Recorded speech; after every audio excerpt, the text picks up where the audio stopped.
We're on record in State versus Davis C-377407.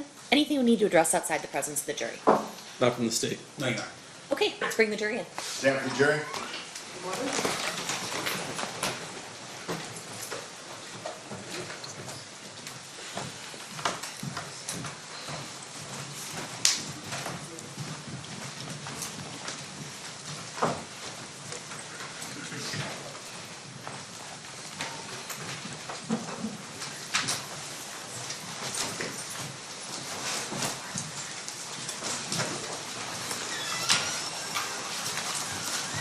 Will the party stipulate to the presence of the jury? Yes, sir. You may be seated. All right, welcome back, ladies and gentlemen. I hope you had a restful evening. We are still in the state's case in chief. So at this time, I'm going to turn to Mr. DiGiacomo. Who's your next witness that we're going to be calling? We're going to finish that recording and then call a witness. Okay, sounds good. You may proceed.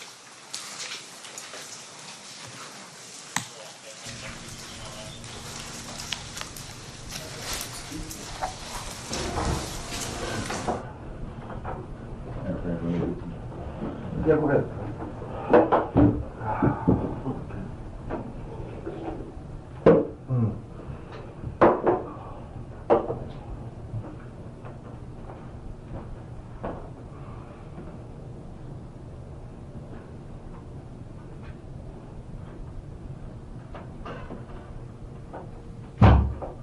Okay. Okay, I'll go back and ask you a question again. While you were there in the parking structure and you heard the commotion of people running to be south on Fairfax or back in towards the parking area, did you recognize anybody that my concern is that may have been further north on Fairfax on a sidewalk, may have seen the shooting or heard something? Anybody that you saw? I seen running. Yeah. They was standing there with me, Keyshawn Johnson, the football player, Okay. and Ricky Bell, The the singer. And they were with you, or they were? They was standing there with me. He was waiting on his Oh, they didn't run around the corner. They were with you anyway. They was Oh, okay. they was waiting on the green Benz, this green Benz to pull up. Then my car came out the hills and we just drove out. Yeah, but anybody sparks come around the corner, you didn't recognize anybody that you might know, singer or anything, actor? Okay. That's. Yeah, we saw Keyshawn and some of the pictures that were taken inside, and Ricky. And, Yeah, I was on those pictures with him. I had on the blue jumpsuit. you know, now that I see you in person, because I had the impression you were like 6'2". Tall guy. Yeah, right. And, Thought you were bigger. Yeah, I did. Well, no, that's why I said, now that I'm looking at you, I think I do remember seeing those pictures. Yeah.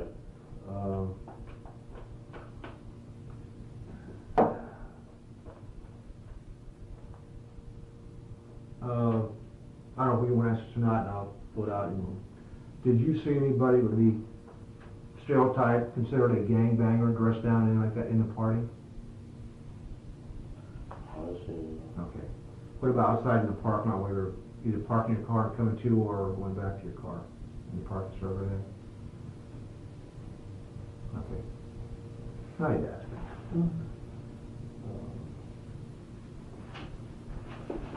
I just wanted to verify some things. Okay. In the parking structure, you see some people running towards the, you know, coming in from Fairfax. from Fairfax. Holland, yeah. So, and you, from there, are you in your car this time, or are you outside? I'm outside. Are you near your car? No, they was pulling up cars. Everybody's waiting on. Oh, okay, you were waiting for valet to bring your car up, Yeah. correct? Right. Okay, when the car comes up, I mean, when was the first time you heard that Biggie had been shot? Was it there in the parking structure? In the parking structure. What people were saying, Biggie's been shot, or any particular person tell you? Yeah, they were just running. The crowd was in. The whole crowd. Biggie got shot. Biggie, like what? Okay. Then you were directed by the, as you're leaving, directed by a police officer to turn right as you're coming out onto Fairfax. He directed every car that came up out of there. Trying to give me. A tall. Okay. You left, you're going down, what, did you go all the way through Wilshire Boulevard? No, I made it right. You made a right turn on Wilshire? Okay, so you're northbound Fairfax to, you made a right turn? So it would be eastbound then, or westbound? Eastbound. Eastbound. Eastbound. Oh, okay, that's right. Eastbound. Eastbound Wilshire. Okay. Then, did you go all the way down Wilshire, or was there another turn that you made? On the bread. Did you make a left or a right? Right. A right on La Brea? Then where did you go? To the 10. 10? Then went to the Marine. Yeah. To the 10. 10, went to 10 freeway? Yeah.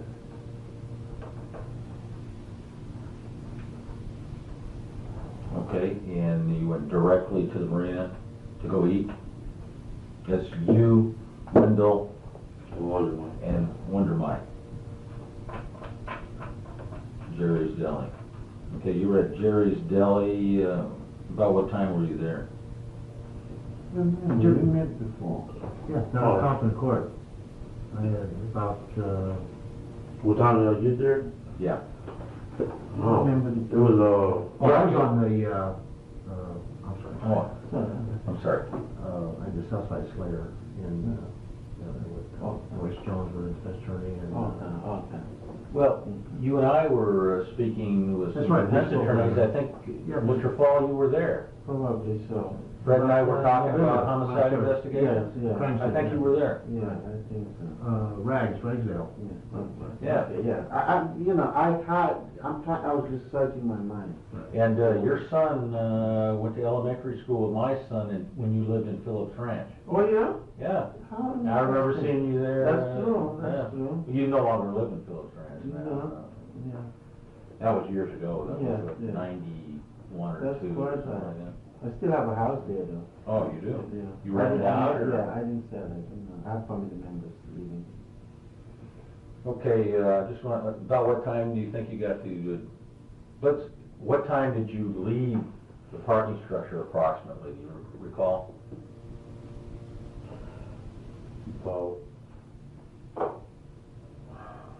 Oh, you know, I was watching the watch and I was Okay, you said you arrived at the party about 11 or 11:30, you were inside the party for about an hour, and then, about an hour, yeah. okay, so that would either make it 12 or 12:30, and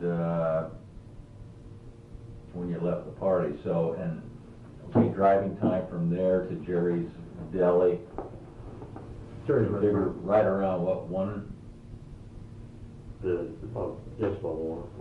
about 1 o'clock, would you say? Yeah.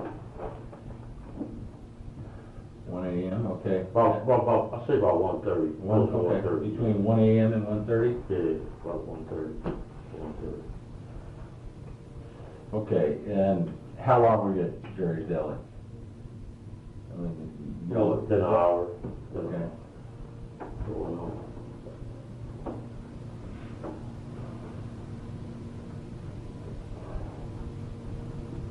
About 1 hour, so that would make it, at this point, Got home about 2:30. okay, well, that means if you were at the deli about 1 hour, it would be 2 a.m. to 2:30, Yeah. okay?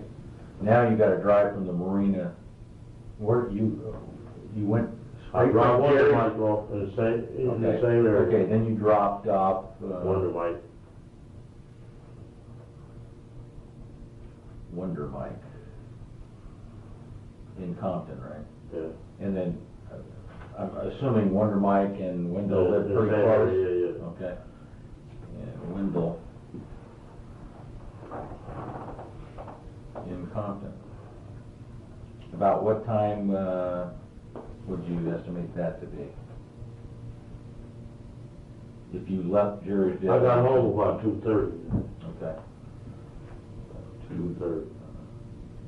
02:30, arrived approximately 2:30. Yeah, all these. I wasn't watching the watch though. Yeah, and, we're all approximately. All the times are Right. approximately. Yeah. Okay. And when you got home, was there anybody up, like your mom or brother or sister or girlfriend or her mom? Her mom came over the door for me. Okay. So Paula's mom opened the door. Yeah, Was she up already, or was she? You had to knock on the door? I rang the door.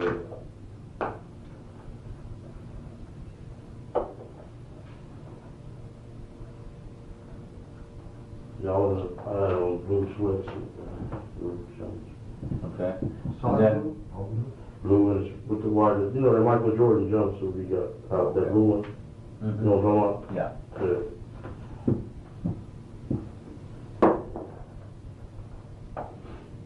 Okay, when she opened the door, did you talk with her? Oh, I'm talking. I mean, did She, you tell her anything about the events that happened, like Biggie had been shot or anything? She's 73 years old, you know. Oh, so, Yeah, she don't, so We're into rap music, huh? no, she was the only one up at that time? Yeah. Okay. Would you go hit straight to your bedroom and go to bed? Yeah. Did you talk with anybody upon entering the house? Did you speak to anybody, either in person or on the phone at all when you? When I talked to Paula, I told her that Biggie got killed. Okay. You and Paula slept in the same room together? Yeah. Okay. So you told Paula? Say Biggie got killed. I don't know whether he got killed or not, you know. Uh-huh.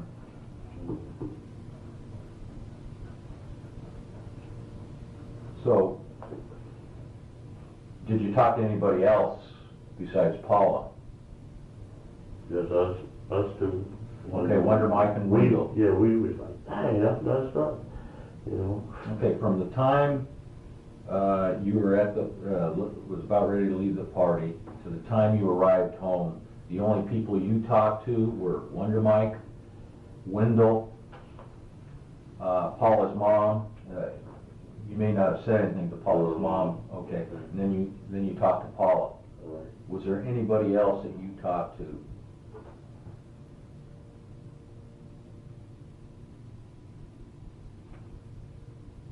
But before we left, Keyshawn said he was going to some other party, and I'm going home. Okay, which party was that? I don't know, you know. You don't know what party that was?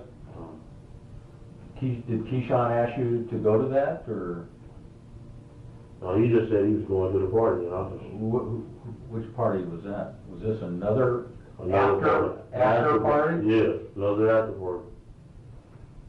Okay, do you know who held that party? Was it a star that had the party, or? I don't know. It's at some mansion or something. I don't know. At a mansion? Yeah. And where at? And up there where the matches be, in Beverly. In Beverly Hills? Yeah, or Hollywood, wherever, I don't know. He just said he's going to a party. Okay, and you had no idea where that party was? No. No, I don't mean to rush, but you know, I do have another appointment downtown at 6. Okay. Okay, So, if you we need want to to talk to just Keith in the call me, future, call me. we'll call you? Sure. And also, Yes, sir. I have a kid's sister-in-law, her name is Gina Davis. She said that police have been going to her house, knocking at her door, looking for her, and she has nothing to do with this thing. And she expressed Sister-in-law? Yes. she expressed concern about word getting around that she's wanted for. So if I told her I'm going to Where does check she with live? you. Let me ask you a question. She lives in Norwalk. I think. Norwalk. Norwalk, man. So I said Yeah, I was going to check with you guys. If you guys want to Hey, talk to her, Cooper that came you over there. not. Oh, Cooper's over there? Yeah, he's been over windows, he's been everywhere. Yeah. So. Oh, Norwalk? Yeah, it's in Norwalk. Long Beach or I Norwalk. think that's Norwalk. Have you talked to Detective Cooper? You know. Yeah, I talked to him on the phone, he said, Okay. man, we know you ain't did it, but we think you can clear up the air or something. I said, man, I can't get you know it. When was that? When did you speak with Detective Cooper? That was, the day that you and them were over our house. Pardon me? The day? You and them, you remember y'all Oh, yeah, there? yeah. Oh, you talked to him? I called him that day. Okay, that's right. Yeah, now the point with Gina Davis is that I told her I'll check with you guys. If Detective Cooper goes there looking for her, she's not going to talk to Detective Cooper. I want Cooper to know that. If someone wants to talk to her, just call me. Okay. I'll make her available. But if someone goes there without, Right. being cleared, she's not going to talk to her anymore. Okay. I said, we have Okay. 15 people working on this with us, and I. Yeah, but I was just on the parking Familiar garage, with man. Yeah. I didn't see nothing or nothing. All I did was her Okay. ears. Curtis, real quick, and we'll get it, it's good. Okay, this is northbound up here. This is the museum right here. This is the parking structure. This is Fairfax going north. This is the street. You said you were going south on Fairfax, then you pulled into the parking lot when you first got there? Legal term, yeah. Yeah, right. Yeah. Give me a ticket book. I'm going to take it right now. This just said that he's not a traffic cop. So I'm ready to do it, right? Okay, you turned in here, Yeah. and you said, was it valet park? Yeah, it was, Okay, you the put valet that- pulled up in here and the man was waiting right here with the valet. Right. Okay, so you got out here, then you went up There. up to the party. There's a lot of people there, Right. got my pass, went on in there, Okay. Now, when you came out the same way? same way. Okay, down this door. Now, it was the stairs with the rails, Right. we were standing right here. Okay. When you came up, was Big E down here already? Yeah, Biggie's and them was in front, they was getting in their cars. Okay, they were parked here in front? Yes, Okay. both of them was suburban. Right, okay, most suburbs. And you know which one Biggie got into? He got in the front one, and, the boy got in the back one. Then, the man, the Freeman, that was behind him too. Who was? Go ahead. Jermaine the Freeman, the little guy, Oh, you know, Damien? his little crew, yeah, they Right, were. Damien, okay, yeah. In a different car, right? Yeah, I know some of them dudes there, I was hollering at them, whoop, and they left out. Me and Keyshawn was standing over here by the cars here, waiting on the man to come. Everybody ran in here, I didn't even hear no shots. I just see the crowd running, I was like, man, Okay, had you received your car yet? no, Okay, so you were still going there's around. another car, yeah. Did you see them leave the area? Biggie and his entourage? You see him pull out and, Not really, I just seen a lot of cars just leaving. okay. So you saw them there and you just continued over to your Over here, in business? my car, yeah. Okay. And then approximately how long do you think it was when you saw them take off, that you saw these people come cattle rustling back in there? Between the 5 and 10 minutes. It was quick. Okay. And then that's when everybody comes running around here. Okay. Yeah. Were you in your Running car out. here or are you still waiting for I'm it? still waiting. Okay. How long did it take them to get your car? I'm talking about either side of the crowd and from the time it took you to egress and egress out of They pulled over Keyshawn's first, then they pulled over mine. Okay. We, like came together, really. Okay, so you were inside here, and when you leave, did you go out this way, or did you? Going out this way. Okay, And the man was exactly. standing right here, this way he was standing, waving people out. Okay, He was making sure they go right though, okay. cause that is an illegal turn if you turn it up. I'm gonna go there, Okay, you said this individual was a police officer? Yeah, he was tall, about 6'4", blonde hair, real tall, yeah. And he just waved the cars out. He waved about 50 cars up out of here. Yeah. Did you see any policemen there, in the parking lot, say, as you were leaving the museum, had the shooting already gone down, or was it until you actually walked a little ways inside the parking structure? Okay, when I was coming down the stairs, Okay. when I was there. Seen Biggie now. Okay. Later, you know, they got on. Then I was over here. We was talking about football, you know, Keyshawn. Oh, Keyshawn talking, that's right here, waiting for your cars? Yeah. Okay. Then boom, the crowd came around. That was fun. How long were you standing there? When you exited that museum, how long, a time span? From the time you, About 10 minutes. 10 minutes when About you 10. saw people rushing in? Yeah, it was about 10 minutes. Okay. Did you see any policemen, anywhere around, any LAPD? Uniformed officers. And uniformed officers when you came out? Just trying to set up a time for you to. That's us. All I've seen was, that's what I seen right here, the tall guy. And it was more, they was pulling up. It was coming real wet, you know, coming in. Coming, a whole lot of cops was coming. Yeah. Okay, people were rushing. Okay, 10 minutes between the time you exited and the time that people were running into the parking structure. Then how long from that time did it take you to finally get into your car and start pulling out? I'll say about 6 to 7 minutes, 6 to 7 minutes. 6 to 10 minutes? About 6 to 10 minutes, yeah. Okay. And then how long did it take for you to exit the structure? Is that? It was like bumper, you know, bumper. Okay, so you're finally in your car.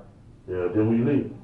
I mean, did you have to wait for a long period of time because of the? No, not really. He was pushing through pretty He was fast. waving them through, yeah. So after the crowd started moving in, the policemen were there within what, 6? About 6 minutes, yeah. Yeah, 6 minutes. He was running in, Biggie got killed. I'm like, Lord have mercy, you know. Yeah. I had been at one of them before, and over there in Inglewood, and they made everybody spend the night at that hotel, interviewed everybody that was there. Which hotel? This was at by the farm. What, that shooting you're talking about? It was a shooting in it. I was, you know, that was kind of strange for him to be waving people out, so, you know what I'm saying? Okay, no, you're Okay. I appreciate your time. Yeah, okay, and feel free, again, if you need to talk to him, because I'll tell you, when I first got word that you were interested in talking to him, my advice naturally was, don't talk to the police. I don't. I won't hide it. I said, don't. But he insisted that he wants to Get this over and with. talk to you. So he's doing this on his own. No, I He said understand. he wants to talk to you. That's why Yeah. we had no Yeah. problem with Yeah. you coming down with him, but Yeah. it was just all. Yeah, he insisted. I was checking on you, everything, I don't know who. Yeah, he When you talk to Yes, Sean, Talk to Sean Holmes. What did you talk about?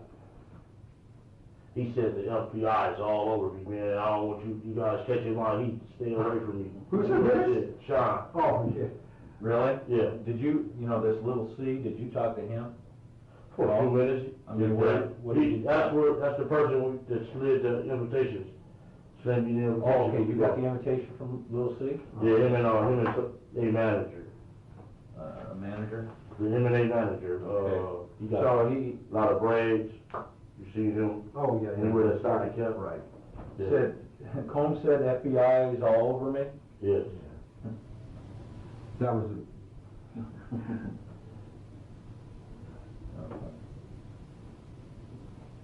So with Little C was just hi and Yeah. He gave me the invitation. Him and the this is manager. before you went in? Before I went in. Then I went up there, they was drinking, gave me a bottle, I started Did drinking. you talk to Little C inside? Huh? Did you talk to Little C Yeah, I talked to inside? him. What did you guys talk about? I mean, you met before, right? He just said, how you doing? Yeah, you know, what you been doing? How long had you known Sean and Little C before this event? Maybe about a year. A year? Where'd you Couple meet of him? years. He had gave an after party at, the Soul Train Award. In what year? That was, 96? one night the guy get killed at the El Rey, what year was that? He got beat up. At where, I'm sorry? Oh, yeah. That was 94? That was the year I met him, yeah. Okay, so that's 3 years ago. Yeah.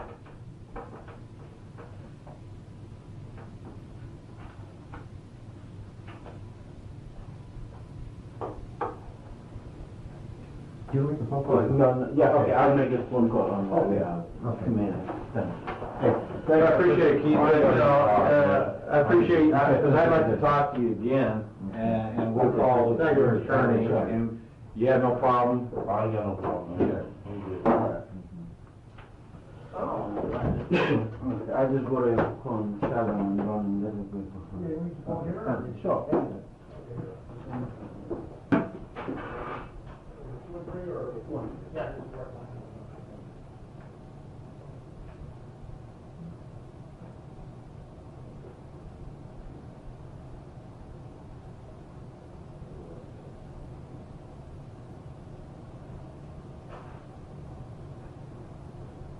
Thanks, Mike. Call. No call. Good, thank you, appreciate it.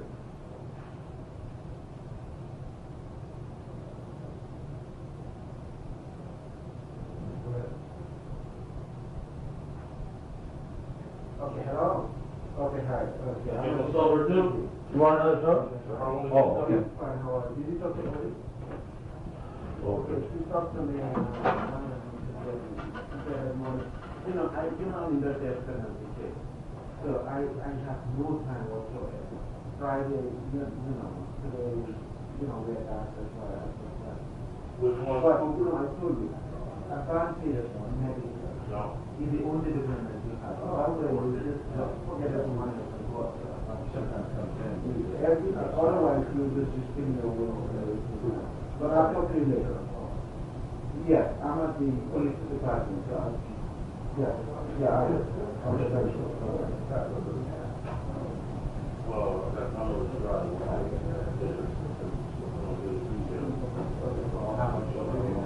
Throw away your table, huh?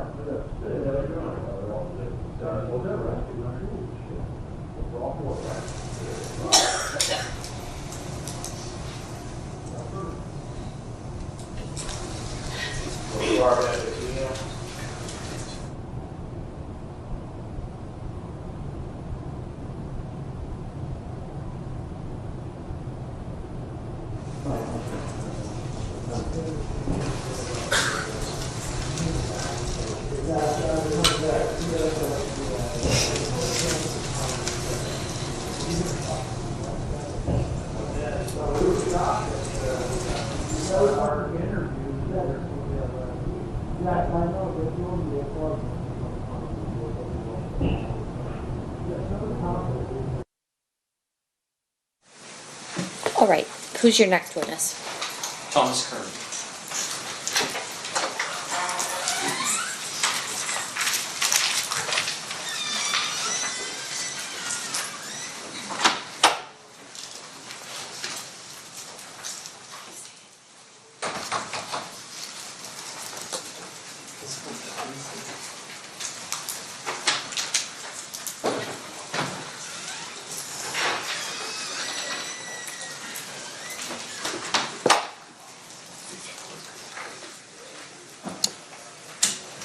You do solemnly swear the testimony you're about to give in this action shall be the truth, the whole truth, and nothing but the truth, so help you God? I do. You may be seated. May I please have you state and spell your first and last name for the record? First name is Thomas, Thomas. Last name is Kern, Kern. Thank you, sir. Whenever you're ready, Mr. DiGiacomo, you may proceed. Thank you. Sir, how are you currently employed? I work for Customs and Border Protection at the Chicago Laboratory as a latent fingerprint examiner. I'm going to take you back 30 years ago. Okay. 30 years ago, what were you doing for a living? I had just started here as a crime scene analyst. I was in my first year. What does a crime scene analyst for the Las Vegas Metropolitan Police Department do? Basically, it's a response to like crime scenes to recover evidence that was potentially left behind during the incident. Things like burglaries, we would go look for fingerprint evidence, maybe sometimes broken glass, those sort of things, and we would collect that from the scene and bring it back to the lab for potential use later. Did you have a field training officer on September 7th or September 13th, I guess it is, of 1996? I did. And who was that? David Lemaster, that's Lemaster. Do crime scene analysts respond to the coroner's office for autopsies to document the body and collect any evidence that the doctor pulls out during the course of an autopsy? Yes. And were you present at the autopsy with Dave LeMaster for the autopsy of Tupac Shakur? I was. May I approach, Judge? You may. I'm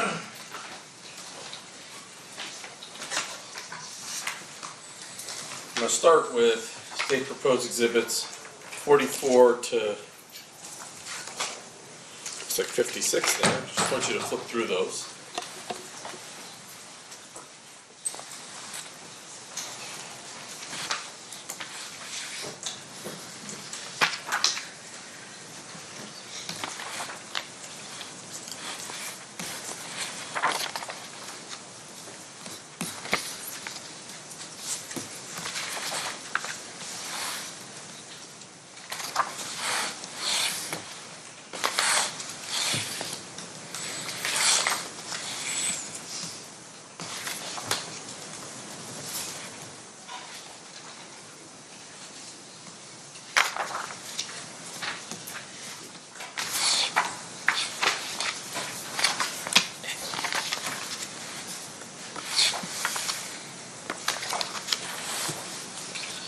So,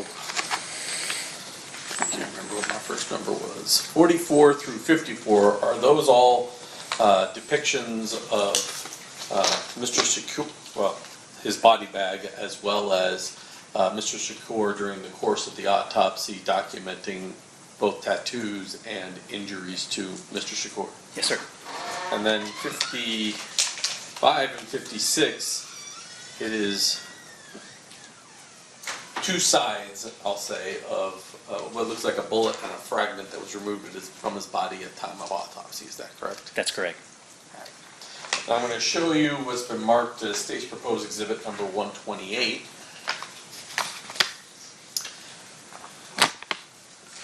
From looking at that, does that appear to be an impound done by Dave LeMaster from the autopsy of Mr. Shakur in September of 1996? It is. And flip it over here. Why don't you explain to ladies and gentlemen of the jury how evidence is collected? So this is a typical evidence collection bag, and on the front there's information that you would complete and fill out that would be relevant to the investigation you're working on. So I know that this is David's paperwork. We are assigned a personnel number when we start the job, and David's personnel number was 4243, has his first initial, last initial, and that's about here in the center of this information. When we collect the evidence, we're supposed to put a seal on the reverse, and the seal has to remain intact throughout the investigation. So that also has David's initial and personnel number and the date that was collected. So it appears that nobody's opened this since David impounded it 30 years ago. That's correct. Judge, I offer 44 through 56 and 128. Any No objection? objection, Your Honor. They will be admitted. Thank you. I pass the witness. Okay. Cross-examination, Mr. Sampt. Your Honor, I have no cross. Ladies and gentlemen of the jury, any questions for this witness? Seeing none, thank you so much. Have a good day. You are excused, Mr. Clay.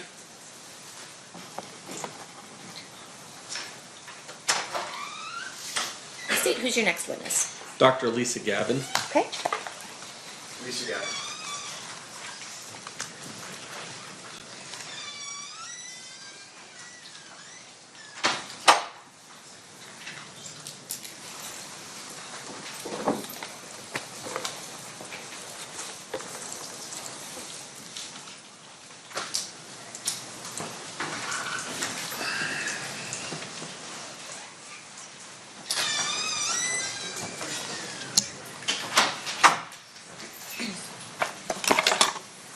You do solemnly swear the testimony you're about to give in this action shall be the truth, the whole truth, and nothing but the truth, so help you God? I do. You may be seated.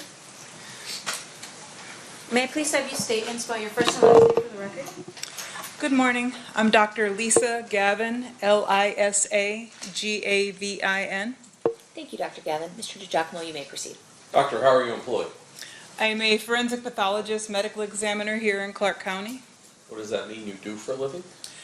We determine the cause of death and the manner of death and sudden unexpected deaths. And in order to hold the position that you do with the coroner's office, do you have certain education, training, and background? Yes. And explain that to ladies and gentlemen of the jury. I went to medical school at the University of Connecticut School of Medicine. I did a pathology residency at Hartford Hospital in Connecticut.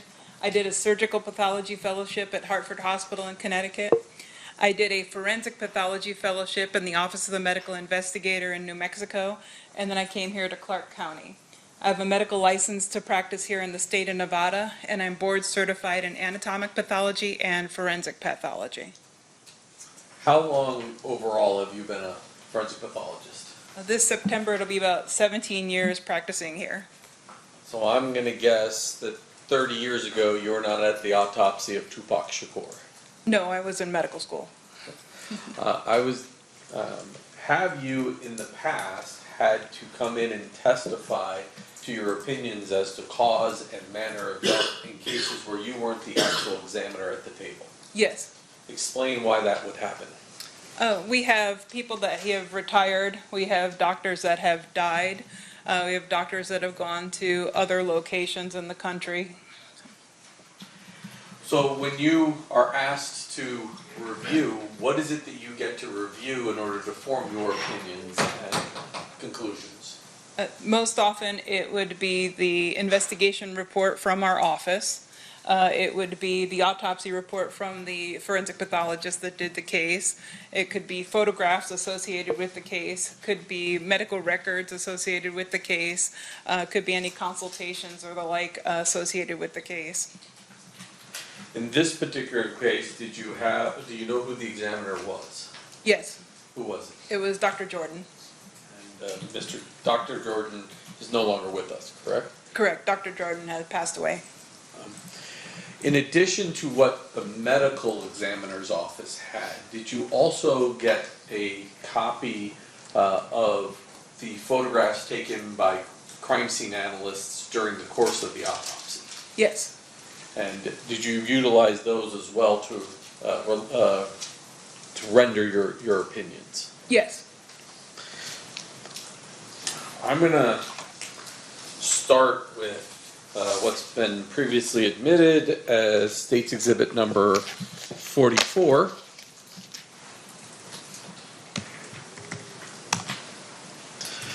Now, as long as you don't click that mouse, there should be a nice little arrow that comes up and you can point to it. What are we looking at in State's Exhibit 44? In the background is a green body bag, and the way that we sealed the body bag to preserve the body as evidence is we put this little blue tag through the eyelets of the zippers as they come together to demonstrate that the body was received, placed into that sealed body bag, and then received in the office with that seal intact at that time. Similarly, we also attached onto that area what will become the toe tag, the identifying marker for that particular body, that particular individual. And if I zoom in on that,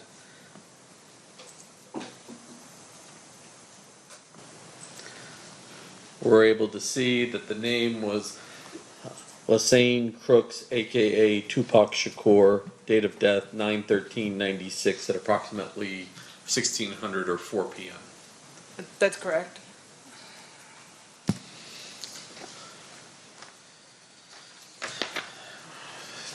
What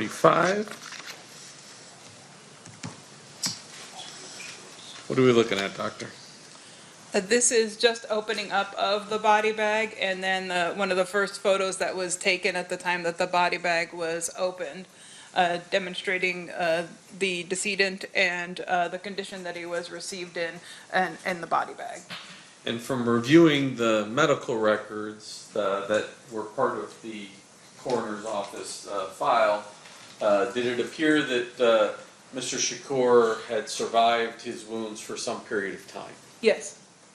And a lot of what we see on these photographs are evidence of medical intervention? That's correct.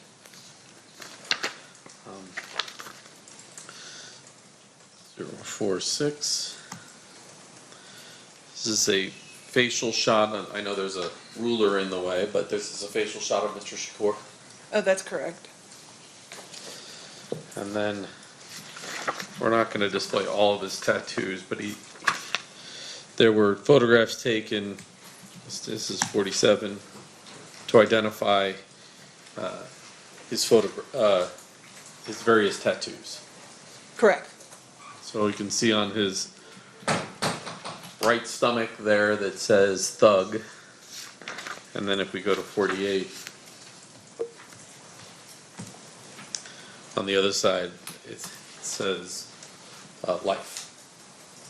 Correct? Correct. Okay. So now I want to get to his injuries. And I'm going to start with, well, I'll start with 49. What are we looking at here? This is the right side of the body up by the chest area. You can see the right axilla or armpit in that region.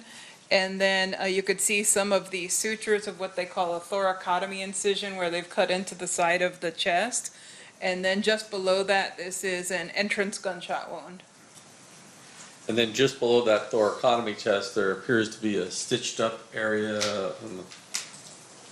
I can move my mouse too, right there. What is that? That's a sutured chest tube site. So he had a tube there to help drain some of what was going on in his body. Correct, and in the previous one that had all the medical intervention, you could see from the left side, there was a similar chest tube on that left side. From your review, were you able to determine sort of the path of this particular bullet? Yes. And what was that? It entered here in the right lateral aspect of the chest, just below the axilla, the armpit, and then went across the right chest space, went across the right lung, and then ended up coming to rest in what we call the sternal notch. The sternal notch is a location just between where your collarbones kind of meet up towards the center of your chest. So just beneath that, the projectile was recovered. The nature of that type of wound, what did it physically do to him, his ability to breathe and those types of things? So the injury to the lung would have collapsed the lung and also caused the lung to bleed. And so it was documented within the medical records that he had about 2 liters of blood in his chest cavity when they put in the chest tube to try to save him. And similarly, they ended up removing that lung to try to save him and kind of clamp off the bleeding. And then he already had multiple episodes of not becoming responsive, so he wasn't able to breathe. He was bleeding out in that area from that injury. Additionally, I guess I should have asked this when I was back on some of the prior pictures. We're going to see a lot of pictures, or we have seen some pictures of Mr. Shakur while he's alive. We're going to see some video of him alive. He certainly looks a lot skinnier in those pictures than he does in these pictures. Is there a reason why he's so bloated in these photographs? After they've been on the life support system, you end up not being able to circulate the fluid in the body that they're trying to give you, and so it kind of seeps into the tissues, and it makes your tissues look kind of bloated and literally bloated. I'm going to move on to his next wound, State's Exhibit number 51. What are we looking at here? This is the right lateral aspect of his body, so his right flank and his lateral aspect of his right thigh. And then his back side of his right hand is also within this picture.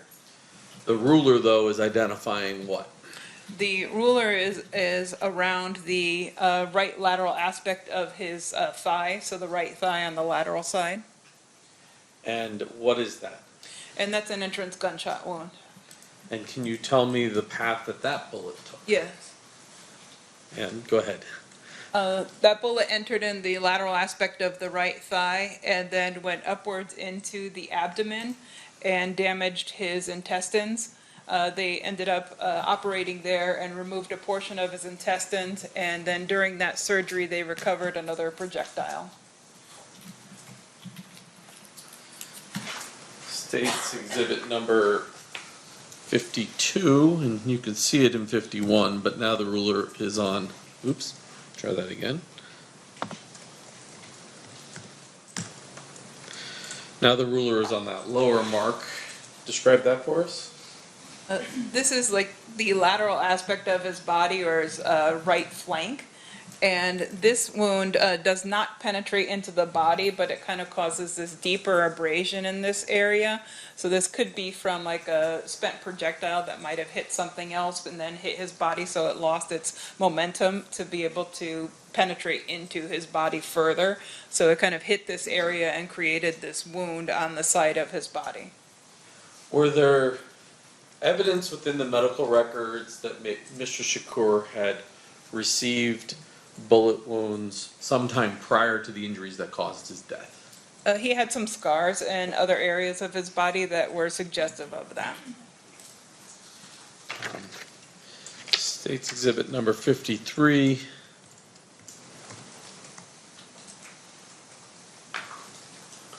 What are we looking at?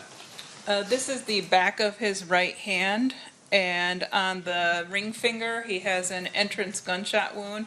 This path goes through the hand and goes through that finger and then fractures that bone right by the ring finger area. And then 54-054. What are we looking at? This is the exit aspect of that wound that we saw the entrance to on the back of the hand, and it kind of exits out the underside and partly in the webbing between those fingers. Now, you mentioned that during the surgery, UMC would have recovered one bullet, and then autopsy, another bullet was recovered. That's correct. And so, as it relates to the autopsy, showing you State's Exhibit number 55. What are we looking at here? This is the projectile that was recovered during the autopsy. This was the one underneath the sternal notch to which I referred earlier. And just so the jury understands these when they get the back room, that's the same bullet, it's just taken from the opposite side. Yes, we take multiple angles of those projectiles, photos of multiple angles. Your Honor, just for the record, what exhibit number is this one? Mr. DiGiacomo? 56. Okay. Now, Doctor, in addition to not only the photographs, were there other records identifying Mr. Shakur within the coroner's office records? We have both some medical records and some photographs, as well as the autopsy report, the investigation report, and the toxicology report as well. Did you also have an affidavit from Mr. Shakur's mother indicating that's her son and he's dead? Yes. And were there also post-mortem fingerprints taken to confirm that information? Yes. After reviewing all of those records, do you have an opinion as to the cause of death of Mr. Shakur? Yes. And what is that? He died of gunshot wounds of chest and abdomen. And do you have an opinion as to the manner of death? Yes. And what is that? Homicide. When a medical examiner uses the term homicide, what does that mean? The simplest form is death at the hands of another. Thank you. I pass the witness. Cross-examination, Mr. Sant. Yes, Your Honor, thank you. Dr. Gavin, good morning. Good morning. How are you doing? Good, how are you? Good, thank you. Just a couple questions. Your testimony here today revolves really around your review of the record that was laid out 30 years ago. Yes, that's correct. And so fair to say, of course, that keeping records would be very important in your line of work. Yes.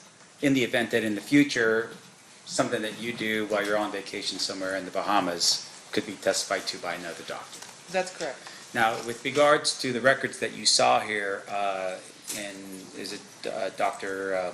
Jordan. Jordan, was there anything missing in your review of those records in terms of record keeping or anything like that? No, but we only took a few photos at the time of autopsy. At that time, they used Polaroids, or they used film and cameras. And so we had few photos of the body itself. And so consequently, the crime scene analyst photos were helpful for being able to come to determination in addition to the reports. Right, so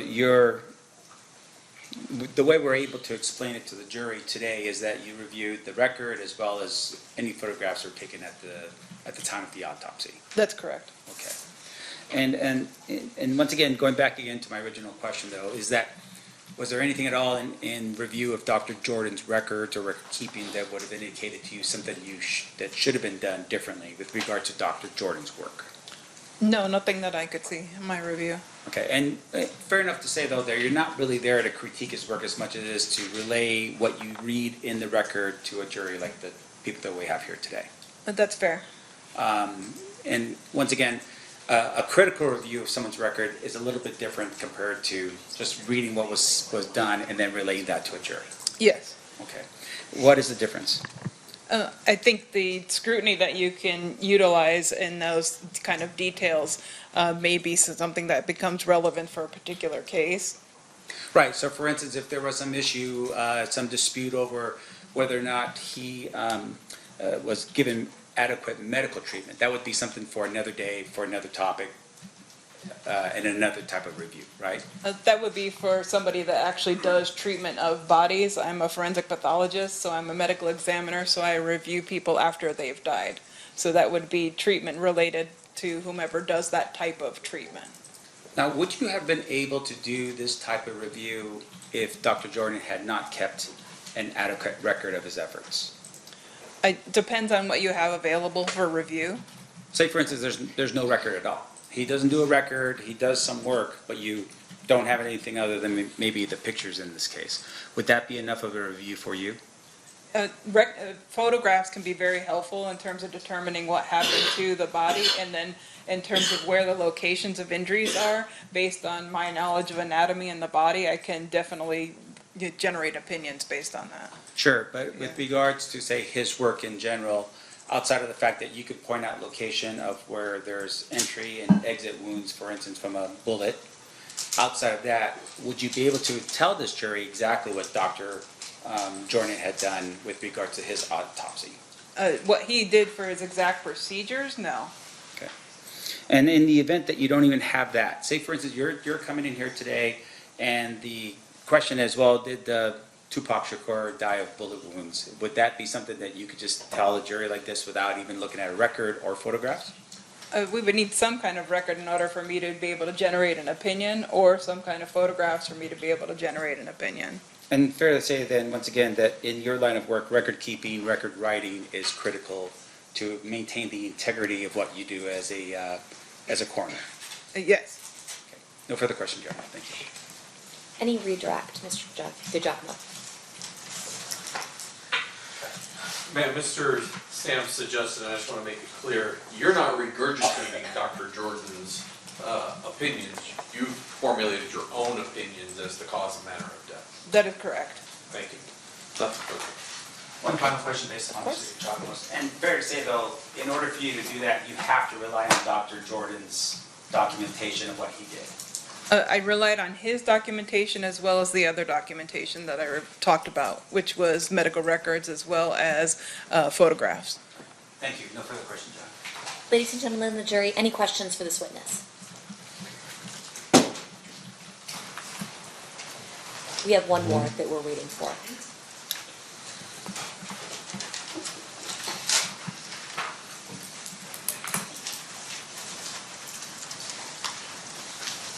Can I have the parties approach?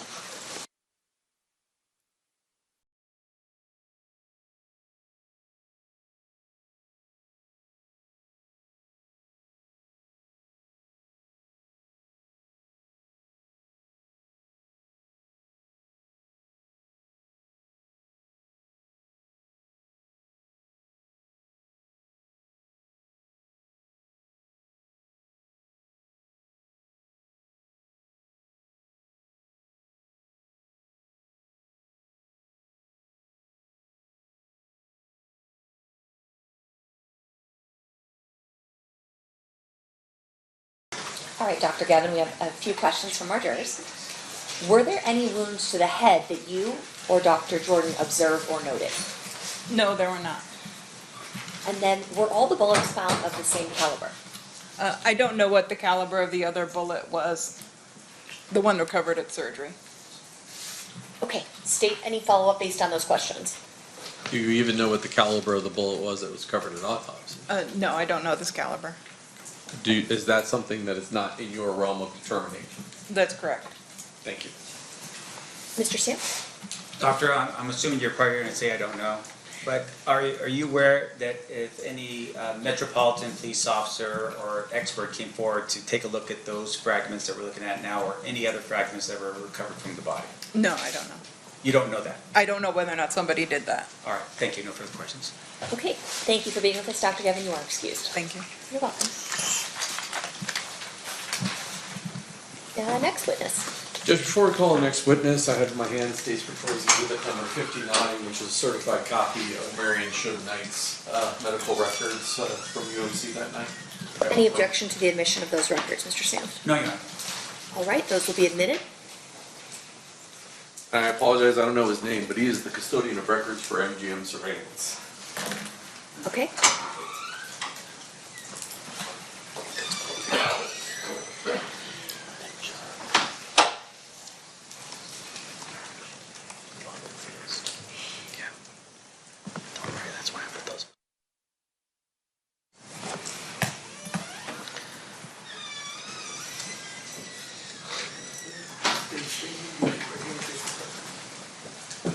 You do solemnly swear the testimony you're about to give in this action shall be the truth, the whole truth, and nothing but the truth, so help you God? I do.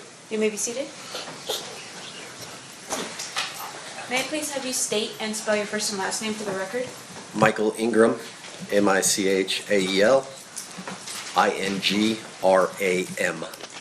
Thank you, Mr. Ingram. Mr. Giacomo, whenever you're ready. Sir, how are you employed? I work as an investigator for MGM Resorts. What area at MGM Resorts do you have a certain job responsibility? I have responsibility over surveillance and security surveillance and investigations. Were you requested to come here to authenticate some video that was collected well back in 1996 from the MGM? Yes, I was.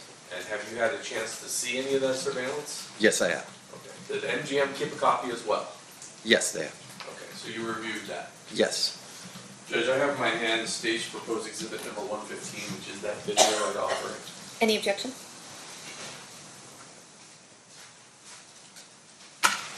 No objection, Your Honor. Okay, that'll be admitted. So I have 3 different camera views, more than 3 different files, I'll call it, that we're going to talk about. But back in 1996, can you describe the type of surveillance system we're looking at? Like, how is it, what medium was it originally recorded on? At that time, it was recorded on VHS. And did MGM reuse tapes every so often? Yes. And so when you reused tape, did you lose quality each time you kind of reused it over and over again? Yes, the quality deteriorated. So unlike today that's digital, some of these views that we're going to watch, it's going to be pretty hard to facially identify anybody. Is that correct? That's correct. So I want to start with, actually, can I borrow yours?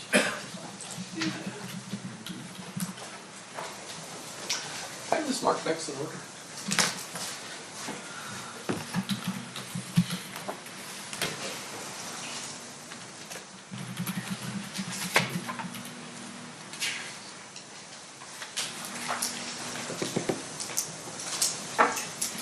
I need to switch it over. I know, I just remember if it's at the top or the bottom. There's 2 blues. Oh, this one? She has to switch it over. There you go. It doesn't work that way, the way you're wired. Alright. I'm going to show you the stage proposed exhibit number 144. You recognize what that is? Yes, that's the MGM Grand. Is that currently the way the MGM Grand looks?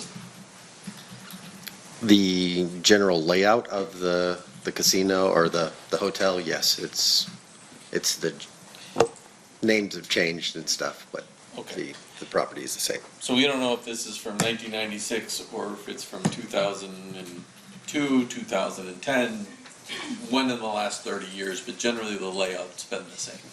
Correct. Now put this up, ladies and gentlemen of the jury. Your Honor, if I could, Oh, I moved to bit 144. before we move to admit, can I just ask a couple more questions of this witness with regard to this particular? You'd like to voir dire on this issue? Yes, please. You may.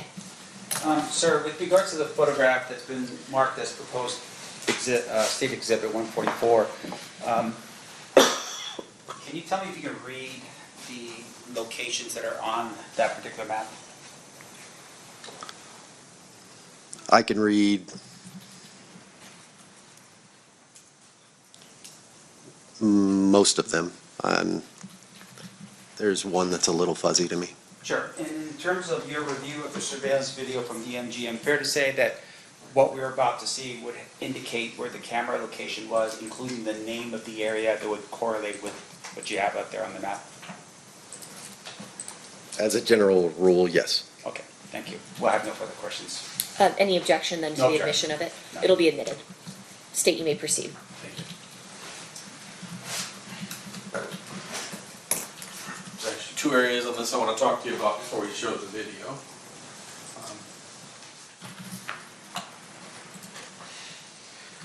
Maybe more than that.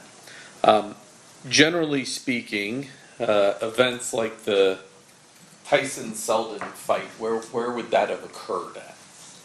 The MGM Grand Garden, which is located at the top of the screen. Up here, okay.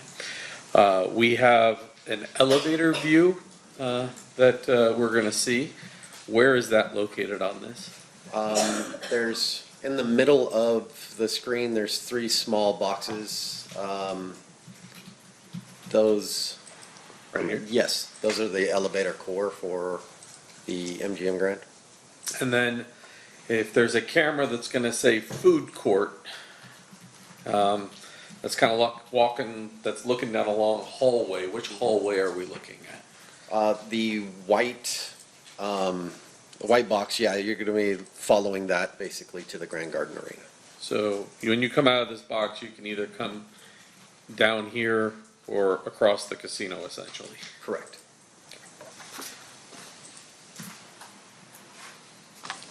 So now I'm going to start with, if we can go back to me.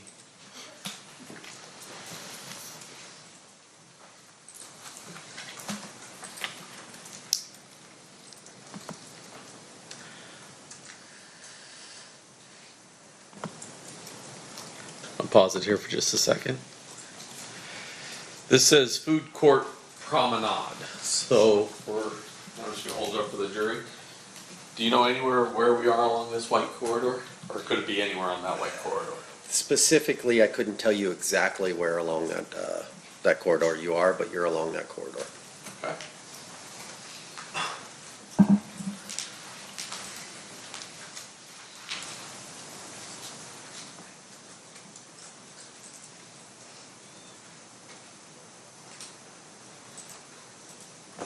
And I'm going to stop it, oh, maybe a little farther. This person right here, we're going to see in some of our other videos wearing a Dan Marino Miami Dolphins jersey. You probably know that, but for ladies and gentlemen of the jury, that's the person that we're trying to follow. Is that accurate? Or do you know? I do not know. Okay.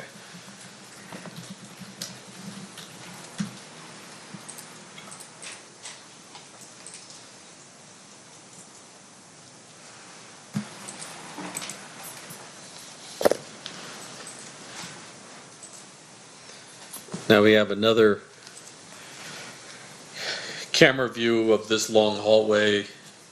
From this, can you tell generally where in that hallway it is, or once again, we're just somewhere on that white hallway? Somewhere along that white hallway.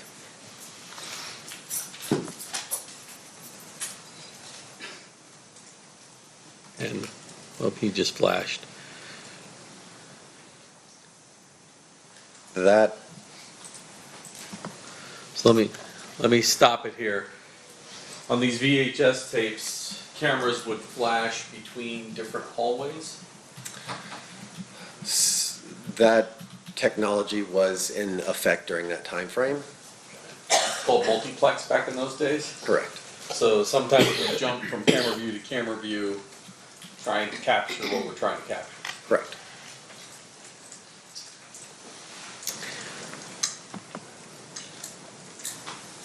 We can see the 13 on this jersey right here with the gentleman walking behind him.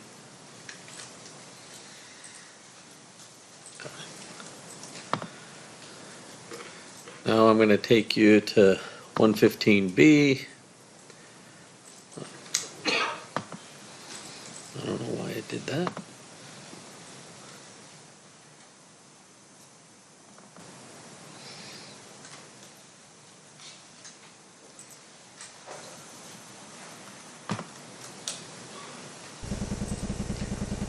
All right, we're gonna use a different program so we don't watch it sideways.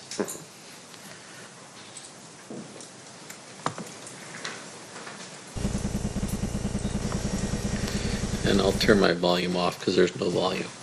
Now this is that elevator core that we saw. Can we switch over to me for a second? Over to you? You mean the dot cam? Yeah.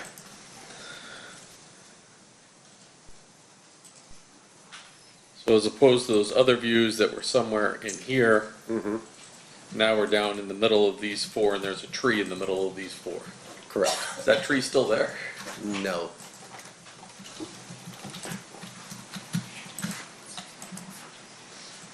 And unlike the other camera, this one is a movable camera that goes back and forth.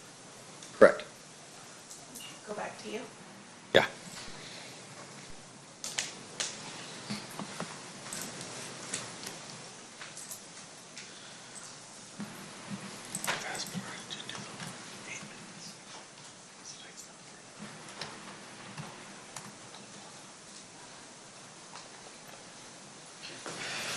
So this one starts at 2043 or so, and I'm going to jump forward to about 2047.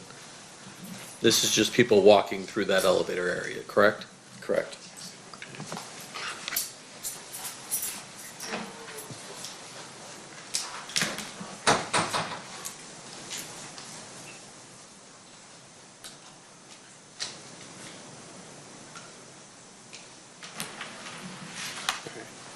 Close enough. We'll start at 2046-33.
stop it just here for a second to orient everybody. So the camera, is it being operated manually by a cameraman so he can stop it on something that he's looking at?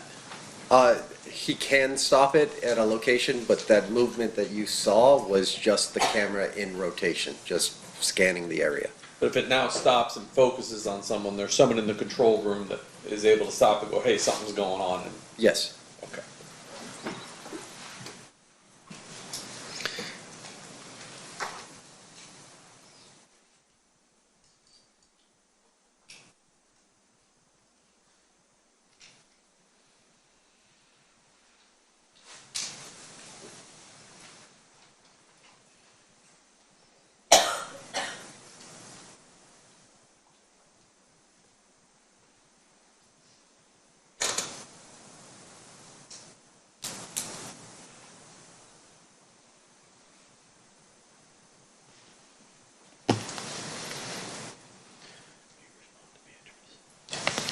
Tell her yes as of right now.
So the gentleman in white shirts, are they security guards, and the gentleman in tan shirts, Metro Police?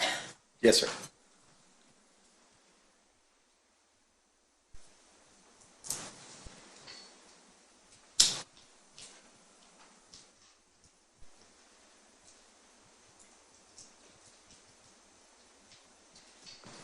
Pause it there for just a second. Once again, it appears that the victim of the beating was wearing that 13 merino shirt. Yes, sir.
final view, this may seem somewhat obvious, but I'm going to give you this when you watch the cameras. After we're done, I'm going to ask you generally where those people that we see leaving the area of the elevator after the fight, where they go. This is 115C. So is that the main casino floor outside the elevators? Correct.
Doors that they appear to be exiting, can you generally tell me where that leads out to?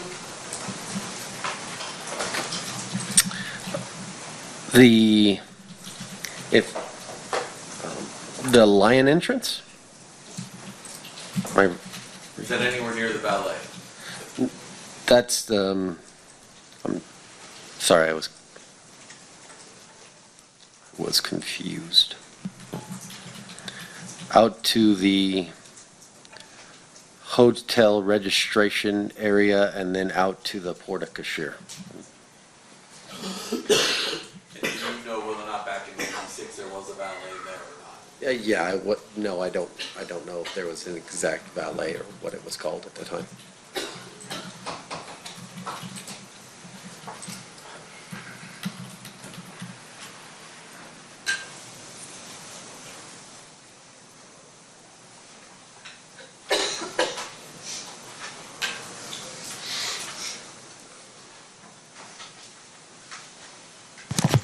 Thank you, sir. Judge, I pass the witness.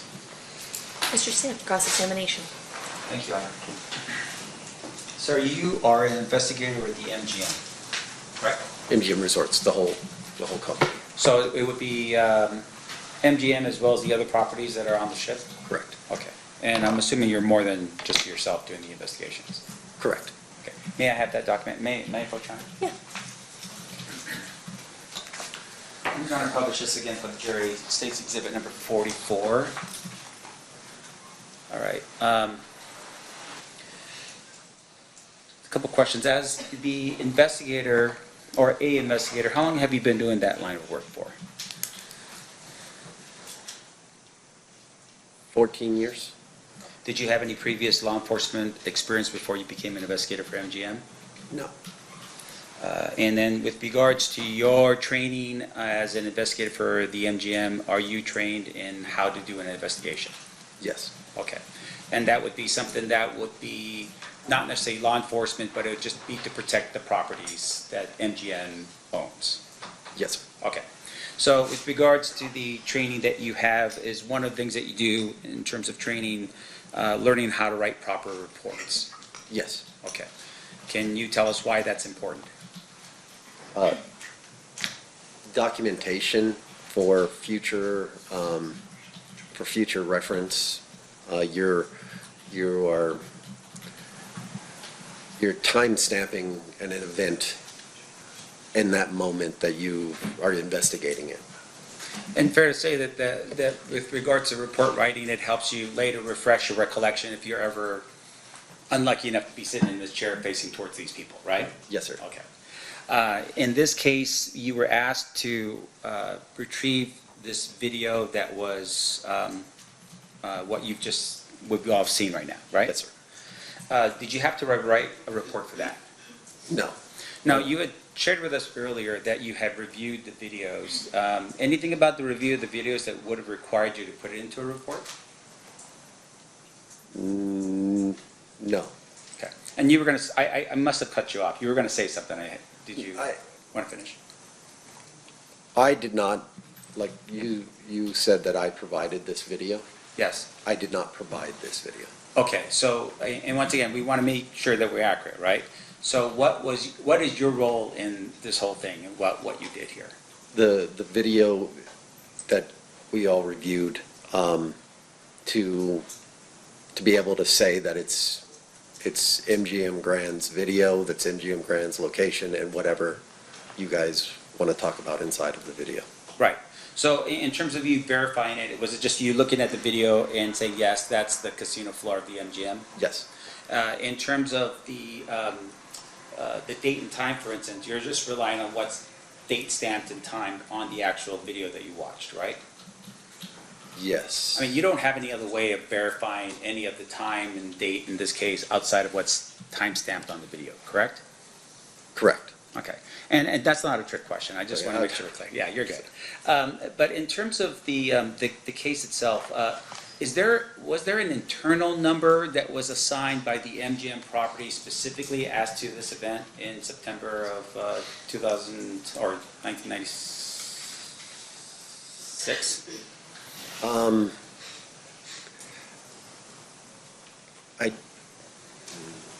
I don't know that answer. So when you were asked to review the videos, do you know if there were any reports that were written by MGM security or MGM investigators like yourself on September 7th, 1996 with regard to this event? I don't know that answer.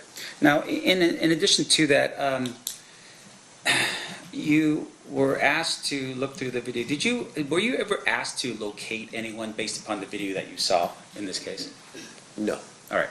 And the way the surveillance worked back then, right? I'm assuming you weren't, that was 14 years ago, so that would have been, you were there in 2012. Technically, I got hired in 2010. 2010. All right. So this is another, take a step back, another 14 years prior to you working there.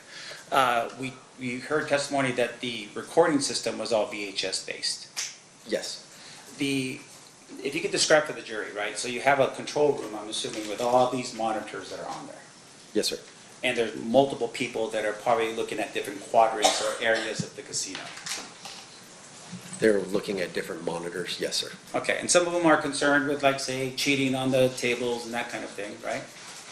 That is a different team altogether. I see.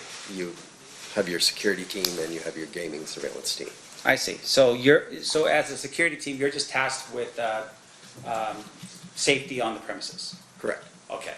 And so in this case, when those cameras are going around, they're going around automatically until such time as somebody in the control room looks and says, oh, there's something going on right here, and then manually focuses the camera over there. Some of the cameras, yes. Okay. And even if the person in the room is not seeing it, sometimes they'll get a call from security saying, hey, we've got a situation over by the elevator banks, and then that would draw someone's attention to that monitor and move the camera over to that area. Yes, sir. Now, is the person that's operating the camera at that point in direct contact with the security team that is down below, like in this case, in the elevator area? Yes, sir. So they would be communicating back and forth about whatever it is that would be going on that would be helpful for everybody to know? Yes, sir. Okay. Now, in this particular case, you have obviously a lot of people on the property. Yes, sir. Maybe you're too young for this, but I mean, this was fight night, right? Mike Tyson against Bruce Seldon. Yes, sir. Is that typical? Like, is that a typical amount of people on the MGM property? In my experience, yes, that's a typical of fight night that you would have. Right. So nowadays it's UFC or some type of championship thing with somebody, I don't know. But once again, championship level sort of thing, right? Yes, sir. Not an everyday. Not an everyday thing. All right. And obviously there's a ton of people that are there. We see at some point the group that attacked the individual run. Yes, and sir. they run out of the area. And I want to make sure the jury understands. So going back here again here to State's Exhibit number 144, the area where the attack happens is right here. Is that right? Yes, sir. And this is right next to it. It just says elevator core, right? Yes, sir. Now we talked a little bit about where they exited, and you had mentioned somewhere, but I just want to make sure I'm clear as to where that would have been. Can you tell the jury where they exited? From what I observed, Sir, just to let you know, you could actually take that mouse that's right there and just move it around. Can't when he's on the dock cam. They All right, changed Donna it. pointed out. Usually they can, but All right. Just go ahead and just describe it, and I'll just point it out. he appears to have traveled initially after the altercation. He appears to travel north up into the casino area, around that area, and then from the description, it looks like he comes back south and then turns to the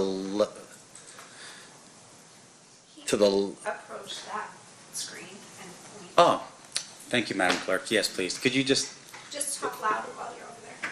yeah, you can get up and just point it out on that big screen if you want. sorry about that, I should have done that.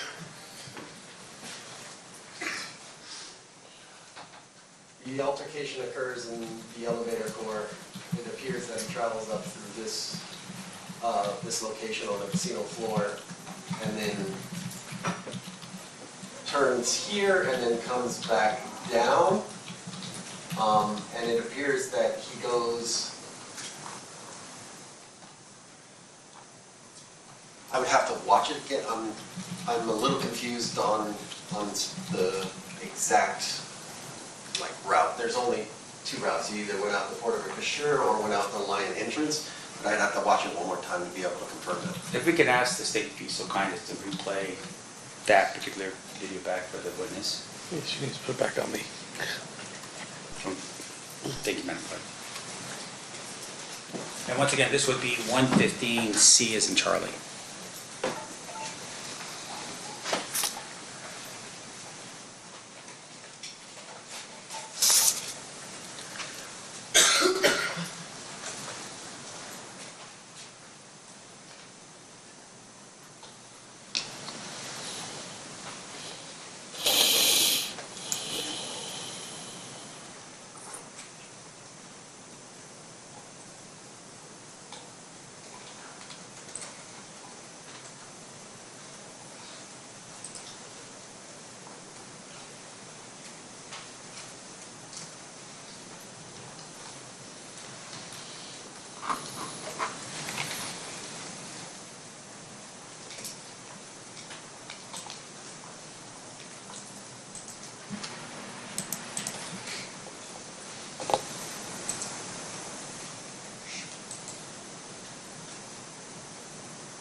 Did it help? Yes, it did. Okay, let's show this to the jury then. Put this back up if you want to go on. Yes, sir. Speed banner away from me for a second. Showing you again States Exhibit 44. Can you explain to the jury the path that was taken? Initially, it starts in the elevator core. They exit the elevator core, they enter the casino floor, they come down, they pass the cage, they pass the Emerald City, and then they're out the line entrance. All right, and for the record, the line entrance is on the corner of Las Vegas Boulevard and Tropicana? Correct. Thank you. Now, with regards to how we're able to determine this, obviously it's, we're looking at this particular map here, and there's names of certain parts on here. Did that help you in terms of seeing where the camera locations were? Yes. As well as just looking and seeing that there was a casino cage and there was, you know, you were able to determine just based upon that where everything was? Correct. Okay. Now, looking at the map again as well, can you point out for us the number of cafes that's located on the property?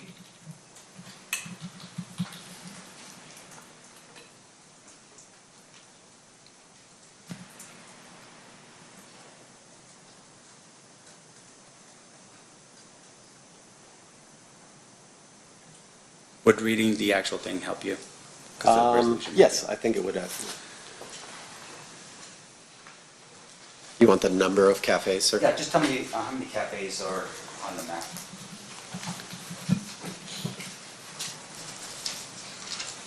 One, two, three.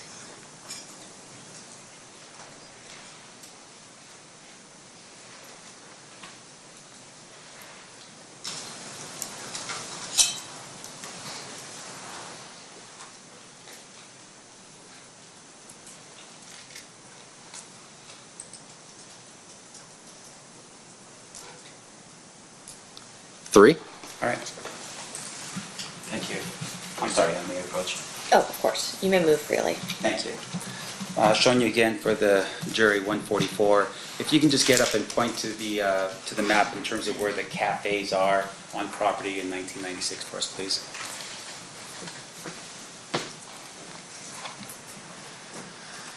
You have the Coyote Cafe, the studio, I'm not sure, the coffee shop, and I believe this is also like a gourmet coffee stand. Okay. Thank you. I appreciate that. Now, in terms of the number of people moving through the casino, obviously very excited in terms of who they think is going through the casino, would that have been something that would have been unnoticed by anyone? I'm sorry, I don't understand the question. Seems like a weird question, right? But the idea behind it is that there are so many people moving through that casino. Is MGM built in such a way where you wouldn't notice that, the noise or the bustle or anything like that? Yes. It is You built that wouldn't- way? No, you wouldn't notice it. And in terms of the number of people that are going through there at that particular time, you have camera angles, right? And they're showing us where these people are going, right? Yes. So outside of the casino, going back down here to the bottom of 144, were there any camera angles out here in the line entrance to help us see where the individuals left and what direction they went to? Not that I'm aware of. And fair enough that there's actually cameras that are outside the property as well to protect the MGM property, right? Generally, yes. Yeah. I don't know what that was at this time. Sure, and I'm not trying to pin you down, but the idea behind it would be, even now, for instance, there would be surveillance cameras to help protect the property. Correct. Now, directing your attention over here to, you had mentioned this before, what is this called here? I don't, The Porta Cashier, okay, what is that? it's a drop-off, pickup, a taxi line, limo service. It's basically everything for the guests arriving to the property. Arrive and leaving at the same time? Yes. Okay, and fair enough, once again, there should have been, or would have been cameras as far as you would believe, in the hotel registration area as well as this Porter, sure, Sure, yes, sir. thank you, sure. There would have been cameras there, at least now there are. Yes, sir. Okay.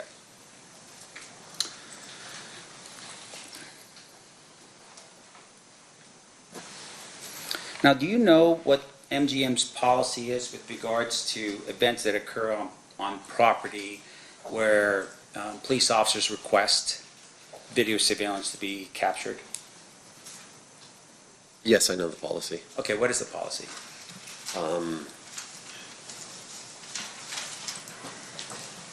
The policy when police request video is they submit a, what we call an admin subpoena, with the date, time, and kind of information that they're requesting. And then a member of either security surveillance or gaming surveillance will put that video onto a portable drive of some sort and provide it to the police. Right. And with regards to that video surveillance, is it the entire property? No. Okay. What typically is requested of the police officers and what's typically protected or is saved by MGM?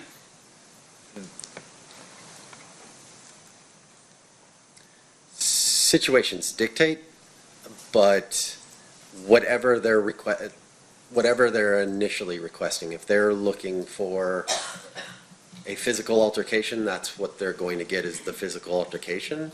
We don't provide, a 24-hour movement of the persons. It depends on what they're requesting. Right. So in this particular guard, you have an individual dressed in a Dan Marino jersey that at some point leaves the elevator area. Recall that? Yes. Now, do you know if there was ever a request to follow that individual through the casino and maybe off the casino premises just because he had been involved in an altercation with some other people?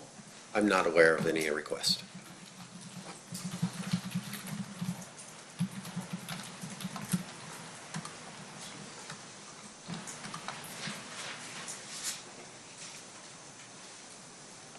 You don't have no further questions? Thank you, sir. Appreciate Okay, it.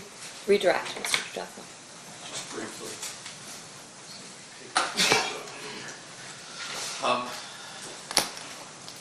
You mentioned one, you didn't know if this was 1996 or not, correct? Correct. You also said you weren't sure whether or not there was a report written by security. Correct. Let me show you.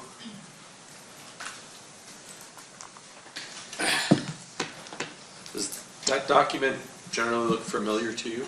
Yes, it does. Okay. And that indicates the accuracy of the times on the, generally speaking, on the video that we have. Yes, sir. And I want to read that description to yourself.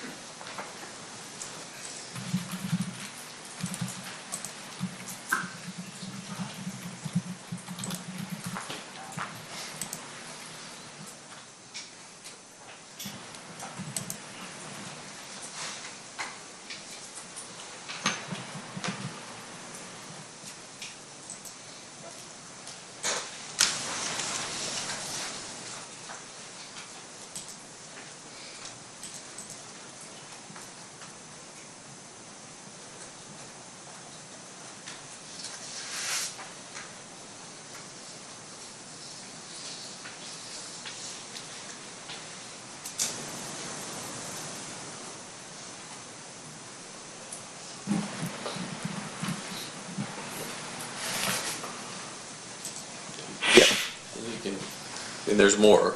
But, yes, sir. Based upon reading that, are you comfortable that the Coyote Cafe was present in 1996? Yes. And the report, does it indicate that Orlando Anderson was trying to, this person in the 13 was attempting to push past security into this cafe when he was attacked? Yes, sir. Nothing further. Any recross based on that, Mr. Sanders?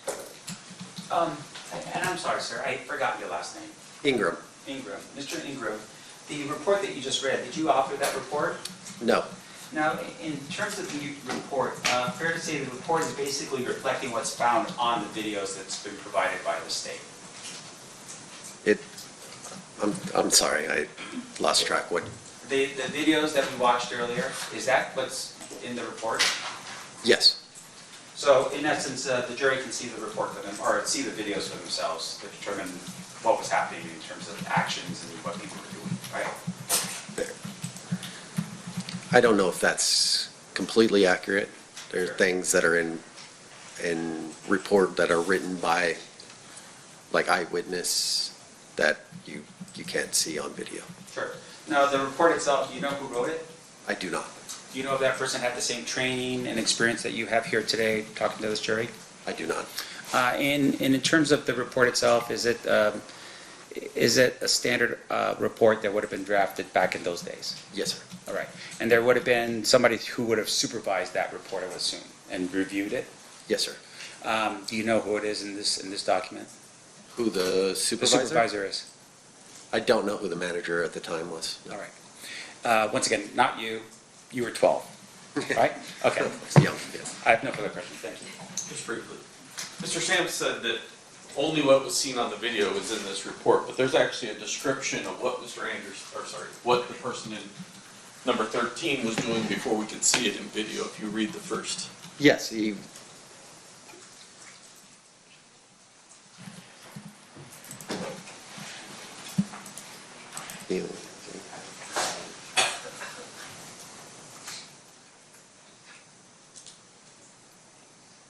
Yes, sir. This is a document that appears to be authored by somebody who was present and confronting Mr. Anderson from security as he was trying to get into the Coyote Cafe when he was attacked, and then we see on video kind of the remnants of that attack, but not the beginning of it, correct? Your Honor, I'm sorry. I'm just going to object to that question. Well, he opened the door with that question by Leading? saying, What's your response on leading? oh, as the leading? Oh, okay. Read the first 4 lines of the report. I'll rephrase my Okay, question. so it's sustained. You may rephrase. Read the beginning of the report. On Sunday, August 7th, 1996, at approximately 8:50 p.m., this officer was in the elevator core when I noticed a BMA wearing a sports jersey force his way past the officers. Your Honor, at this particular point, I'm going to object as this is hearsay, and there's no exception to this particular statement being brought in. Okay, your response on that one? 2 things. 1, he opened the door by claiming this report only says it's that. 2, it's a report generated at the time by the person who witnessed it, and it is a record of the MGM from MGM in 1996, all of which would qualify for admissibility. Your Honor, maybe approach. Sure.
All right, overruled. This the statement is not being offered for its truth. Instead, it's being offered to rebut the idea that the only thing that the report contains is viewable on the video, and the jury is to consider it for such.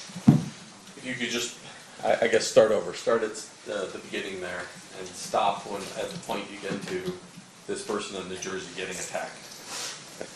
On Sunday, August 7th of 1996, at approximately 8:50 p.m., this officer was in the elevator core when I noticed a BMA wearing a sports jersey force his way past the officers. Chelsea, I can't read the first name, Muniz Roberts, at the North Key checkpoint by Coyote Cafe. The unidentified BMA was questioned by myself and Officer, your screen went black. Oh, sorry. I love technology. Mm-hmm.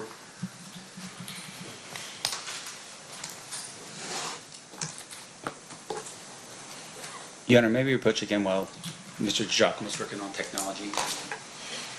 With Mr. Claus? Okay. Yes.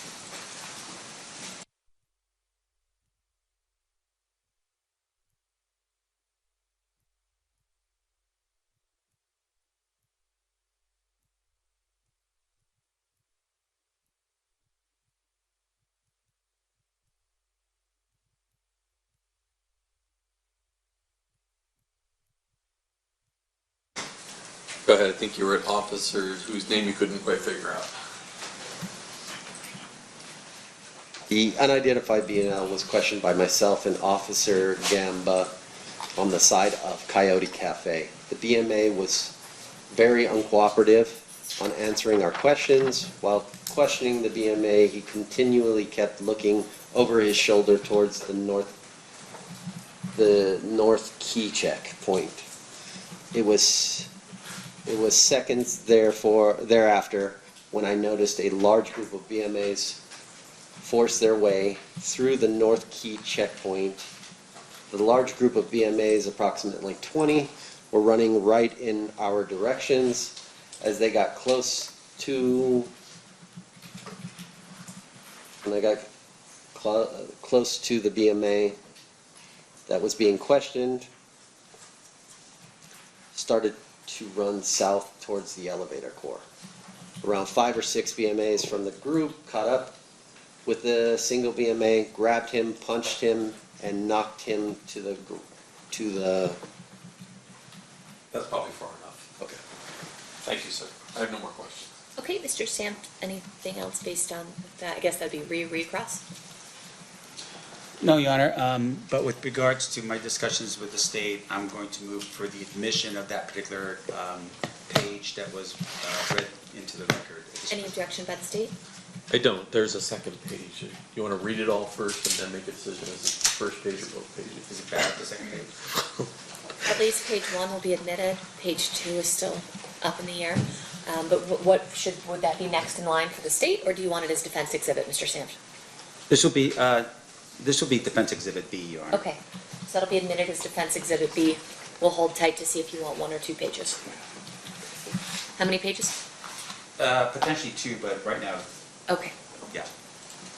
let my clerk know. Yes, ma'am. Thank you. So nothing further? Nothing further there. Any questions from the jury for Mr. Ingram? We do have at least 1. Okay, can I have the parties approach?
All right, a question from one of our jurors.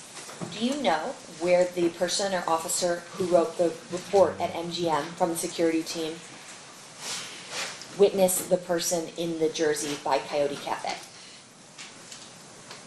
Can you restate that for me one more time? I can try, or I can read it again. Yes, ma'am. Where is the officer or person who wrote the report at MGM from the security team witnessing the person in the jersey by Coyote Cafe? Oh, on the map, it's located, the entrance, the specific entrance, whether it's, You think maybe you should stand up and do it on the big ones? Yes, So you can understand that.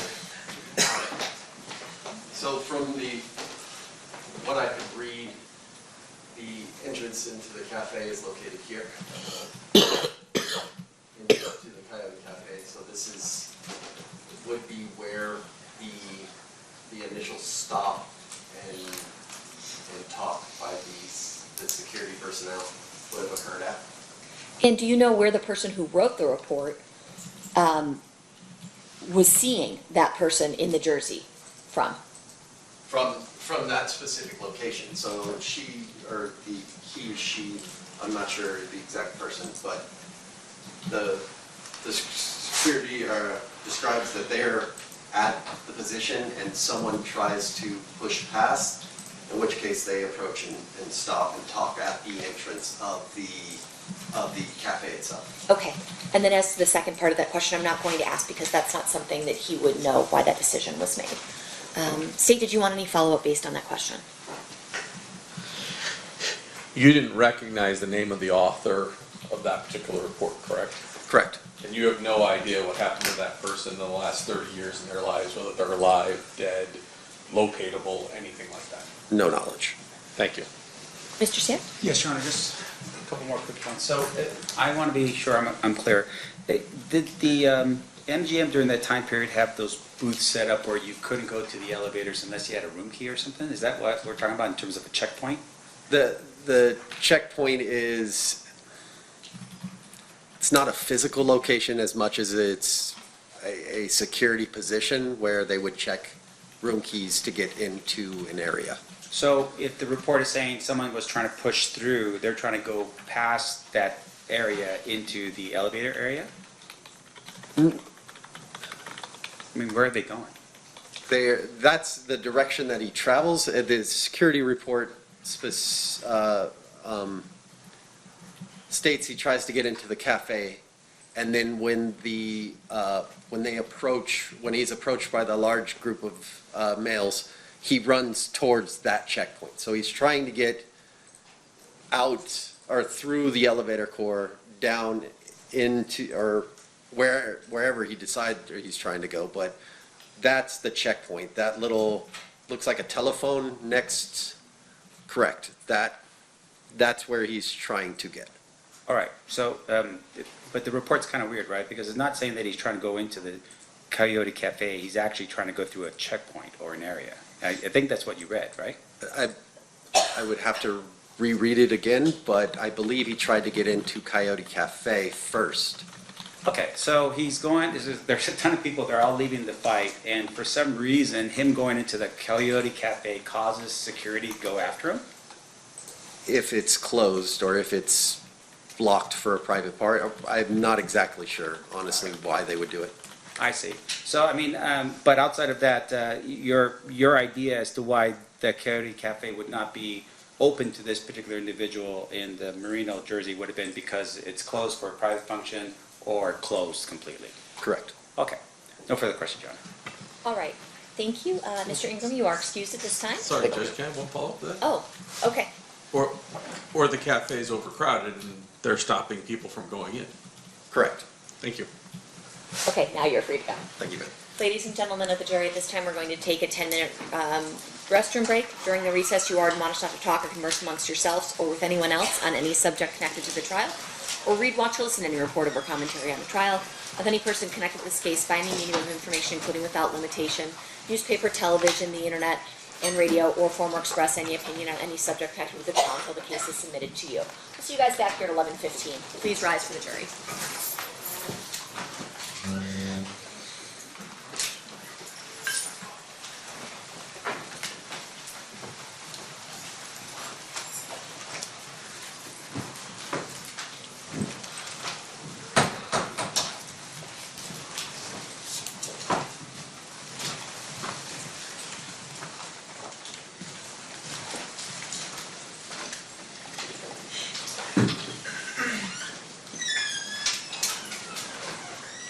jury has exited the room. Anything we need to address outside the presence?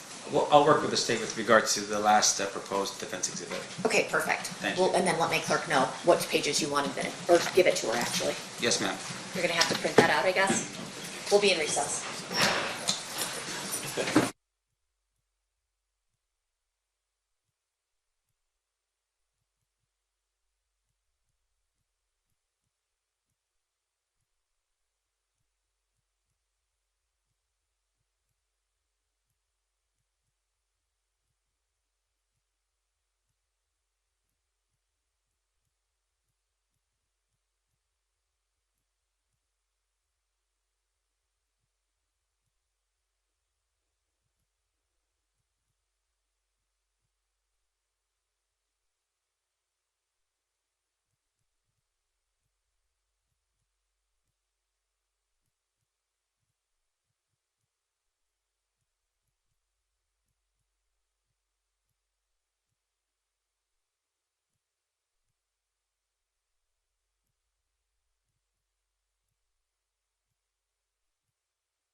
Okay, back on record in State versus Davis, C 377407. Anything we need to address before bringing the jury back in?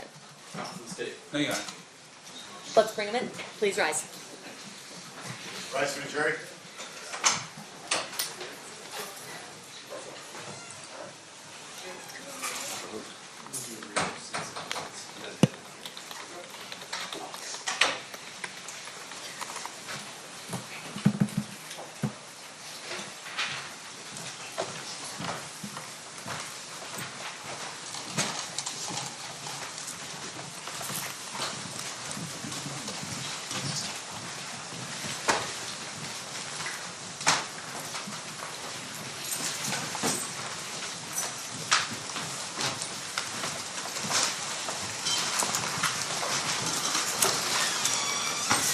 Do the parties stipulate to the presence of the jury? Yes, sure. You may all be seated. State, you may call your next witness. Kenneth Rios.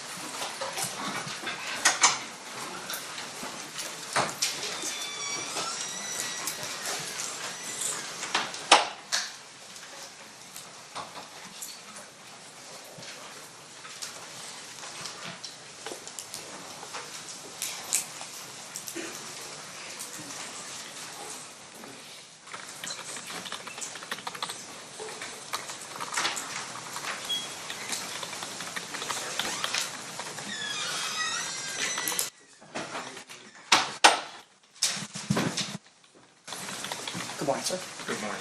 Do solemnly swear or affirm the testimony you're about to give in this action shall be the truth, the whole truth, and nothing but the truth, so help you God? Yes, I do. Thank you. You may be seated. And sir, if you please state your full name and then spell it for the record. Kenneth Rios, Kenneth Rios. Thank you, Mr. Rios. Mr. DiGiacomo, you may proceed whenever you're ready. Thank you. Sir, how did you used to be employed? I was employed as I retired as a Las Vegas sergeant for Las Vegas Metro Police. And how long were you with Metro? 28 years. And when did you start? April 17th, 1990. May I direct your attention to September 7th of 1996 at about 9 p.m.-ish in that area. Where were you working? I was working as uniform patrol at the MGM Hotel. At that time, did you learn of a situation that occurred in the elevator section of the MGM? Yes, I did.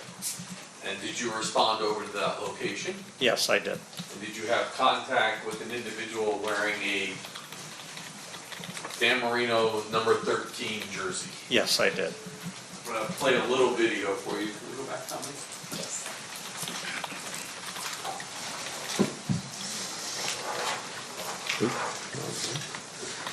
And this is 115B.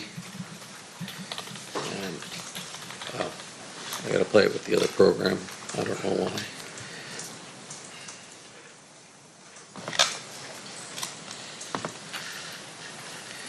I'm going to back up just a little bit here.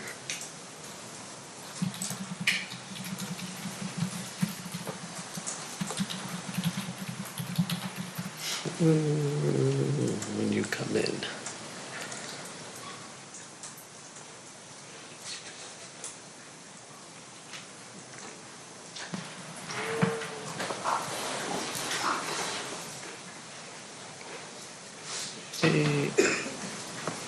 Started right about here. You let us know when you see yourself. I see myself. All right. And which of the three officers we have on scene there are you? One with the dark hair, my back, well, it was dark back then. My back is towards the camera facing the gentleman that has the Merino jersey on. Eventually, if we watch this video, you have a conversation with this individual, correct? Yes, I did. And at that time, did you ask him to identify himself? Yes, I did. How did he identify himself? He identified himself through a California driver's license, which security had in their possession and gave to me. Back then, this is just a fight call and he's the victim, correct? We thought he was a victim, yes. And so, did you talk to him about whether or not he wished to press charges or be involved. Describe that for us. Yes, I asked him first if he needed medical assistance, and he refused. He said he was fine. I then asked him what happened, and he told me basically that a couple of guys that he didn't know jumped him. And once again, I asked him if he needed medical. He said no. I asked if he wanted to file a report, and he said no. At that point, was he released and free to go on his way? Yes, he was. Later on that evening, did you learn about a shooting involving Tupac Shakur? Yes, I did. And then were you asked to then draft a report as to what your interaction was with Mr. Anderson? Yes, I was. And at that time, what name did you remember for Mr. Anderson? It was Orlando. I remember his first name. Is it anything unusual that when a victim gets attacked and doesn't want to press charges or write a report, for you not to have written a report that night? No, it's not. Basically, if you don't have a victim, you don't have a crime, as we put it, which isn't necessarily true. You always have a crime. But if you don't have a victim, the chances of prosecution, you won't get any information, and so we don't take a report if the victim refuses. It's only afterwards, the incident that occurs a couple hours later, you then go back from memory and write down what you recall from this incident. Yes, I did. And you were able to remember his first name as Orlando. Yes. Nothing further. Cross, Mr. Sift? Mr. Rios, Yes, sir. did you review anything in your preparation for your testimony here today? Yes, I did. What did you review? I reviewed my officer's report. I reviewed my memory. I reviewed also the last statement that I gave, I believe was to the grand jury a few years ago. Okay. And I would assume that prior to your testimony to the grand jury, you reviewed your officer's report back then even? Yes, yes, I did. Prior to testifying in front of the grand jury? Yes, sir. Okay. Make sure we're clear here. You wrote that report, that's in the normal course of your duties as a police officer? Yes, sir. No exception to, in terms of you conducting your business as a police officer, that you don't ever write a report? No, there's some instances where I may not write a report. Sure, can you tell us what those instances are? Not offhand, because it's been so long. There's just, you don't write a report for everything that you do. Everything's recorded in some way through the computer or through dispatch, I'm sure. But to sit down and write a formalized report on all my actions, no. So in terms of all your actions, are you saying, like, for instance, if you get up out of your cubicle and you go into your sergeant's office to talk about fantasy football, oh, no, that wouldn't have been back then, talk about the game between the Bears and the, Chargers, we're not talking about that kind of documentation, right? Right, I would never talk about the Bears, but yes. Okay. And there we go. And in terms of the way, though, you would handle, like, for instance, if you're doing an investigation, or in this case, you're part of an incident that occurs, a report would be drafted for something like this. Yes and no. It would just depend. It would depend, it would depend on some factors. In this case, there was no victim. He refused any kind of help. But it was worth noting because of his involvement. Yeah, and so the state had asked you a question specifically as to when you wrote your report. You wrote it after you got off of this particular shift. Is that when you wrote your report? I don't recall when I wrote it, but I'm sure that my officer's report would reflect that time. But I know I didn't write it immediately after. All right, and in terms of your knowledge that Tupac Shakur had just been shot, your testimony to the jury is that you had understood at that point that potentially a person by the name of Orlando may have been something to do with that particular case. I don't recall if that was the reason why I wrote the report, if that's what you're asking. Yeah, because I'm a little curious. Like, how do you, there's a shooting of Tupac Shakur. How do you, is it because you heard that there's a shooting about Tupac Shakur, they go, wait a minute, there was an incident that occurred with Tupac on property. Is that how we get to this point? Back then, I don't recall if that was the process that I went through to make the report. I don't believe so. I believe that there was some other officers that probably told me and suggested that I write a report because of his possible involvement. Right, so news goes out throughout the valley, Tupac has been shot, and then you're advised, hey, there was something happening with Tupac, just capture whatever it is that you remember, right? I don't recall that happening that way, but for most intents purposes. Right. Now, in terms of your report and you writing it, you're still, I mean, you're still on property when you hear that this incident had occurred with Tupac Shakur. I don't recall where I was at the time. Okay. Would you have ever called back to the MGM and say, hey, capture more video of, you know, this particular incident and the guy with the Merino jersey, you know, the night of the shooting to help them with whatever investigation could be out there? Did you do that? Not that I recall, no. Do you know of anyone else among the 3 officers that were there or any other officers would have done something like that? I have no idea. Okay. Maybe they're all Bears fans, and that's the reason why they didn't do that. It could be. Yep. Let me ask you this, though. In terms of your, this particular night, extra officers show up as overtime. They work overtime. Is that what this is? Yes, sir. All right. And they're doing it for a special event, right? Yes, sir. And in this case, this special event was the Tyson fight. Yes, sir. All right. In terms of the amount of people in Las Vegas, I would imagine there would have been a lot. A lot of people? Yes. Yes, sir. We see video showing, obviously, a lot of people at the MGM. Yes, sir. And would it just be the MGM where the fight was taking place, or would that be throughout the Strip? No, there'd be officers on other properties. Yeah. And once again, these officers are on there because of the anticipated flow of people coming into Las Vegas for this special event. Yes, sir.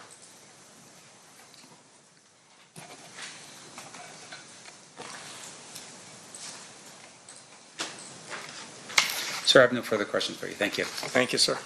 Anything further, Mr. DiGiacomo?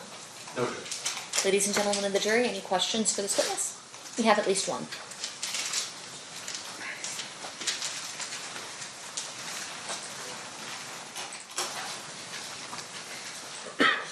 Can I have the party support?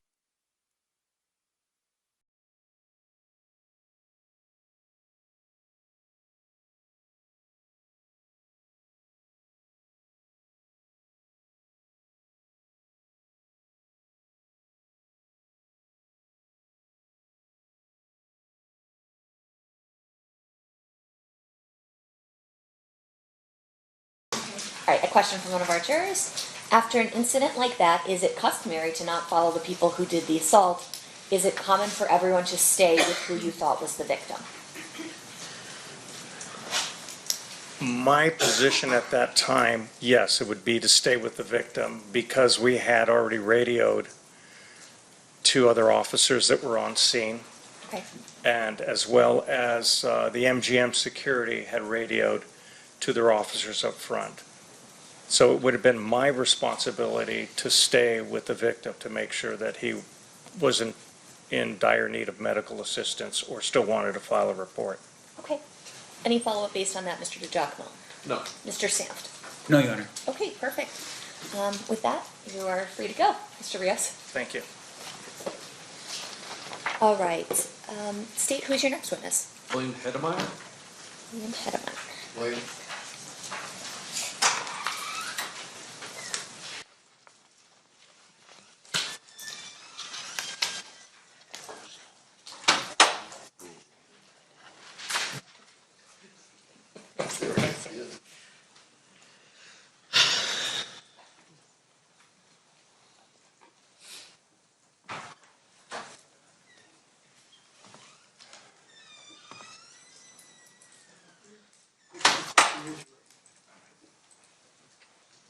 Good morning.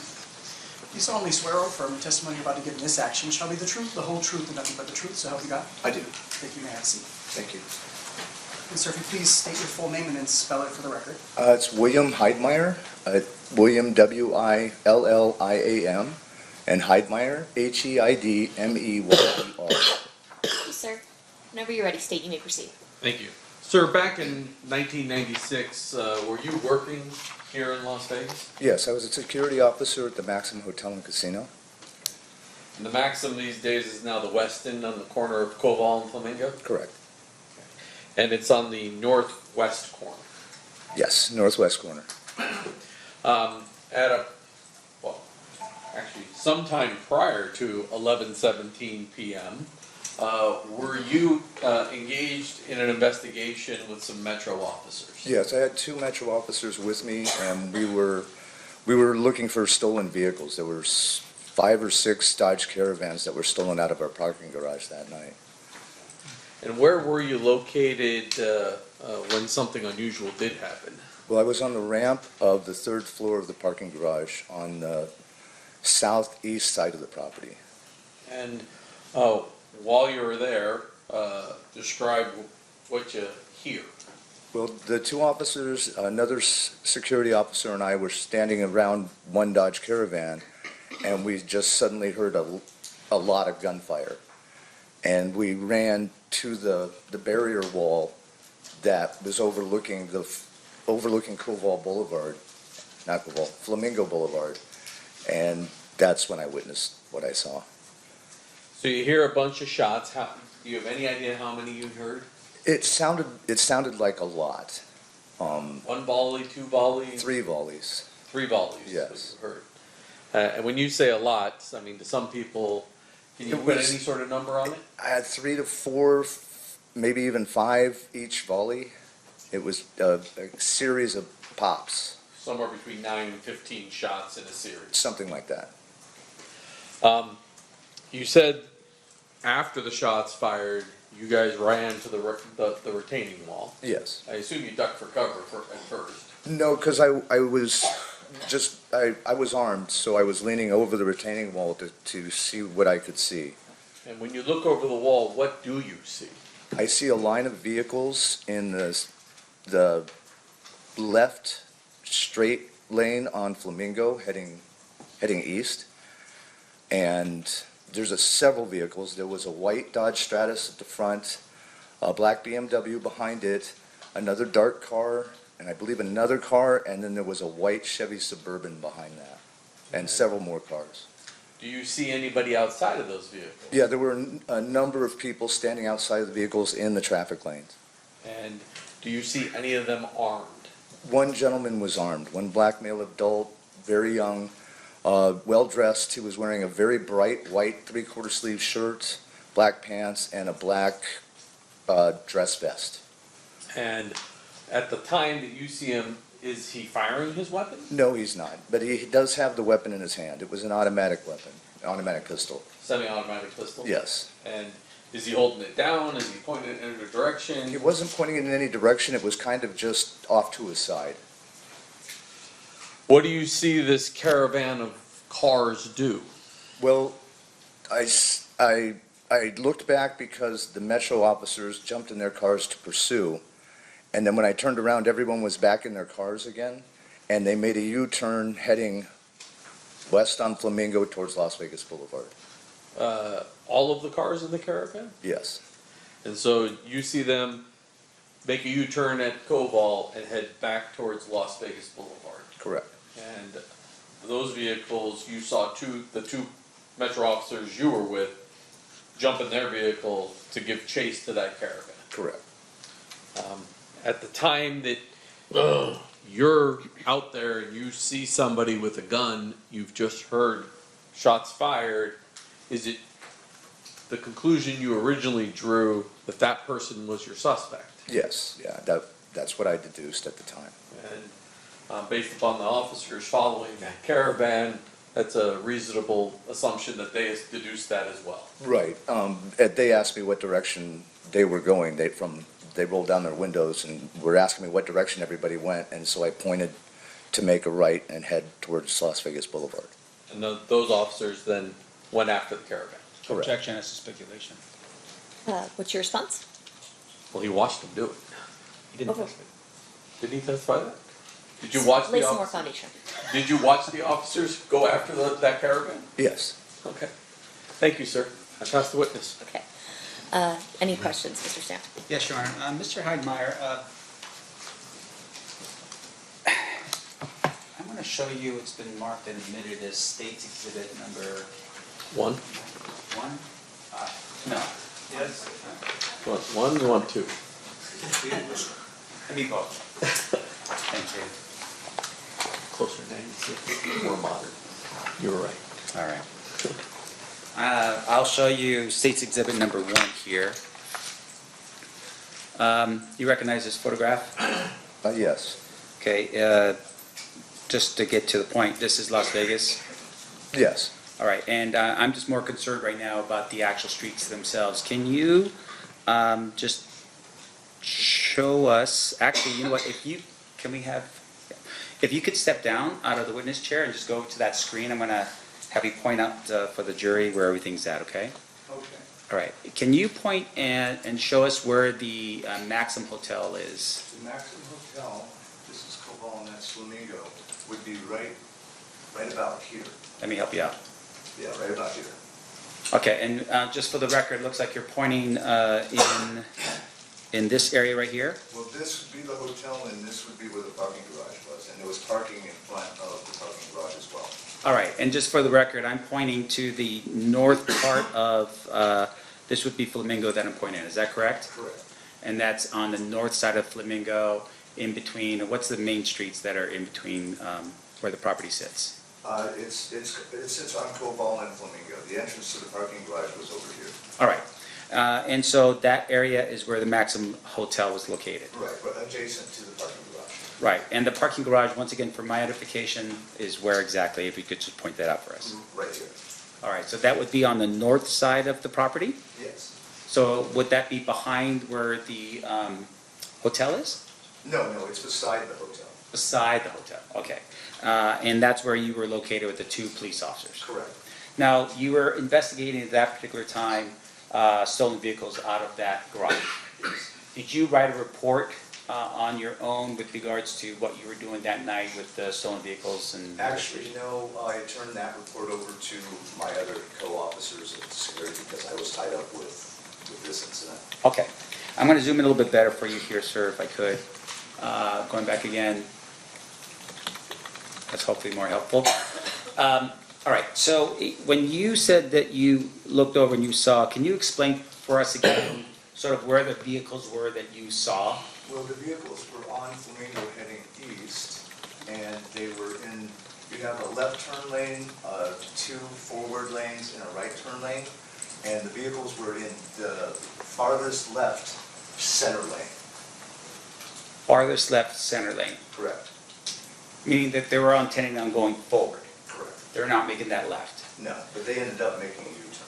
Sure, and once again, for our edification, this is 30 years ago, right? So you've got 3 lanes going directly east, and is that a yes? Yes, Okay. I'm sorry. And then you have, is it 2 lanes that are actually turn lanes to turn onto Como, or is it just Actually, I one? believe it was 2 lanes, so it would be from the facing east, it would have been the 3rd lane that they were in. There's 2 turn lanes, 2 straight lanes, and then a right turn lane. All right, and then with regards to the vehicles themselves, your testimony was that there was a white van of some sort, or maybe vehicle in front of the black BMW? Yeah, it was a white Dodge Stratus. I see. Is that a van? No, that's a No, car. it's a 2-door sedan. Okay. And then behind it is the BMW, Yes. and then behind it are multiple cars leading back. Yes. And your testimony was that you had identified a is it a Lexus behind it? I think it was a Lexus, I believe so. And then another vehicle, and then a white Chevy, and then it just kept going all the way down. Correct. So even though we're identifying these vehicles, you don't know how many vehicles were in the procession or the? It was several. I didn't count them at the time, but it was a good 10 vehicles. Okay. And all those vehicles are now making a U-turn and heading back towards Las Vegas Boulevard? Correct. You don't see the actual shots being, someone actually pointing a gun at something and shooting something? No, I did not. You just heard it? Yes. The individual that you had identified as the person with the gun, Yes. did you see that individual shoot his weapon? No. All right, but you saw him dressed up in a relatively nice-looking sort of presentation, black Yes. pants? Yes, he was well dressed. Okay, vest and a white shirt.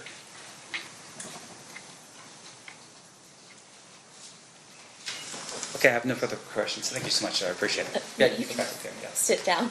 Yeah, sorry. Thank you. Thank you. No worries. State, anything further? No, Your Honor. Ladies and gentlemen of the jury, any questions for this witness? Seeing none, thank you so much for being with us, Mr. Heidemeyer. You are free to go. All right, thank you very much. You're welcome. State, you have one more, right? Before Yes, lunch? Judge. Okay, who's that gonna be? Dino Kelly.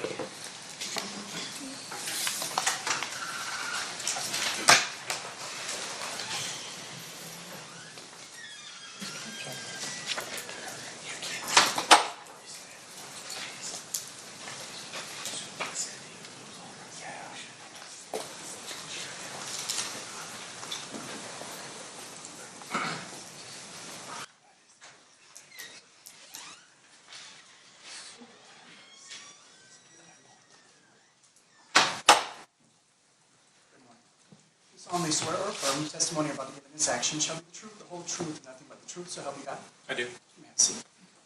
And if you please state your full name and then spell it for the record. It's Dean O'Kelly, and it's DeanO'Kelley. Thank you, Mr. O'Kelly. You may proceed, Mr. DeJohnson. Sir, how are you currently employed? I'm a deputy marshal in district court with Judge Erica Mendoza. Prior to become a deputy marshal, well, I guess you've had multiple hats. At some point, were you a Metro police officer? Yes, I was for 20-plus years. And approximately what year did you start? September of 1991. And when did you retire as a Metro officer? July 12th of 2012. And after July 12th of 2012, did you do something else with Metro? I did for about almost 8.5 years. I was a cold case homicide investigator. Now, well, let me ask you this. When did you first go to homicide? In 2003, on July. So on September 7th of 1996, what was your assignment? I was a detective in the gang unit on one of the enforcement teams. What does that mean you did for Metro? What's an enforcement team? So the enforcement teams are dressed in greens, and we usually have 5 or 6 detectives together, and we would patrol known gang areas and come in contact with gatherings that involved gang members. And then after enforcement, I did 2 years in investigation where I investigated gang-related crimes. Before I get to your actions on this particular evening, I want to ask you a little bit about how the process of report writing has changed at Metro over the years. You have handled your own cases since the early 2000s, but you also were a cold case investigator, which I assume that means you also have experience with years and years and years before you ever even became a police officer. Certainly. Was there a particular way that cases were documented up until the early to mid 2000s? I mean, I think there's been some changes over time just because of the digital age. And, you know, when I first went to homicide, we were still using typewriters that had the little spinning ball on there and actually typing in triplicate, those types of things. Keeping our notes, you know, handwritten in our notebook. And then it kind of changed over time. Everything went digital and we started keeping things on the computer. And so when we're talking 96, there was multiple reports written by officers as they did things because there wasn't the same computerized systems we have today. That's correct. Modern day, is there something called a main case report or a main officer's report related to homicides? Yes, there is. Explain that to ladies and gentlemen. So what we normally do, and it kind of depends on the detective themselves. I mean, you probably worked with people that have Post-its all over their desk and it's a total wreck and you have no idea what you're looking at, but they know where everything is and they know how it's organized. We had detectives that were like that. Me personally, I would keep everything on what's called a case management form. So from the very beginning, from the very start of when we got a call and we're keeping notes in a notebook, all that information go into a case management form. So I wouldn't be initially concerned with an officer's report getting started at any point, because I was using that management form each and every time we did something investigatively. If we took a phone call from, a witness, then I would document that on that form. And at some point, especially if you had somebody that was in custody, you would transfer all that information over into an organized officer's report, which would then have the title at the top. It would have the date and time and location of when the incident occurred, who's involved, who are the suspects, who are the victims, who are the witnesses, and it would be in a chronological order in an investigation. But initially, everything's kept just basically in the management form. Eventually, you want to get to the point where you put together all that information into an officer's report, and there will come a point in time where the individual detective would make the decision that the officer's report's final, right? You would get it signed off.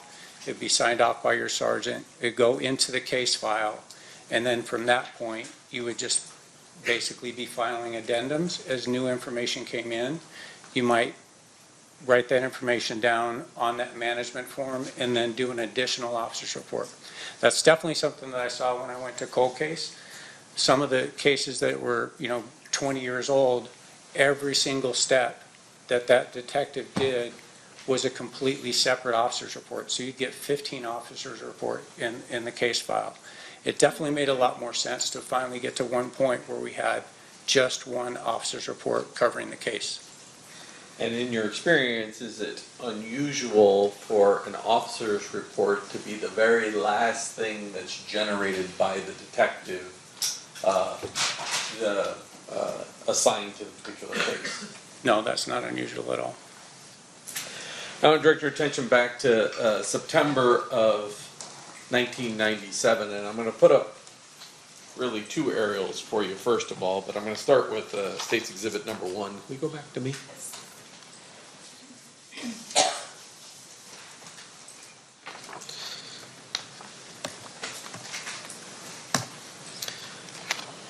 That appears to be an aerial of Las Vegas Valley. Yes. And it's clearly more modern than 1996, because you can see T-Mobile over here and some other things. Is that correct? Quite a bit different today, yes, that's true. And then I'm going to go back and show State's Exhibit number 2. This is a much earlier rendition of the Las Vegas Valley, because T-Mobile's not there. Is that accurate? That's correct. Okay. And identified on State's Exhibit number 2 is where the, I can't move, I can move the mouse away. Where it says Monte Carlo, that's generally where the Park MGM is today. That's correct. And at the time, back in 1996, there was a club called the 662 Club on Flamingo, is that correct? Yes, very familiar with it. And is that referenced in State's Exhibit number 2 as well? It is. And is that generally in the location where it's at? Correct. So now I want to jump back to 1. At about 11:17 p.m. On September 7th of 1996, where were you? We were conducting enforcement activity kind of northeast of the location of Cobalt and Flamingo. And did something catch your attention? Yes. As we were out with a couple of 2-3 gang members, we heard over the radio an officer rather excited, certainly under a stressful situation, reporting shots being fired and requesting a code red on the radio. We weren't very far away, so we cut the guys loose that we were with, got in our vehicles, and with lights and siren, we went over to respond to the area of the Maxim Hotel. When an officer calls out code red, what does that mean? What is he trying to do? The code red is so that no other radio traffic is coming across except for what those officers are going through.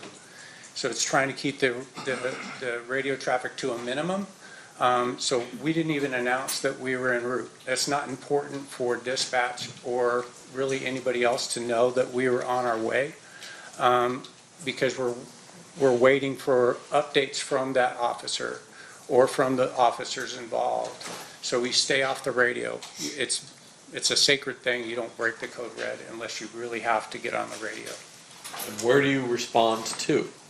We responded to the intersection of Koval and Flamingo right there at the Maxim Hotel. Now it's called the Westin.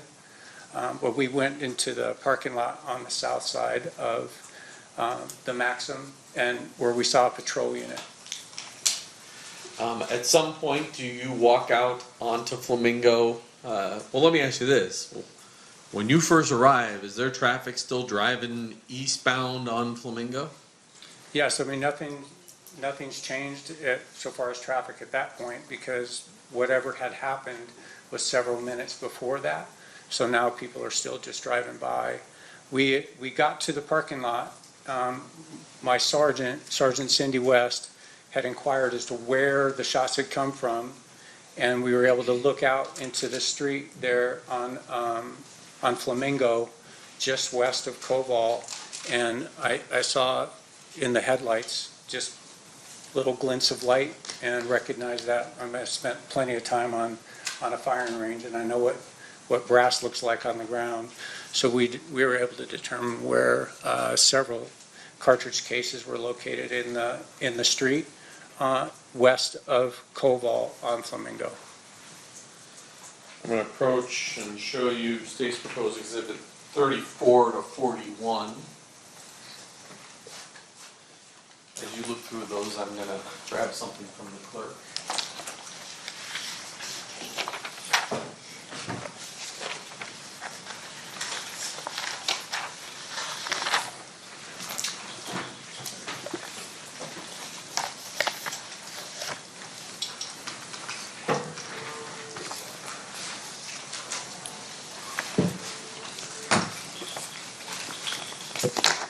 Do you recognize those? I do. And how do you recognize those? When we spotted the cartridge cases in the street, at the time, my enforcement vehicle was a Chevy van, and we had a whole bunch of cones. So as we located the cartridge cases there on the roadway, we took a bunch of cones out of my vehicle and actually placed them, in the photographs you'll see it a little bit different, but we placed the cones on top of or over the cartridge cases, so the cones protected where they were located. Because you could even see there was at least, I know one for sure, maybe more, that had already been run over by traffic, so it was a little bit mangled. So we protected the crime scene, and we also popped a couple of flares on the north side of the number 3 travel lane where the cartridge cases are located. And this State's Exhibits 34 through 41 fairly and accurately represent that situation. Yes, it is. Move to admit. No objection, Your Honor. So admit it? So I'm going to put up 34. And can you just describe for us what we're looking at? So you can see the cartridge cases are kind of straddling the 2 lanes. Can I stop you for a second, Mr. O'Kelly? Yes. There's a mouse sitting right there. Don't click it. Just it'll freeze up the whole system, but you can use it as a pointer. Exactly. So these 2 cones that we set up here were more or less to protect where the cartridge cases were located. These other cones are covering the actual cartridge cases in the roadway. The one that's closest to us in this picture is a bullet fragment. It was the furthest away from Koval. And then the other cones are all spent cartridge cases, Winchester, Smith & Wesson 40 caliber cartridge cases. Do you know a person by the name of Dan Ford? Yes, I do. How do you know Dan? Dan Ford is a senior crime scene analyst that I worked with quite a bit. We started on the department right around the same time. And ran into him several times on cases that I worked with in the gang unit investigations. We also utilized him on the RICO task force that I was on for a couple years. And then he responded countless homicide investigations during my career. Eventually, does Mr. Ford leave the crime scene that was at Harmon and Las Vegas Boulevard and come, and is he the person that takes these pictures and winds up collecting these items? Yes, he is. Fortunately, Dan was already dispatched to the area of the Maxim for the patrol units that had called out on the radio the shots that were fired. They were taking a report for damaged vehicles that were there, and Dan had already been dispatched to that. So he wasn't far away when the shots rang out, and he was requested to come to that scene. Sitting there in front of you is state's proposed exhibit 129. Looking at state's proposed exhibit number 129, do you recognize what that item is? Yes, I do. I've seen and reviewed the handwritten evidence inventory that was authored by Dan Ford. I can see that that's his handwriting. It's also his initials and P number that are on the package for the Winchester cartridge cases. And then there's a red seal on the back of here. That would have been placed on by Mr. Ford, correct?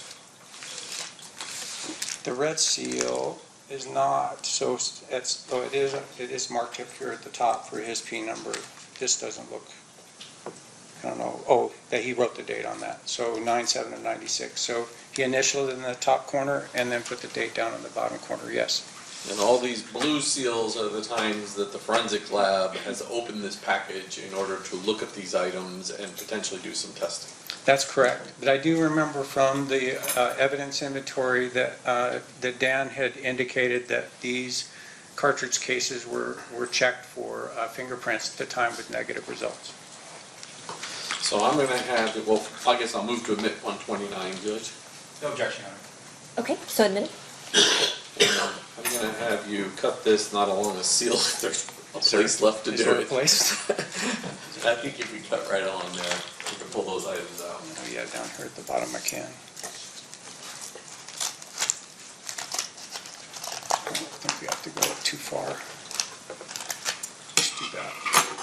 Maybe just pull those items out.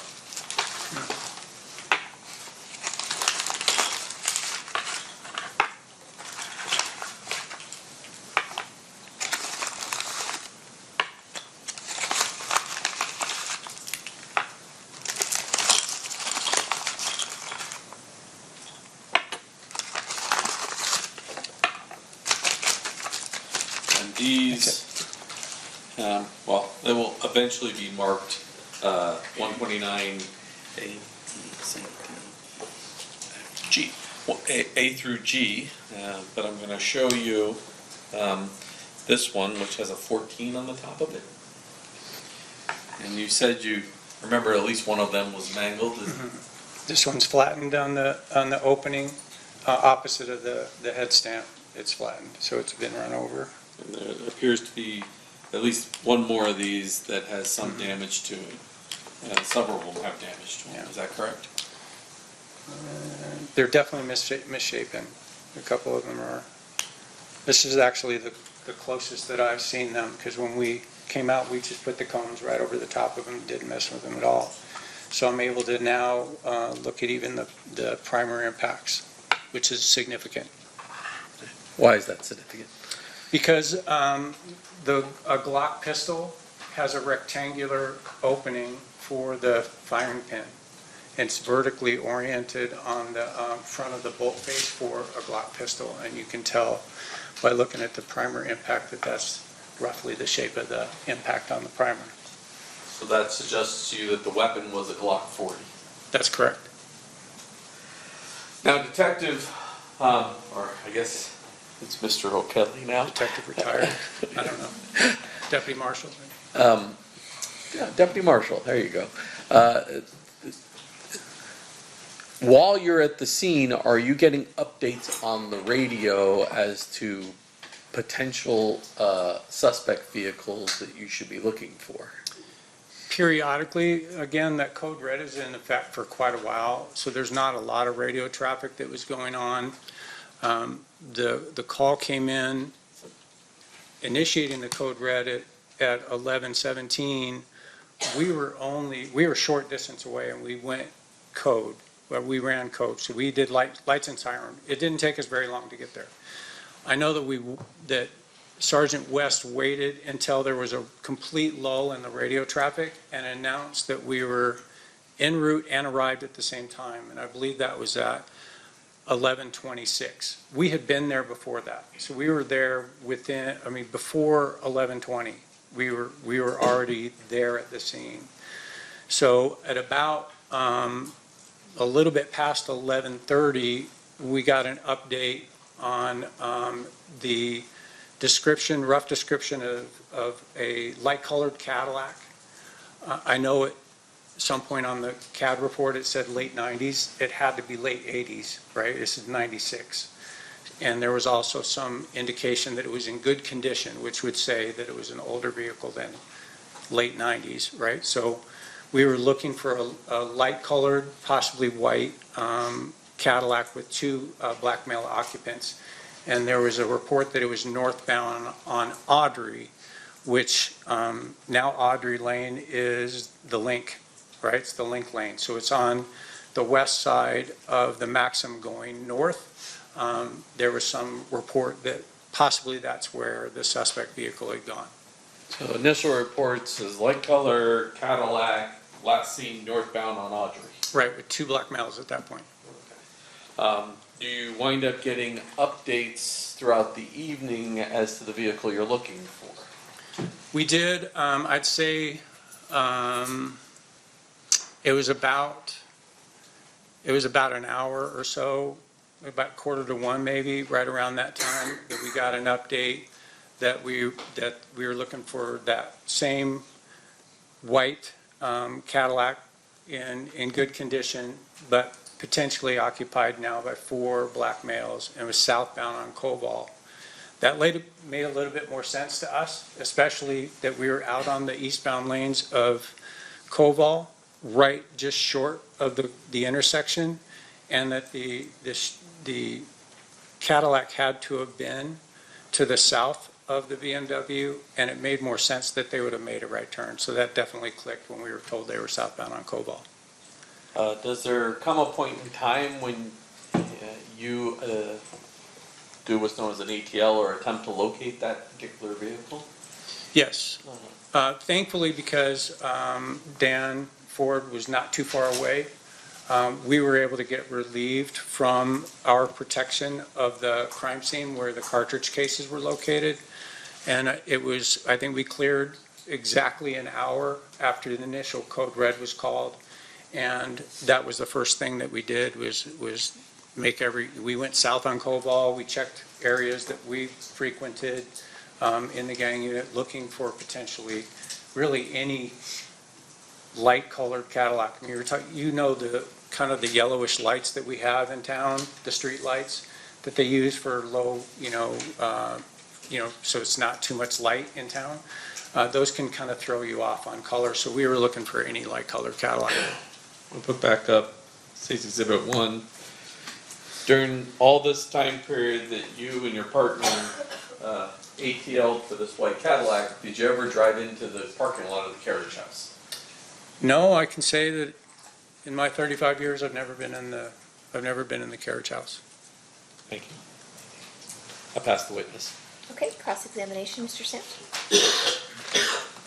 Sorry, sir, what's your last name again? O'Kelly, O''K-E-L-L-E-Y. Mr. Kelly, thank you for being here today. Your testimony, obviously, I would imagine before you were here, you probably reviewed your reports, whatever it is you wrote during that time period. I didn't write any. Okay. Certainly. Even after I went to homicide, I wasn't involved in the investigation for this case. I did review the CAD report, the computer-aided dispatch report, noting those times. I don't have that great a memory, so I'm going to have to tell you that. And that handwritten evidence inventory by Dan Ford. I have both copies right here in my notebook. I see.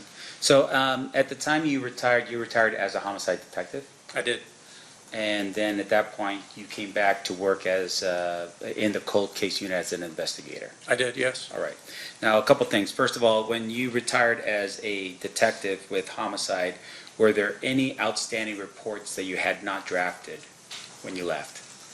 I can tell you that and people love me, so they got a limousine and we had a big party. So as there was a limousine out in front of headquarters at 400 Martin Luther King, I was typing the last officer's report that I needed to personally finish.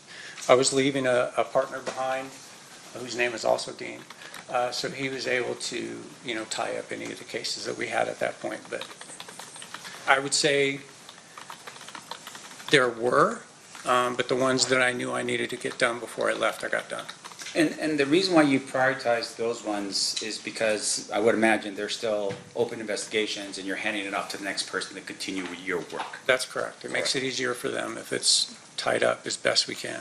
Right. Did you take any of those cases with you when you went over to the cold case unit?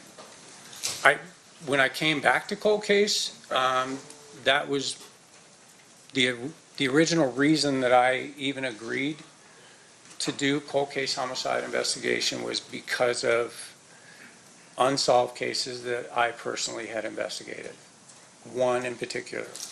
So as soon as I came back to cold case homicide, the very first thing I did was go and pull Jamie Sheldon's case and bring it over to my desk. That's the first case that went there. And we were able to work, I was honored to be able to work on cases like that and others that I had been a part of when I was a detective, yes. So in terms of, just explain to the jury what a cold case is.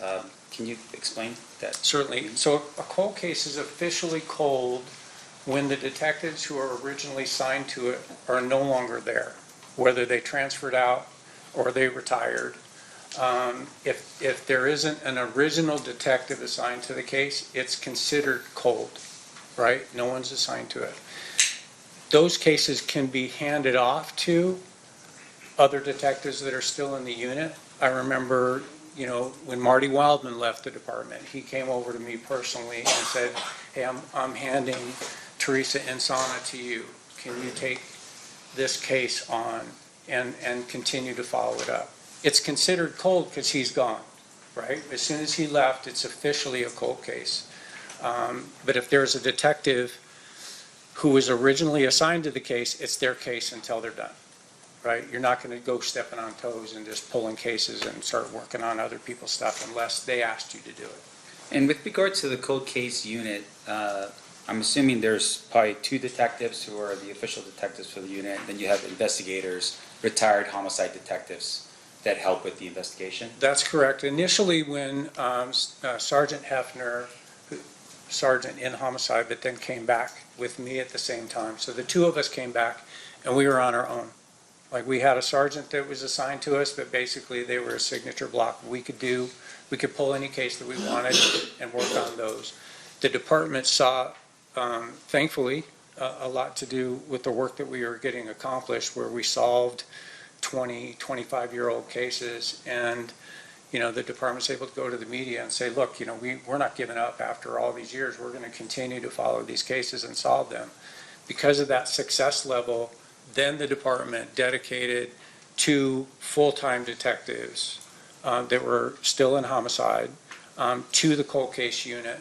And then we had, I want to say 3, 4 more cold case investigators that were assigned to us. So I think we had a total of 5 or 6 at one point, plus the 2 detectives and a dedicated sergeant to the cold case unit. So in terms of your work in the cold case as an investigator, you're not a detective, right? No. So there is a difference in terms of your responsibilities versus the responsibilities of a detective. Correct. Because the detective would be the law enforcement officer. Certainly. And you are a person helping the law enforcement officer. Essentially, we can still steer the investigation where we want it to go. We're doing interviews, we're doing those things, but say authoring a search warrant. So if we run into a situation where we need a search warrant done, it's going to be It may get written by one of us, but it's going to be sworn to as an affidavit by a detective on the department who's a sworn police officer.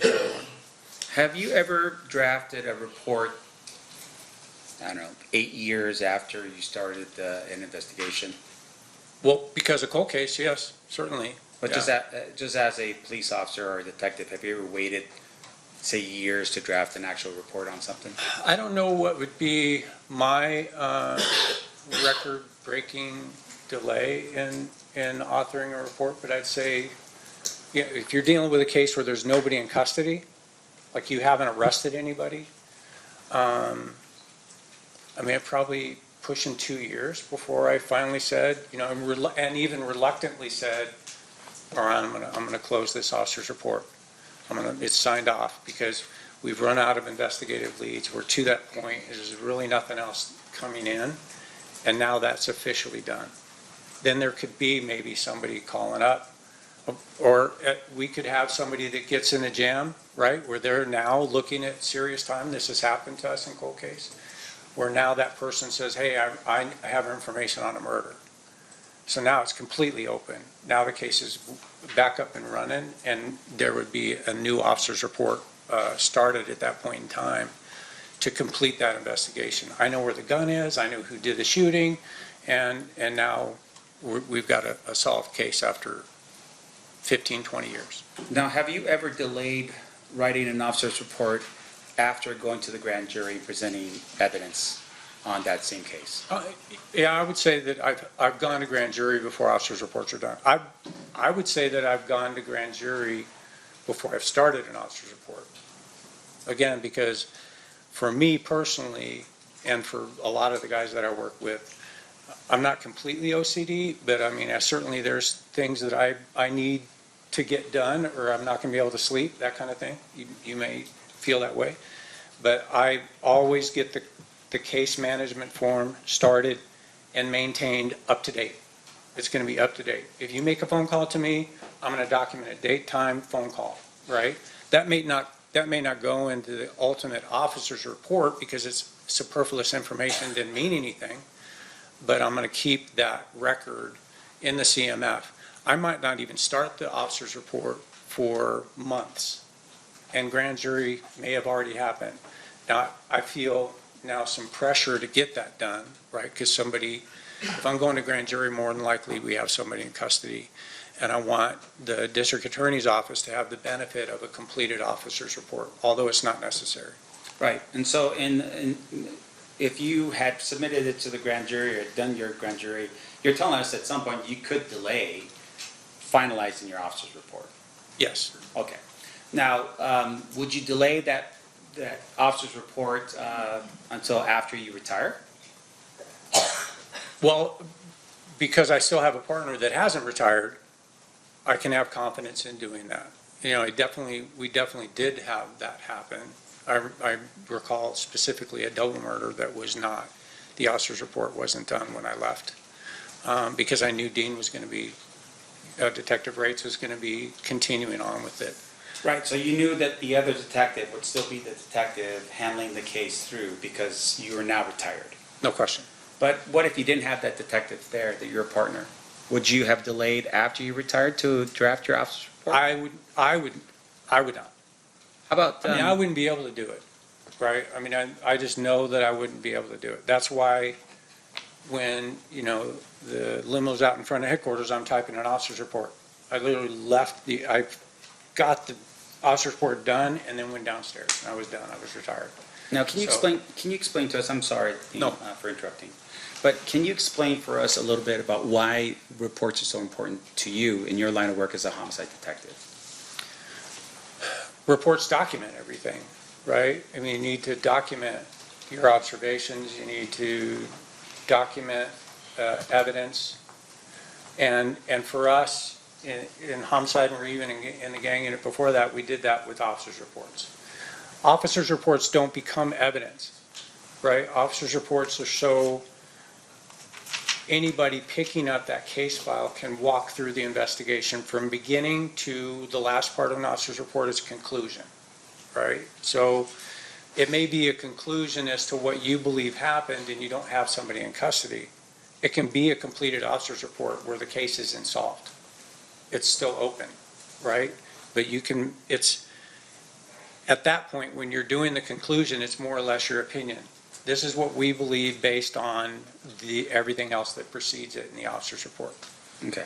And that would, of course, help you later if you ever recalled to testify in front of a jury, to recall what happened. Oh, absolutely. That's the go-to document for somebody who's preparing for trial, is that officer's report.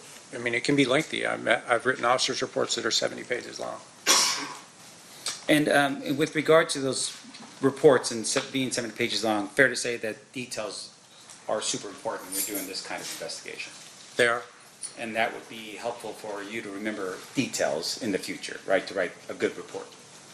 Right, the more extensive and the more detailed your report, the better off you're going to be, the more prepared you're going to be. But in addition to that, you could be documenting things that you observed or that you knew at the time you were doing the investigation that you don't realize were important, right? So I could document something in a crime scene that seems like it's innocuous, you know, something that's just doesn't seem like it's that important. And then later on, when maybe a suspect's in custody or, you know, the investigation's further, then you find out, oh, that one item that you made a note of now becomes important because the suspect touched it, or that was the murder weapon that was cleaned up and stuck over there and nobody realized it.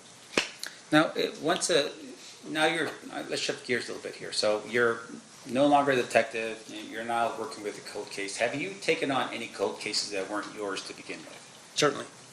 And what is typically the standard operating procedure when you are starting your investigation as a cold case investigator?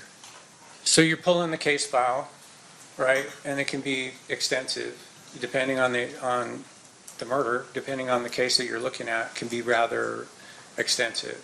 Some of the cases that we were pulling had pouches in them with VHS tapes, right? There were separate boxes that had VHS tapes in them. You probably may even know what a VHS tape.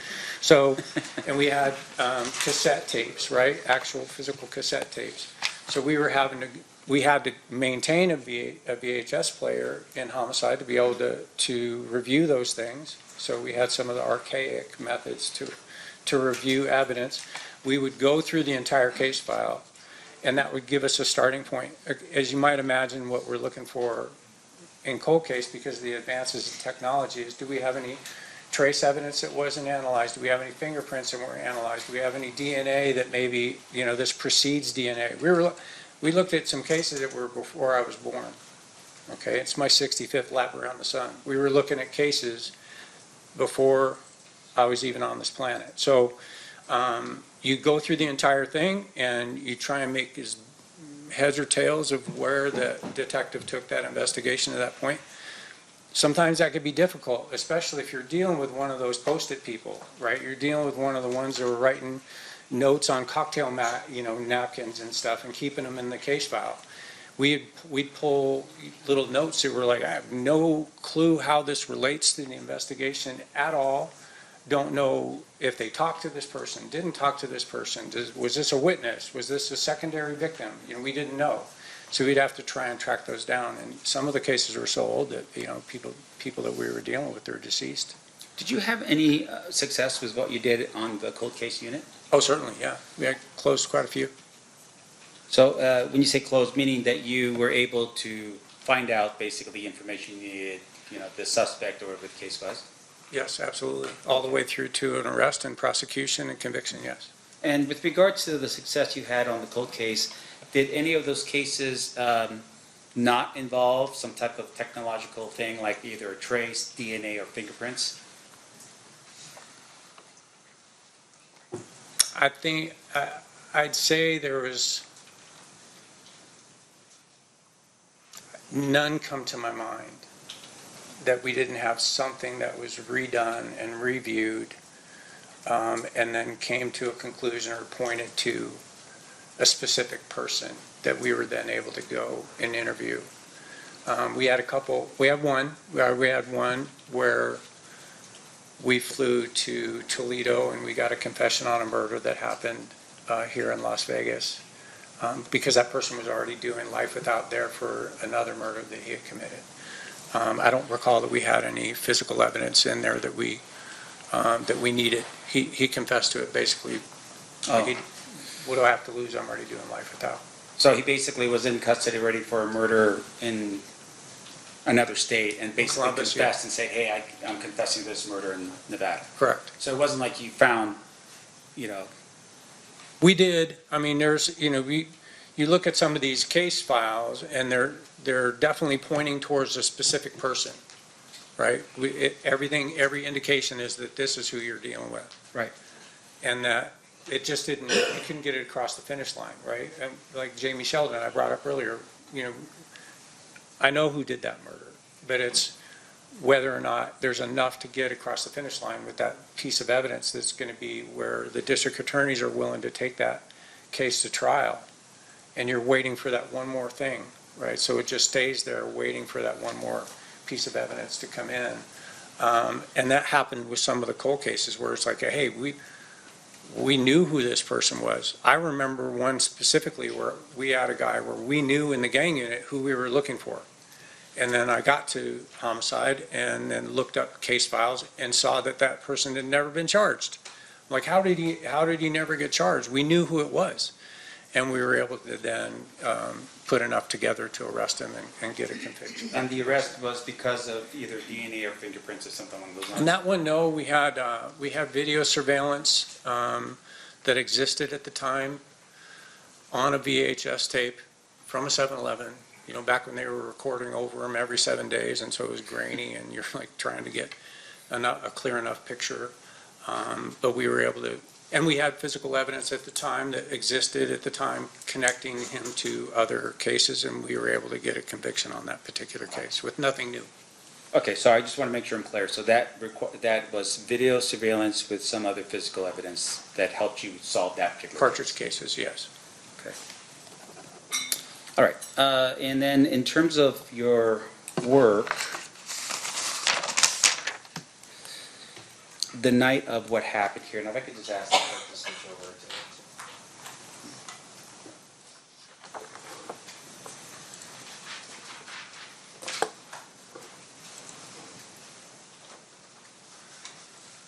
to. Are you, does this help a little bit here about just zoning into what's, zooming into where this thing happened?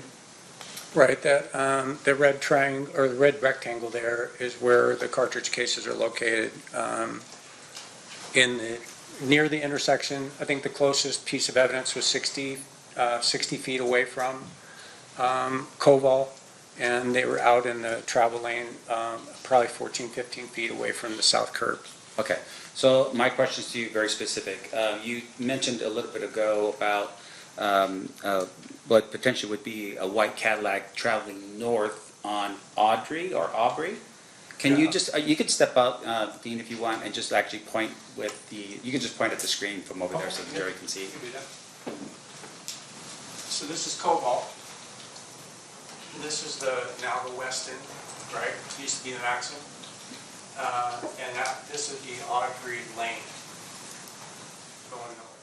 And then down in here is Audrey Street that cuts over, it actually cuts south and then goes all the way over to the boulevard. But the initial report was that we had this light colored Cadillac occupied by two BMAs that went north on Audrey. So they would have to, with the entourage that everybody had U-turned and gone this direction, they would have to have followed and then turn right to go up on Audrey. There's really no way for you to get from eastbound Flamingo at Cobalt to northbound Audrey without making a U-turn. Okay, and just if you could stay there for a second, Dean. The other part here is that I'm just pointing again with my pen, and that would be the area where you found and located the bullets, the cartridge cases? Cartridge cases, yeah, they're in the eastbound lane, I think the number 3 travel lane, primarily, kind of straddling the lane there a little bit, right here before you get to Cobalt. Now, if you can describe for us the street. So on that street right there, and I'm just pointing to the part of Flamingo that's, I guess, west of Koval, and then before or between Aubrey and Koval, this area here. Mm-hmm. Is there a concrete divider that's in that area? There was not a concrete divider, no. And I think now it's like those yellow plastic cones that are every 2 feet. Now separating it when you come up, because on eastbound Flamingo, there's two left turn lanes to go north on Cobalt, 3 travel lanes, and then a right turn lane to go south on Cobalt. So, for instance, if cars are going to make a U-turn and turn around and follow, so like say, for instance, a black BMW, right? The other cars could just basically just make a left-hand turn and go right back. They don't have to go in procession around and keep going. Fair? Yeah, well, now they would be hitting all those yellow cones. So I don't know. I don't think back then, I think you could probably just right there. I mean, it's a violation of the law. It is. Yes, you could certainly make a U-turn there. Because my understanding is those cones that you're talking about will be actually on Cobalt to prevent people, I guess it's like to stop traffic from merging or having too much lanes or traffic in that area. Do you recall Well, that? I know all the yellow cones, because I took a fellow marshal to the airport yesterday, and the lady in the box actually took me north on Cobalt to pass that intersection, so I was able to see all the yellow plastic. They're permanent cones that are there on the roadway now, dividing the north, or east and westbound traffic. Right, but at the time, your recollection back in 1996, you don't know if there were cones up at that I point? don't know, there wasn't. Yeah. I know there wasn't, and there wasn't a New Jersey wall, so I think, yeah, you could just make the turn. Just There make might have been a curb, there might have been a cement curb, but I don't see that in the photo, and I don't have an independent recollection of it. Gotcha. So those cars are, if we're trying to envision the BMW getting shot at, and at some point it's making a U-turn, there's some discussion about rims on the vehicle being messed up because of. Yeah, it's possible. And then as it's going down, the other cars would have just either just turned around and made a left, immediate left. Possibly. I know, because we never went to Harmon and the Boulevard, never saw the entourage, the other vehicles that had gone down there. Your Honor, I have no further questions. Thank you. Anything further, Mr. Giacomo? Briefly. I don't know if you retired on a Friday, but if you knew when you retired on Friday that on Monday you were going to be right back there as a cold case investigator, you wouldn't feel, or would you have felt, the need to finish that Friday before you got in the limousine? I think I would have been okay to let it go. Yeah, that'd have been all right, and skip that part. Yeah.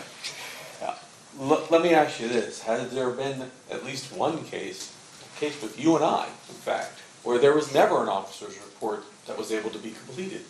No, Debbie Flores Narvaez.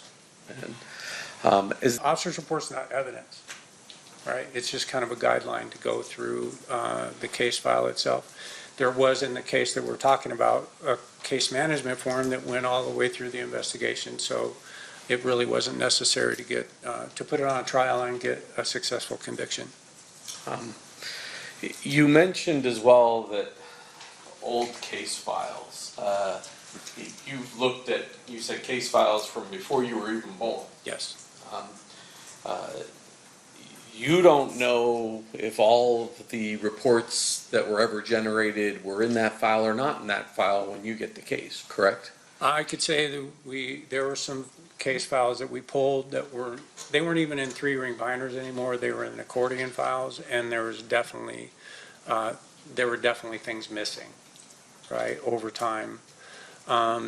The frustrating part of cold cases, going to pull evidence and seeing that it had long been destroyed, wasn't even available anymore, which shouldn't happen, but it sometimes does. And so, you're trying to piece together the case even without some pieces of evidence that you think is crucial. So despite not having maybe everything that the original detectives have, you don't just give up, you still try and solve the crime. Exactly, well, you go redo it, right? I mean, if there's indication, like again, if you got a cocktail napkin with a name and a date of birth on there, but you don't know how that was involved, then if that person's still around, you go interview them. And, we ended up doing it, in cold case, we ended up doing a bunch of traveling to where we would go do those interviews and sit down with people and, they have, being a witness to or being involved or even connecting remotely to a violent incident like that or a murder, that's called a significant emotional event, right? You're going to remember very specific details. I'm sure in your own life you've had that, where something really significant hits you. You can remember what you were wearing, you can remember the smell, you can remember where people are standing. So we were able to just go back and redo that interview and then put that into the case file, even though it was missing. And you sort of said this, but in a lot of those case files, law enforcement knows what they believe to be the story. They just don't have the witnesses to present in a courtroom to establish the crime beyond a reasonable doubt. No question. I would say, especially during my 2 years in investigation in the gang unit, also the 2 years on the RICO task force that we were involved in, we were dealing with gang-related crimes, and there were many cases where we had something happen with, we knew 50 people around, right? There were 50 people there, and you start talking to witnesses, and everybody has the same statement. I heard shots, I ran, and the police stopped me for no reason, right? So you don't get that level of cooperation because people are afraid, right? People maybe think because they think gangs might be involved, they don't want to say anything, they keep it to themselves, and they live with the fact that they didn't help, right?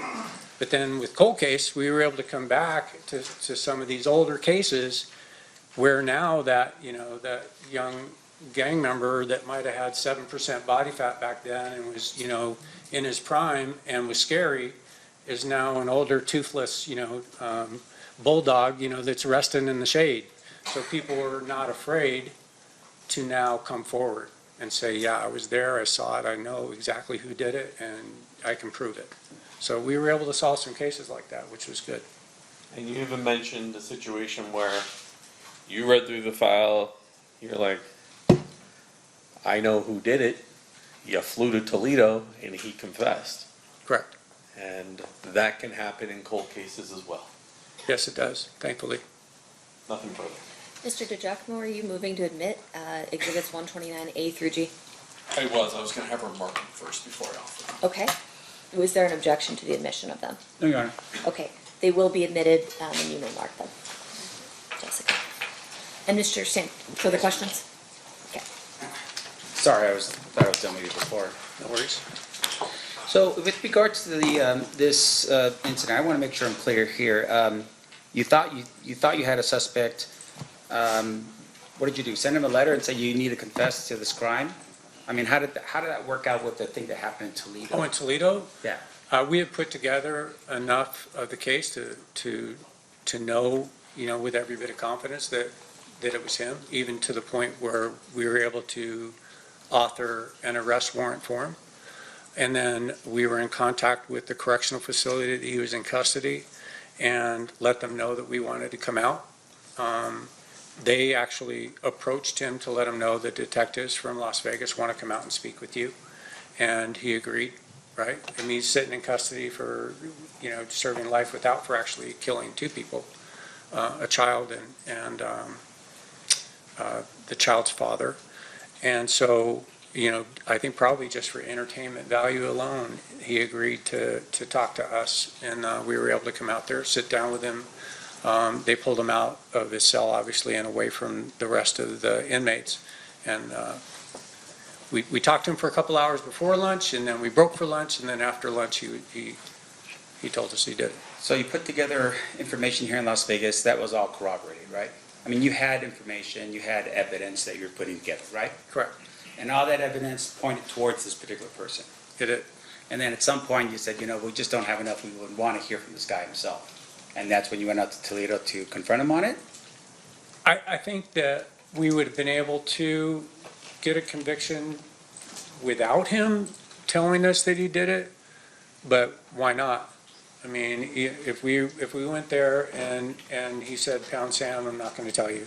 Like, you flew all the way out here and now I'm not going to tell you that I did it. I mean, we still would have gone forward, but it certainly, bolsters the case to have him say, yes, I did it, and this is what I did before and after, which is what he was able to do. Right. So in the case you were developing, you had corroborating evidence here in Las Vegas. Yes. And this was just the final, cherry on top to actually hear him say the words that, yeah, I did it. Agreed. Now, the corroborating evidence you had here, though, was your investigation. I would assume that had some physical evidence, witnesses, that kind of thing to it? It did. Okay. And your testimony here right now is literally, you don't necessarily even need his confession. You could have just done it without. Yes. Now, in addition to that, obviously, if you didn't have those things, you suspected somebody, but you don't have DNA, you don't have fingerprints, you don't have an eyewitness, you don't have surveillance video, you don't have anything at all that would tie that person to whatever the crime you believe has occurred, that would mean at that particular point you don't have it, right? I would agree with that. Now, in addition to that, your testimony here is, and I want to make sure I'm clear, you were a gang person before, and those field interview cards would be helpful if you were looking into a potential crime where someone is accused of the crime, like look at those field interview cards, right? Field interview cards are very valuable. I worked bike patrol for the gang unit, and we filled out probably more FI cards, field interview cards, than a lot of the gang detectives did. That got me voluntold to test for gangs. And so, yeah, field interview cards are very, very valuable piece of information because you're contacting somebody in a non-threatening, non-arrest, non-custodial environment, and they're telling you, they're giving you information that you're able to document. And if you could explain to the jury a little bit what a field interview card is.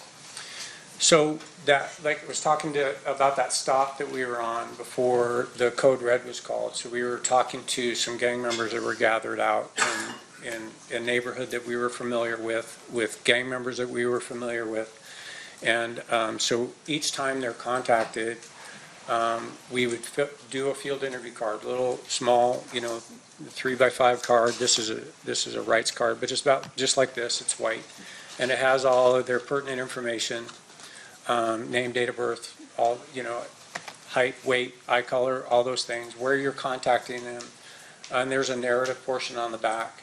And most of the gang members in that type of environment would say, yeah, hey, I'm 18th Street. I'm like, whatever, for life. I'm 18th Street for life. So you document that. That's 18th Street for life, because that's maintained in what you've heard, the gang file, for a period of time until that person says, no, I'm not. I don't affiliate with them. I'm not doing that anymore. I'm away from it. And then if that stays consistent for a certain amount of time, then that person's no longer in the gang file. And is it every time that person comes in contact with law enforcement that a new card is generated because it's a physical thing? A new card is I always did. It documented my stop. It documented my activity. It documented our work. It documented, plus it starts the time clock every time, right? So every time that person admits, every time that person's in the company of other known gang members, and then it starts that time clock so that they stay in the gang file until that time expires. So you want the clock to continue to start over. Okay, and just one last question, and I hate hammering the heck out of this report stuff, but in terms of the example that was given you by the state, they said, well, if you retire and then you go into cold case, you can continue on with the investigation if it's a cold case, right? I would, yeah, definitely. How about the district attorney's office? You're an investigator at the district attorney's office. Does the district attorney's office have a cold case team? We didn't have anybody assigned to us. At the time, because I left in January of 23, at the time we didn't have anybody that was catching our cold cases specifically, so I couldn't tell you one way or the other. Right, so you are testifying that Metro has a cold case unit, to which if you're a detective with homicide and you want to take a case with you, you could have done that, right? Certainly. But with regards to taking your case as a homicide detective and now working for the district attorney's office, that's not how that typically works, right? I wouldn't know how they function with it, because I know, we put a case file together and we submit that case, it gets approved by the DA's office, and that the district attorney may recognize certain things that need to be cleaned up or need to be followed up on that maybe wouldn't come back to the detective in homicide. Because keep in mind, if we're working a big case, we're still catching new cases. There's not, you don't catch a big case and then all of a sudden, time out. And I get to do this, work this case. You're still catching new cases. We worked one weekend in 2003 where we had 6 murders in one weekend. So you're up going into the weekend and up on rotation coming out of the weekend. Because all the teams caught a case. And so, just for the jury so they understand, Metro is the police department, they do investigations. Correct. Once you're done with the investigation, you develop a suspect, you then submit that request to the DA's office and the district attorney's office for prosecution. Correct. The district attorney's office, on the other hand, do not have investigators that initiate cases to be charged, right? I don't know how the DA's investigators run I know I had contact with them multiple times over the years, because now we've involved the DA's office in what we've produced, because we seek the truth, DA's office seeks justice, right? So but I know there may be some incidental things that come up that an investigator will handle rather than taking it back to the homicide detective for follow-up.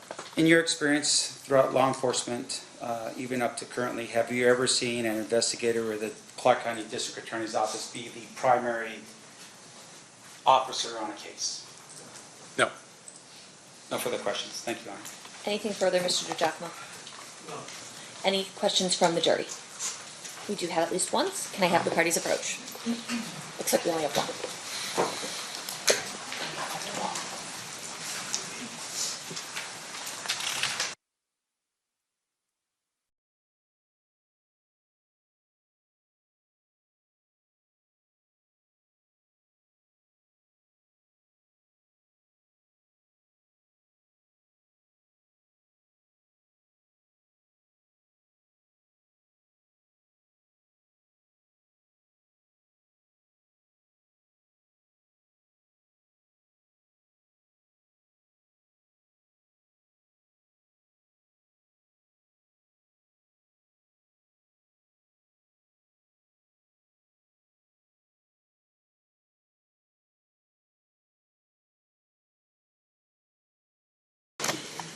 All right, question from our jurors.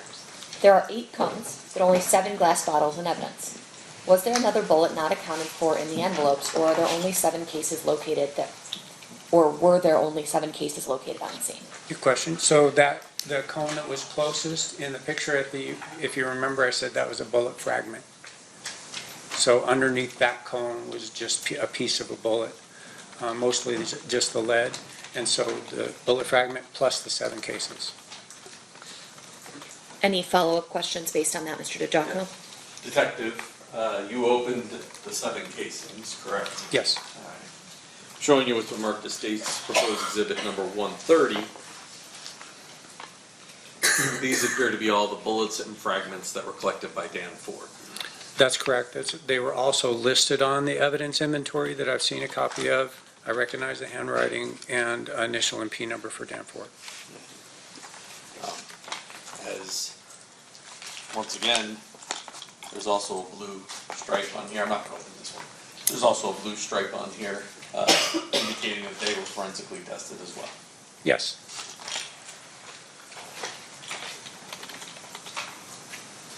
Judge, I'll move to admit 130. Any objection? No objection, Your Honor. Okay. Any other questions that you have? No. Mr. Sant, questions on this question, essentially? No, Your Honor. Okay, perfect. All right, you are free to go. Thank you, Your Honor. Ladies and gentlemen of the jury, at this time we are going to take our lunch break. During this recess, you are admonished not to talk or converse amongst yourselves or with anyone else on any subject connected to the trial, or read, watch, or listen to any report or commentary on the trial of any person connected with this case by any medium of information, including without limitation, newspaper, television, the internet, and radio, or form or express any opinion on any subject connected with the trial until the case is submitted to you. We'll be in recess until 1:45. Please rise for the jury. Until 1:45, guys.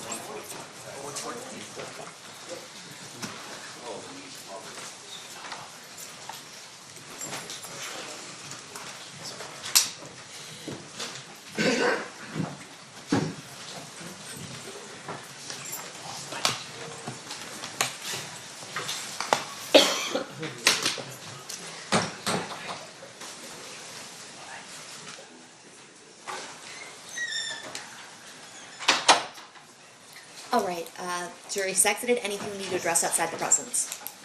Not from the state judge. We'll be in recess. Thanks, guys.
We're back on record in State versus Davis, which is C377407. Is there anything we need to address outside the presence before we bring the jury back in? No. Okay, sounds good. Let's bring the jury in. Please rise for the jury, guys.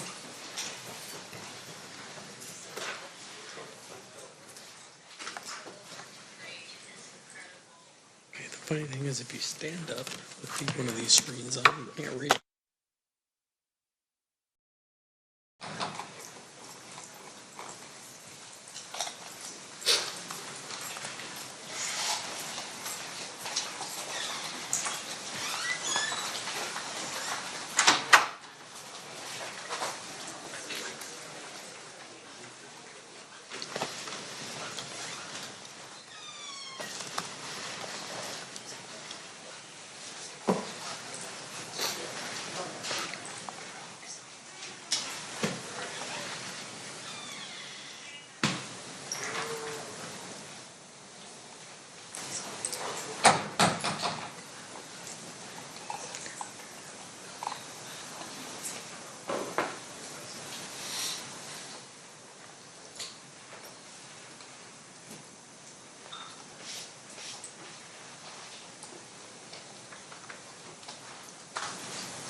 The parties stipulate to the presence of the jury. Yes, sir. Yes, Your Honor. You may be seated. All right, welcome back from lunch, ladies and gentlemen. We're still in the state's case in chief. State, who's your next witness? James McDonald?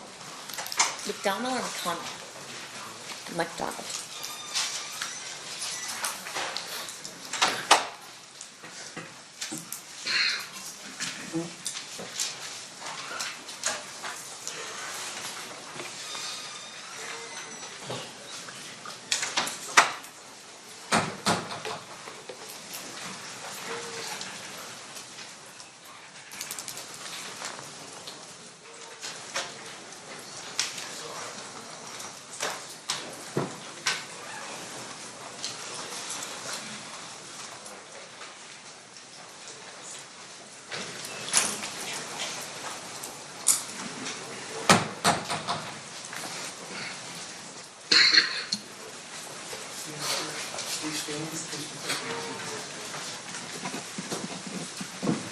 You do solemnly swear the testimony you're about to give in this action shall be the truth, the whole truth, and nothing but the truth, so help you God?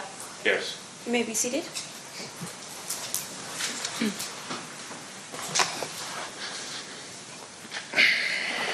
May I please have you state and spell your first and last name for the record? James McDonald, James McDonald. Thank you, Mr. McDonald. Mr. Paul, whenever you're ready. Thank you, Your Honor. Mr. McDonald, it's fair to say that you're here because of a court order, is that right? Correct. That you didn't volunteer to come or anything like that? Not at all. Okay. But you were instructed by a court that you had to attend? Yes. I want to ask you about September 7th, 1996. Were you at Club 662? Yes. What was Club 662? It was a club that Shug bought and we operated it. When he opened, I was head of security through the neighborhood. Just a place to go and hang out. Did the number 662 mean anything? Well, to the new guys, that was part of our neighborhood 662, okay. MOB. Okay, MOB. And when you say MOB, there used to be, before Apple iPhones and those types of things, when you had to have landlines and you pressed numbers, 662, there would be letters under those numbers, and M and O would be under 6. Is that right? Correct. And B would be under 2? Yes. So 662 would be M-O-B. Yes. When you talk about Suge, are you talking about Suge Knight? Yes, sir. How did you know Suge? He lived in my neighborhood. And is that in Compton? Yes. When you were at Club 662, you said you were head of security. Yes. Was somebody by the name of Reggie Wright Jr. there with you? Not at that time. No? No. When was he with you? I got out of prison in 1988. Suge came and got me in 1988. Like 4 days from coming home. Started another company, Fern Hill Records, then Death Row Records came. Soon as Death Row was launched, Reggie came a few months after that. Okay, so we're talking about the start of Death Row Records. Reggie wasn't part of Death Row Records initially, but you were. Yes. And then Suge Knight, was he the boss of Death Row Records? Yes. Okay. Was Suge from the same neighborhood? From the mob? Yeah. I wouldn't say Suge was, he was guilty by association. Okay. He wasn't from the neighborhood. He lived in the neighborhood. We looked at him as somebody from the neighborhood. When he started Death Row and started to recruit us, then yes, he's from the hood. So I guess there's a difference between living on a certain street versus being from the hood. Yeah. And how would you describe that difference? I look at it, you have three different type of friends in the neighborhood. You got gang members, you got gang bangers, and you got men that just guilty by association from living in that area. Okay. And can you tell me what the difference between a gang member and a gang banger is? A gang member hangs out. A gang banger handles his business, put in work, do what the gang do. And what was your role with Death Row? I was the guy that if something happened, Suge would have you take care of that. Like Snoop Dogg trial, there was issues up there. I was sent up there to make sure those problems didn't happen again. And are those problems, and I'm not asking you to get into specifics, but are those problems meaning issues with other people who might be gangbanging or might be trying to threaten folks, that type of thing? Correct, yes. And you were somebody that Suge relied on to be able to protect his roster of music artists and other things like that. Correct. And after you were asked to help out with Snoop, did Snoop have any other problems? No, we didn't have one issue at court. Now, I'm going to ask you, fast forward a little bit, to, were you familiar with the Southside Compton Crips? Yes. Would you say they were somebody you were in alliance with or a rivalry with? Rival. Okay. And would sometimes that rivalry get violent? Anytime you're dealing with the gang life, it's going to be violent at any given time. Are you familiar with somebody by the name of Tupac Shakur? Yes. How are you familiar with Tupac? He was assigned to Death Row. And when he was signed with Death Row, would he also hang out with you guys? He hung with my brother now. Yeah. Not me. Who is your brother? Alton McDonald, Buntry Ave. He went by Buntry? Yeah. Okay. Now, during this time, is it fair to say that Mr. Shakur had an issue with rappers from the East Coast? I think Tupac inherited the beef between Suge Knight and Puppy. Okay, that was your perspective of it. That's all it was. Yeah. And we all fell, some of us fell victim to it because we allowed ourselves to be a part of the BS, should I say. And that was a situation between record companies, not gangs. So technically it wasn't our business. But when you had 20 men just fresh out of prison and didn't have a way of getting the things they wanted, getting a paycheck from Suge, we did almost anything and everything to get that paycheck. Now, was there another gang that was associated with Bad Boy Records, the East Coast record company that Puffy had? The only one I know of is Southside.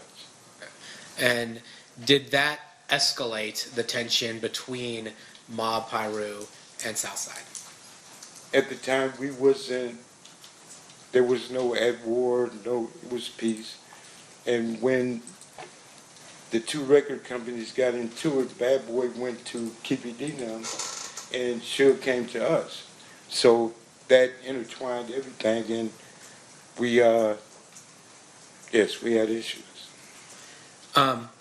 Do you recall any instances that you were at where there were those issues manifested itself in terms of violence? Are you serious? Don't ask me that right here. I can't say that on both sides. When each neighborhood met each other, there was a lot of tension. I'd say that. Okay. Now I want to talk a little bit about September 7th, 1996. Mm-hmm. Were you in Las Vegas on September 7th of 1996? Yes. Why were you in Las Vegas? To run the security at 662, we were having issues with individuals that said that they were coming for whatever reason they was coming for, and to come to 662. My job was to not let that happen. Similar to the kind of security you were asked to apply in the whole Snoop Dogg situation. It didn't have nothing to do with Snoop Dogg. It was, everybody came, well, Suge and Bunch and them, his entourage, everybody went for the fight. My job and all of my people were there to make sure nothing funny happened at 662. So we were the fall guys. So if something happened, we was the one that's going to go to jail for it. Prepared to do that. So nobody else was going to come up there and disrupt it in that manner. But if anybody remember that night, there was so many Metro and everybody there. No, neither side could have did anything. So it was calm, it was peaceful. So when you say there's so much Metro there, you're talking about so much Metro at Club 662? It was police all over the place. Now you said you were there to be on the lookout for something. What were you? You said I was on the lookout for nothing. I apologize. You were there. You were there in order to ensure there weren't any problems. Is that fair? To make sure everything was good. And because you had heard there might be some issues. Correct. And what were the issues that you were concerned about? Individuals coming up there creating an issue we was having with different sides of from with Crips, period. Yeah. So you were worried about Crips. Not worried, so I'm sorry. You were there providing security to ensure that Crips did not initiate any violence at Club 662. Not just Crips, that nothing would happen. Okay. Period. Okay. And then when you were there, was Reggie Wright Jr. with you that night at September 7th, 1996 at Club 662? Yes. What was Reggie doing there? Reggie's job was to watch me and make sure I don't get in trouble. Everybody knew how I was. So Reggie, everybody else went to the fights. Reggie was there to watch me with the people that was there. And I'm guessing that you were not the only person there making sure there wasn't any problems at Club 662? I'm positive it was 30, 40 Pyrus there. And again, that was to make sure that there wasn't any violence that occurred at Club 662. Right. When, at some point that night, do you learn that Tupac or Suge had been shot? That night, yes. Can you tell me how you learn about that? Well, people was coming back and was explaining that Tupac and Suge just got shot. Everybody was in a uproar. A lot of people started leaving, trying to get over there on Cobalt. We couldn't leave because we didn't pay to do this here. It wasn't too long after people started coming back, like Haron came back and went to the hospital. The majority of the people was leaving and then coming back because that night they said Tupac was going to be all right. And even Suge came back with a little bandage on his head. And we thought everything was good. People kept partying. So, and when Suge came back, you said he had a bandage on his head, but Yeah, the dude said he got shot, but he was grazed, a little scar, but nothing penetrated. some people would describe being shot in the head even Well, slightly. he described it as that, I mean, Yeah. he's wrong. All right. So when you find out, well, let me ask you this: was Reggie with you when you found out that Tupac and Suge were shot? Yes. And did it appear to you in any way that Reggie Wright Jr. was coordinating the murder of Tupac Shakur? Impossible. I mean, and I say this because you're aware that there have been some conspiracy theories that Reggie Wright Jr. is responsible for the murder of Tupac. And it's so not true. His father was implicated, and his father had something to do with it. Reggie Wright used to be a police officer. And here again, I've been knowing Reggie Wright over 50 years. His daddy, as a police officer, patrolling my neighborhood. He done took me to jail many times when I messed up. If Reggie killed Tupac, then death row is over with. Tupac was the money source. Tupac was that guy at death row. So Reggie would have had a problem if he would have did that. And Suge, I truly believe Suge would have opened his mouth if Reggie betrayed him like that. So people say what they want to say. After that night, do you stick around in Las Vegas or do you go back to Compton? Well, I stayed in Vegas and we left that morning because we knew we was going to have neighborhood issues, and everybody left and went back to Compton. Why were you thinking you might have neighborhood issues? Well, you asking me some.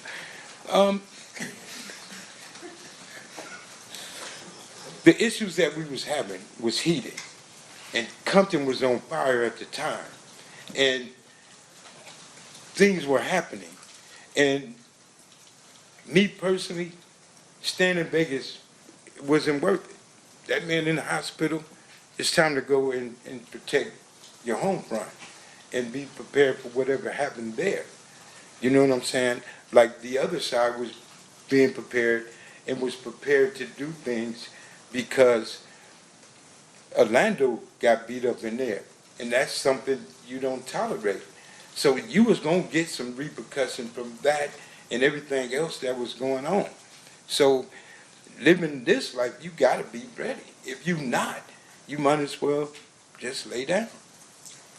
Now, you weren't there for the beating of Orlando Anderson at the MGM, were you? No, I wasn't. Yeah, like we talked earlier, you were at 662. Yeah. But are you aware of why Orlando was targeted?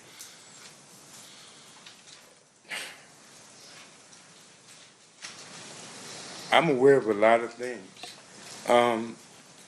things that was going on, people ain't talked about it in 30 years. Today ain't one of them. I don't mean to be funny, but here's the thing. A lot of things happened that night.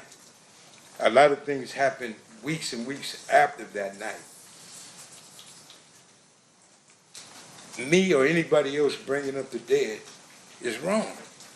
A lot of people got hurt behind this situation in itself.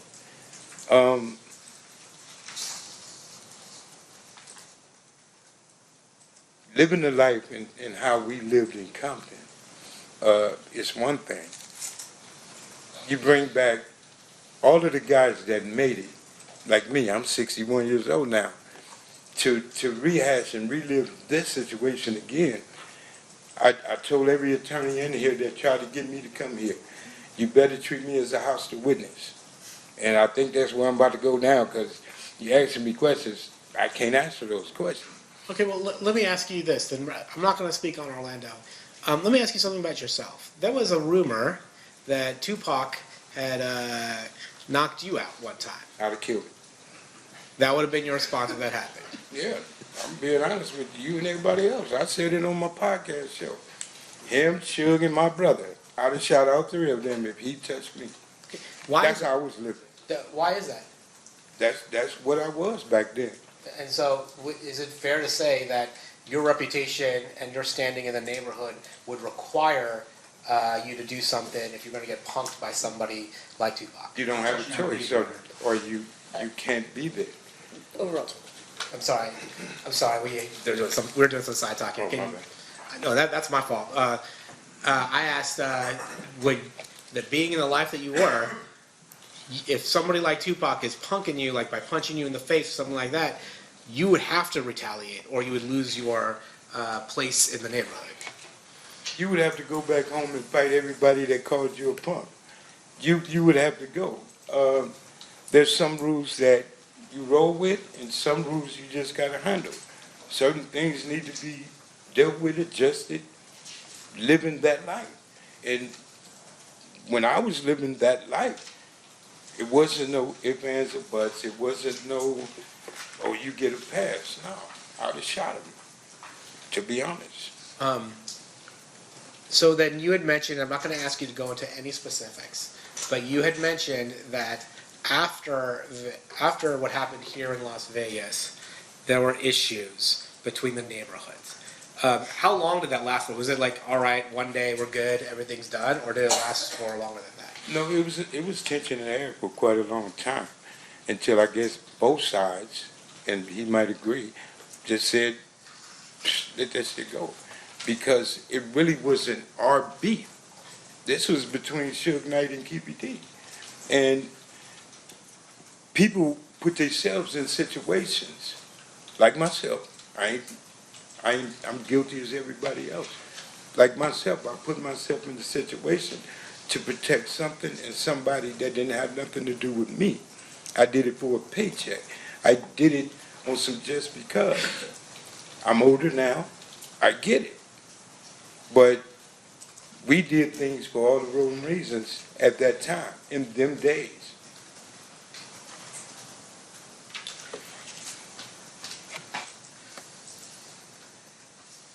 Court's indulgent.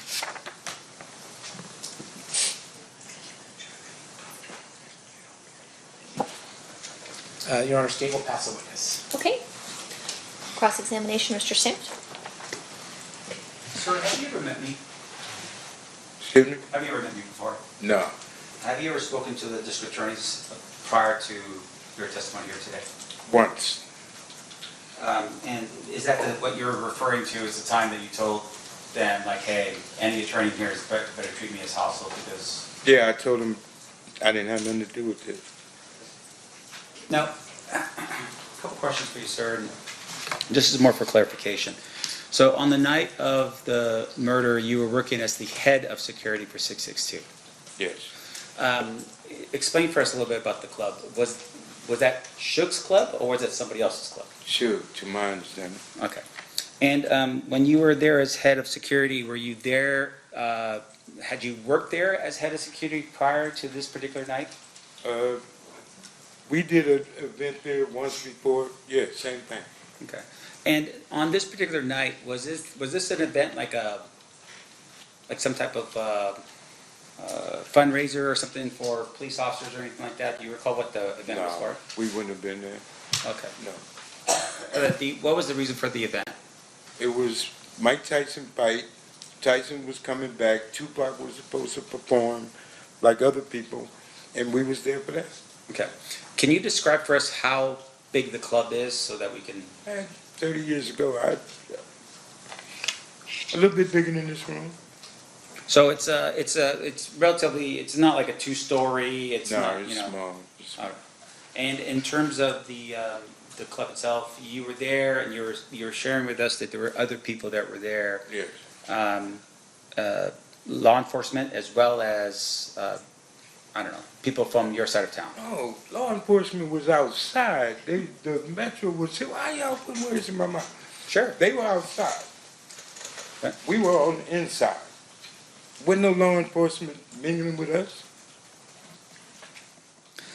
So as far as you know, law enforcement wasn't hired by Reggie Wright to provide additional security? No, at this was Club Metro 662? posted up all over the place. And so they were there specifically just to, like what, harass or just send a warning or what? No, they were there. Like when you have events in Las Vegas, everybody knows. You're going to see Metro here, every block. Yeah. They was posted up, which they do all the time. But you're telling me that as head of security, you do not know or you don't believe that Reggie Wright hired the Metro officers to come I in? know for a fact he didn't hire the Metro Police. Okay. Do you know how many people were on the payroll that night from your security team? Well, y'all do paperwork different than we did. Our paperwork was getting cash money. Our paperwork was what they call under the table. We had at least 30, 40 of my homeboys there. Reggie Wright Jr. and his security, his company, the people work for him, didn't have nothing to do with what Suge paid us for working. So that was two different entities, Reggie and Suge. The homies was there for Suge Knight. Reggie Wright hired his company to watch over Suge Knight people. Right. So his security did like the right thing. My security did what they ain't gonna do. You get what I'm saying? I get it. The police gonna walk you out of there. Mhm. We gonna drag you out of there. So it was a difference, but not on the same paper. Sure. And once again, the intent was to protect 662, right? To protect the club, protect the patrons that were going to go there, that kind of thing. Yeah. Okay. Now, in terms of your knowledge of what happened on that night, fair to say you weren't present when the shots had rung out. No, I wasn't there. Okay. And your testimony is that you had heard from other people initially that, hey, Tupac had been shot. Yes. And you had thought maybe other people were maybe relieved, thinking like, okay, it's not that big of a deal, he's gonna be okay. That's what came back to 662. People that went to the scene, and everybody said Tupac was talking. So everybody came back to the club saying he gonna be all right. So people just went back to, mingling. Right. Now, in terms of the that night, you go back to Compton. You live in Compton. Yes. You still live in Compton? No. At the time you live in Compton, you go back to Compton, and you tell us that there was a lot of tension. Can you describe that for us when you went back in terms of what kind of tension we're talking about? You sure you want me to answer that? Is it going to be graphic? No, I ain't gonna. I got to raise the word in it, but you asking me a question. I don't. And what I explained to them, I don't want to send him to prison. Sure. Even though we don't like each other. Sure. I don't want to send you to prison. So that's why I'm here where I'm at and the way I am, because I changed my life. I'm raising my grandkids, teaching them never to be like their papa. And here I am explaining to people what I used to be, and I'm not proud of that. I'm not proud of that at all. And you asking me questions that can hurt him.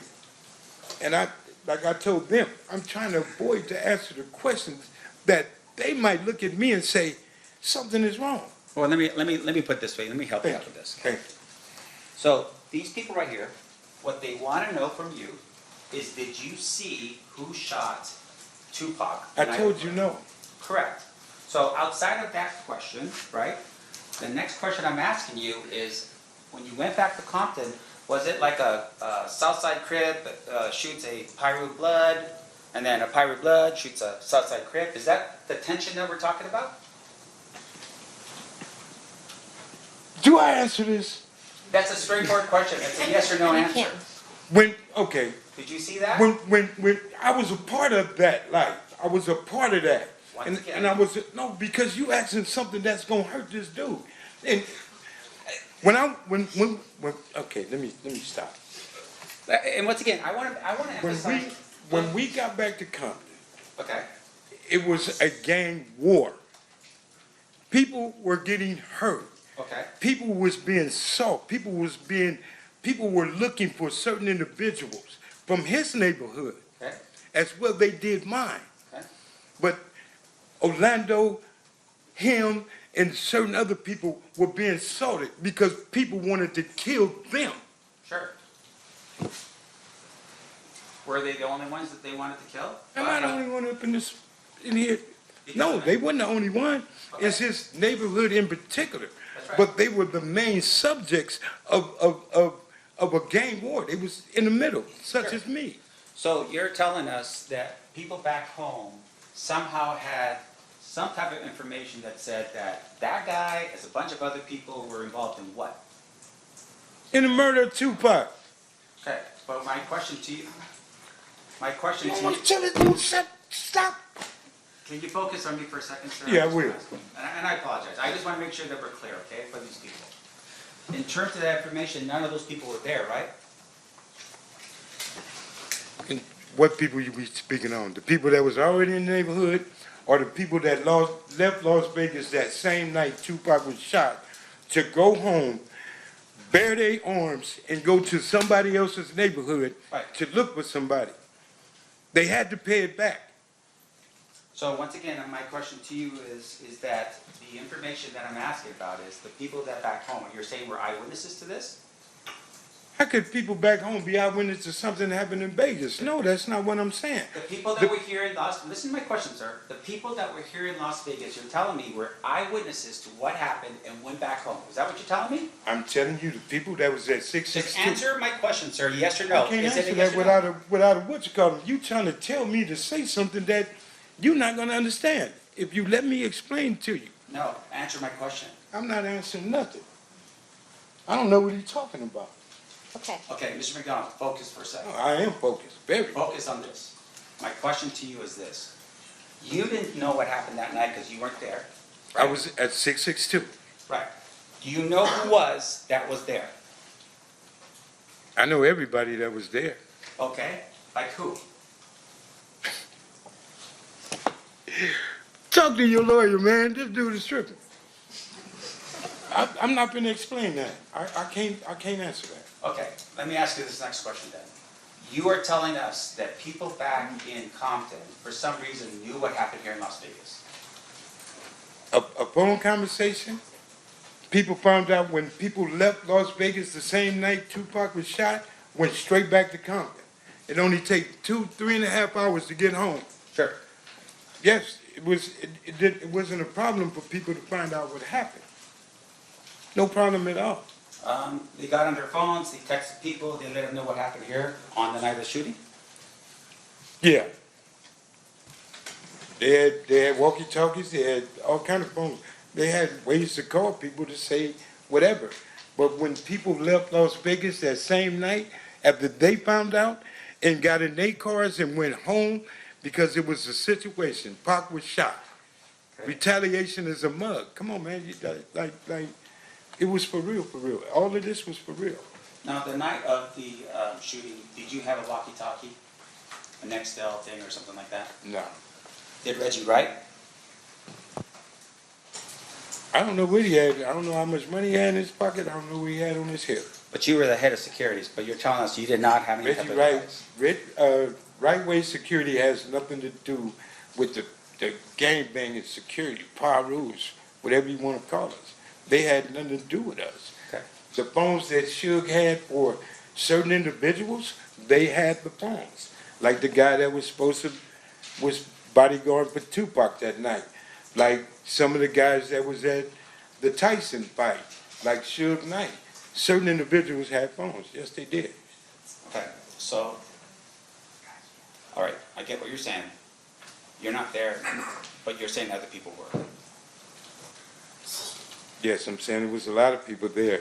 A lot of people were there at the shooting that took place. That was in the entourage, yes. Let's see.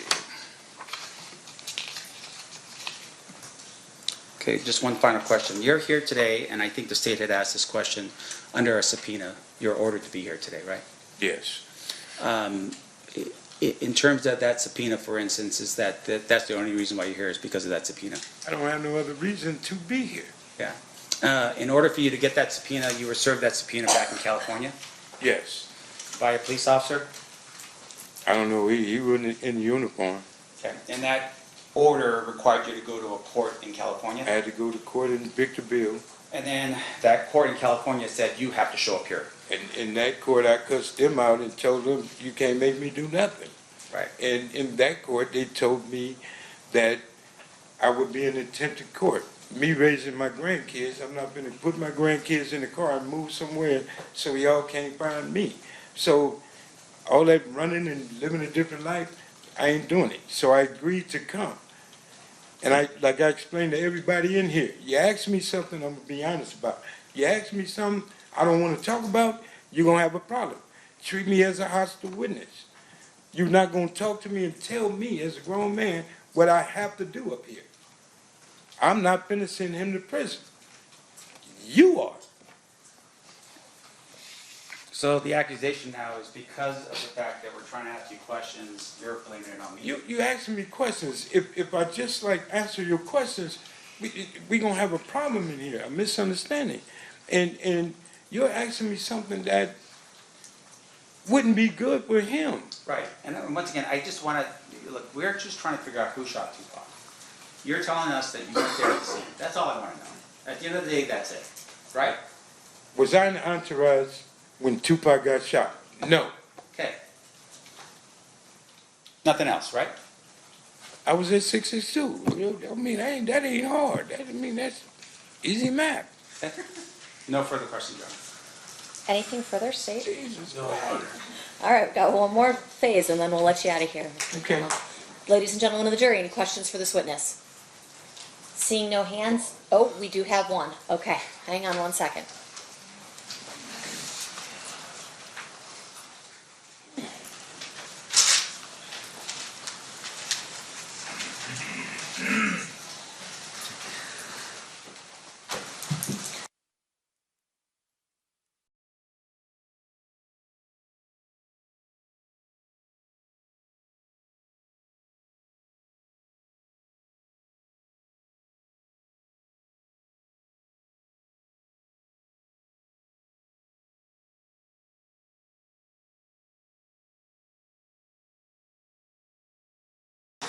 All right, I have a question for you from one of our jurors, if you can answer it.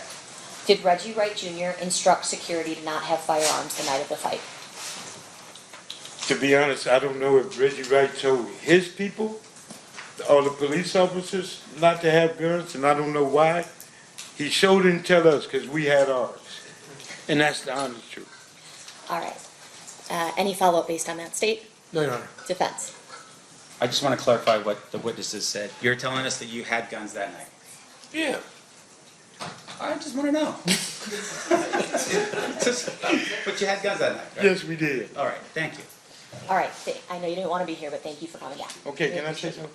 I want to apologize to everybody, but I find this kind of funny. And truthfully, what you're going through, brother, is what you're going through. I didn't want to be a part of that, and I'm not a part of that. So I appreciate everything, and I apologize to all of y'all. Okay, thank you, Mr. McDonald. Have a You are pleasure. free to go. State's next witness. Yes, Your Honor, state's calling Reggie Wright Jr.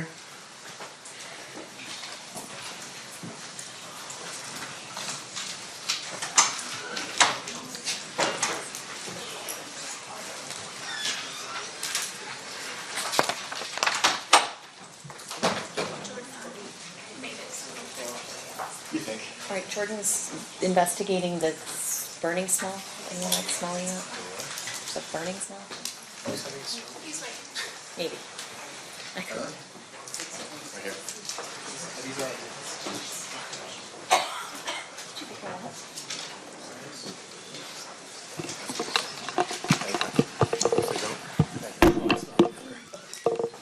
If anybody's smelling something burning, it's a burnt bagel from back there, so don't worry, we're all. Okay. Are we able to? Is this good? I think he was leaving them like that to swear, and then we'll turn them over. Okay, perfect, got it. All right, we'll have you sworn then, Mr. Wright. Please raise your right hand. You do solemnly swear the testimony you're about to give in this action shall be the truth, the whole truth, and nothing but the truth, so help you God? Yes, sir. May I please have you state and spell your first and last name for the record? Reginald Lilburn Wright Jr., Reginald. Lilburn is Lil, B as in boy, URN. Wright is WRIGHT, and I'm a junior. Thank you, sir. Whenever you're ready, Mr. Paul, you may proceed. So you kind of face it more, so the jury can see. Okay, great. So I gotta be.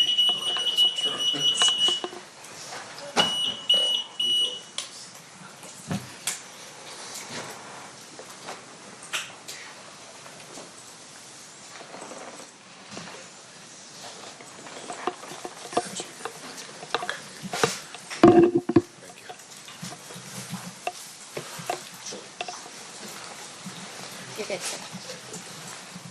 Good afternoon, sir.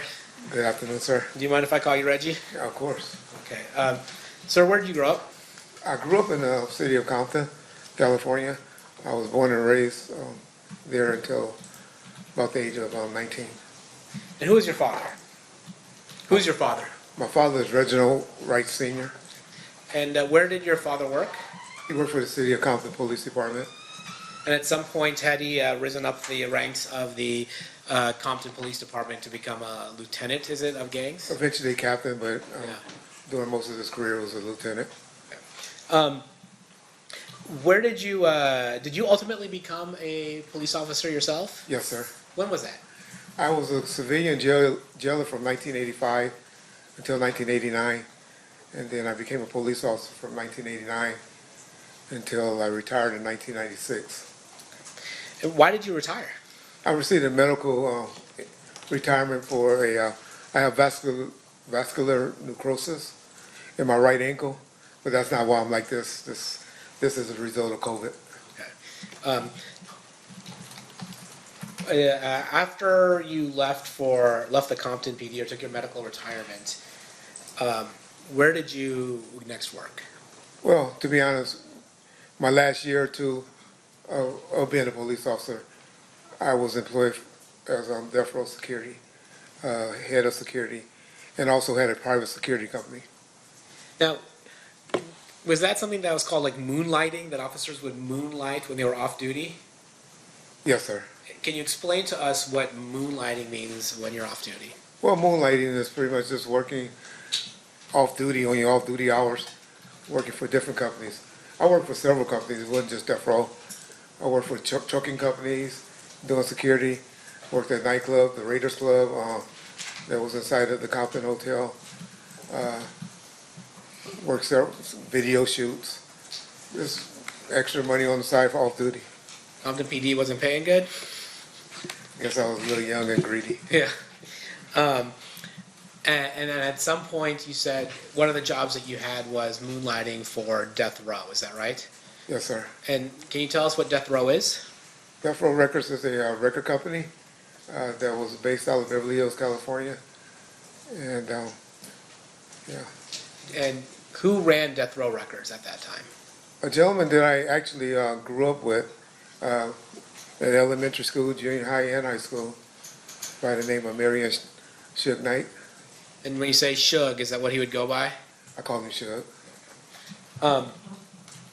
So after you retired, did you, well, actually, let me take a step back. As part of your role as a police officer in Compton, were you familiar with the different neighborhoods and the members of different neighborhoods? Yes, sir. Was that part of your job to know what areas were associated with what gangs? Pretty much a job, and like I said, I started in like 1985, so kind of got familiar while I was working the jail, and it was something that was curious to me, you know, being that my father was active with the gangs, and it was something that was intriguing to me as well. So when you said you grew up with Suge, did you grow up in the same neighborhood that Suge grew up in? Yes, about 2 blocks away. Was that considered Mob Piru territory? That's correct, sir. Were you so when you were growing up, were you familiar with the Mob Piru? They came on eventually later. It was really a Looters Park, Piru area. But then, I guess when I was about in the 7th grade, which would have been like 1978, maybe a little later, 80, they started calling themselves the Mob Piru. So they were Looters Park, Piru before, and then they transitioned to being called Mob Piru. Yeah, we pretty much divided it, everything south of Rosecrans was mob, and everything north was, or the other way around. North was mob, and south were Looters area of Rosecrans Avenue. Were you familiar with a gang called the Southside Compton Crips? Yes, sir. How were you familiar with the Southside Compton Crips? Well, growing up in the city of Compton, we all played sports together, and heard of them when I was playing at Kelly Park, baseball, Little League baseball, at Compton Northern. And then my time in '85 as a jailer, and then working in the streets of Compton as a police officer from 1989. Were you familiar with somebody by the name that went by the moniker Keefy D? Well, heard of him. Had no personal interactions with him at that point, especially as in law enforcement. Heard of him, knew of him, but I had no personal contact with Keefy at that time. So he was somebody that was on your radar, even though you had never met him or any had personal interaction with him. Heard of him. He was mainly known as well, at one point he was known as a crackhead, but then later on he was known as a drug dealer, and I mainly was a gang guy, and didn't really enforce on the level of narcotics he was working. All right, so then you had mentioned that after you had left the Compton PD, you formed a company. Can you tell us about that? Yes, sir. So, in '94, initially I was using a private security company because I was kind of in charge for security for Death Row, called Code 4. But once I saw I was about to get retired, I opened up my own private company called Right Way Protective Services. And that didn't really get started until about 1995. But in '94, I was using another private company. And who were your clients? Was your client just Death Row, or did you do anything else?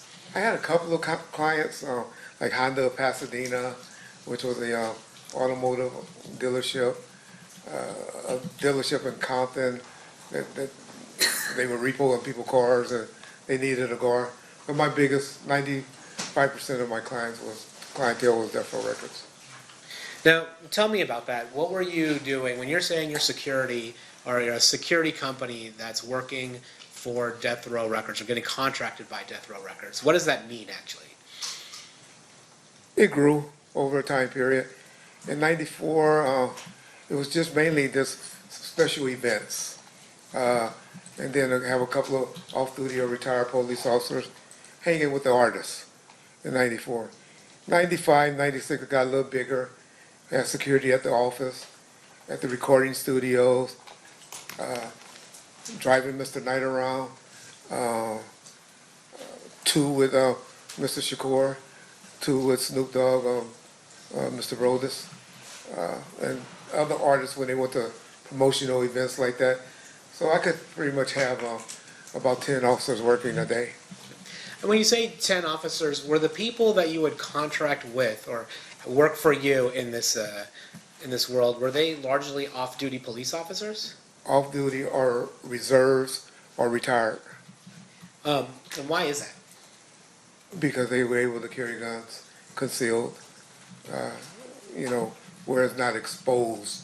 We had exposed officers at the studio, but mainly the bodyguards carried their weapons concealed. And we heard... And for the training as well. We heard from James McDonald just before you hit the stand. Was it fair to say that there were Mob Piru gang members also around Death Row Records? That's correct. Mob, looters, West Side, generally Pirus from the city of Compton. And are these gangs that are generally associated with the Bloods, is that right? That's correct, sir. Okay. And the Crips are, let me ask you, Crips and Bloods, are they an alliance or are they typically in conflict? Typically in conflict. However, Death Row was a unique situation because one of their main artists, prior to Mr. Shakur coming to the label, was Snoop Dogg, who was a known Crip from Long Beach. And they all seemed to have a great working relationship prior to my arrival and even during my arrival. All right, I want to ask you about Bad Boy Records. Are you familiar with a company called Bad Boy Records? Yes, I am. And who, to your knowledge, was running Bad Boy Records in the mid-90s? P. Diddy, Sean Combs, Puffy. I don't know what name he's going by today. All right, so we'll go with Mr. Combs for now. Okay. So Mr. Combs was running Bad Boy Record, and then who would you say his most prominent artist at that time was? Christopher Wallace, Biggie Small. Okay, and then was there tension between Death Row Records and Bad Boy, the Bad Boy Entertainment label? At what time period? Well, you tell me. At any point, did tension develop between Bad Boy Records and Death Row Records? Initially, when I was around in '94, there wasn't. However, some things happened in '95 that started tension between Death Row and Bad Boys. There's a famous speech that Mr. Knight gives at the Source Awards in New York in 1995. Does that contribute to it? Yes, sir. That was August the 6th, 1995. But yes, sir. That was when he let the world know. And then there's another incident where one of Suge's associates was killed in Atlanta. Is that right? That was in September 25th, I believe. Yes, sir.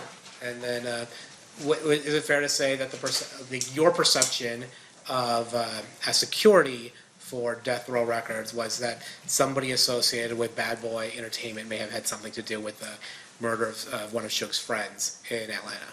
That was always the story that was told to us. Yes, sir. And so, is it fair to say by 1995,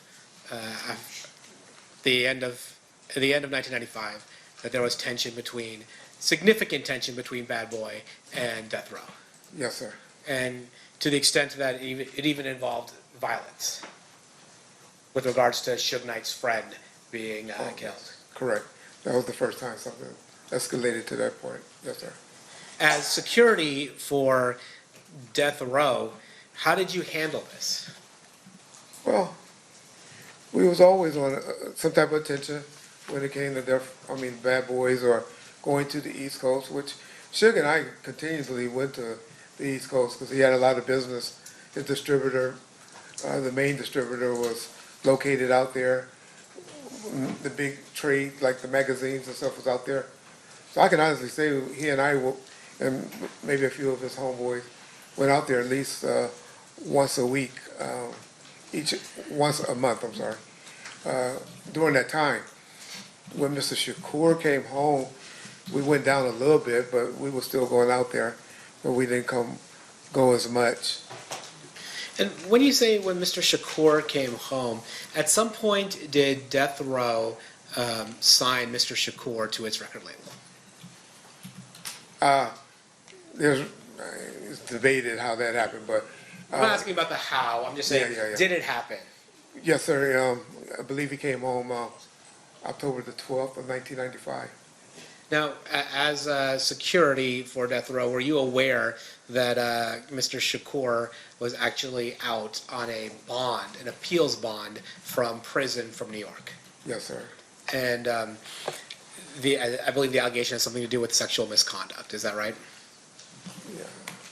You know, if you don't know, I mean, something like that. I wouldn't call it that, but yes. Okay, whatever it was, there was some kind of issue. Mr. Shakur is in prison in New York, and then Death Row Records posts an appellate bond for Mr. Shakur. They have some other companies, but yes, sir. Okay. And then Mr. Shakur does he move to where Death Row is, or does he stay in the New York area, or where does he go? No, I remember, I picked him up from the airport, me and one of my security guys named Kevin Hackey. And we took him immediately, we went to Monty's restaurant and ate. Then we went to the studio, the recording studio that night. And from that point on, we got him into a room, took him to the Peninsula Hotel, where he stayed for, I believe, a month or two. Then he got a spot on Wilshire, and later on a house in Calabasas. As the head of Right Way Security, which was contracted by Death Row Records, were you responsible for Tupac Shakur's security? Yes, sir. How did you handle Tupac Shakur's security? Well, I had two guys that were primarily always assigned to him. One guy was a guy by the name of Kevin Hackey, who was with him a lot at the beginning. Later on, towards the end, a gentleman by the name of Frank Alexander was the one that worked with him as well. And then I will always have additional guys, like Al Giddings is one of them, fill in for him when those guys wasn't available. But generally always had one security guard with him. After this particular song came out, in about May or June, we upped it to 2 security officers. Now, you mentioned a particular song came out that changed how you handled Tupac Shakur's security. What song are you talking about? It was a song called Hit 'Em Up. And is it fair to say that in that song, Tupac is aggressively expressing his dislike for the members of Bad Boy Entertainment as well as other artists? That's fair to say. And as a result of that, you decided to change the security for Tupac or increase it? Well, I was a part of the discussion and ultimately had to approve it, but I'm sure Mr. Knight, possibly Mr. Shakur, and maybe the security officer that was primarily with them, we all agreed that he probably needed another guy with him. Were you aware during this time of a gang from Compton being used by Bad Boy Entertainment when they came to the West Coast? We had heard those rumors and we were familiar. And what gang was that? Compton Southside Crips. Now, the Southside Crips, that was the same gang that you had told us earlier that Mr. Davis belonged to. Is that correct?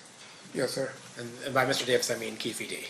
That's what I believe he is, yes. Yeah. And then, was there ever a time where Death Row and you and whatever other unofficial security Death Row had a clash with Bad Boy and the Southside Compton Crips at all? Yes. We had it at a Soul Train's Music Awards. I previously stated that Mr. Davis was with him, and I even think I might have even said that he was one of the ones close to the guy with the gun. Never said he was the one with the gun, but there's been out there, social media, where a gentleman has came out and admitted that he was the one that actually had the gun that particular incident by the name of C. Gutter. So do you remember, well, I'm going to ask you what your independent recollection is. Tell us about that incident. So we're at the Soul Train what is it, the Soul Train Music Soul Awards? Train Music Awards, yes. And approximately what timeline are we looking at?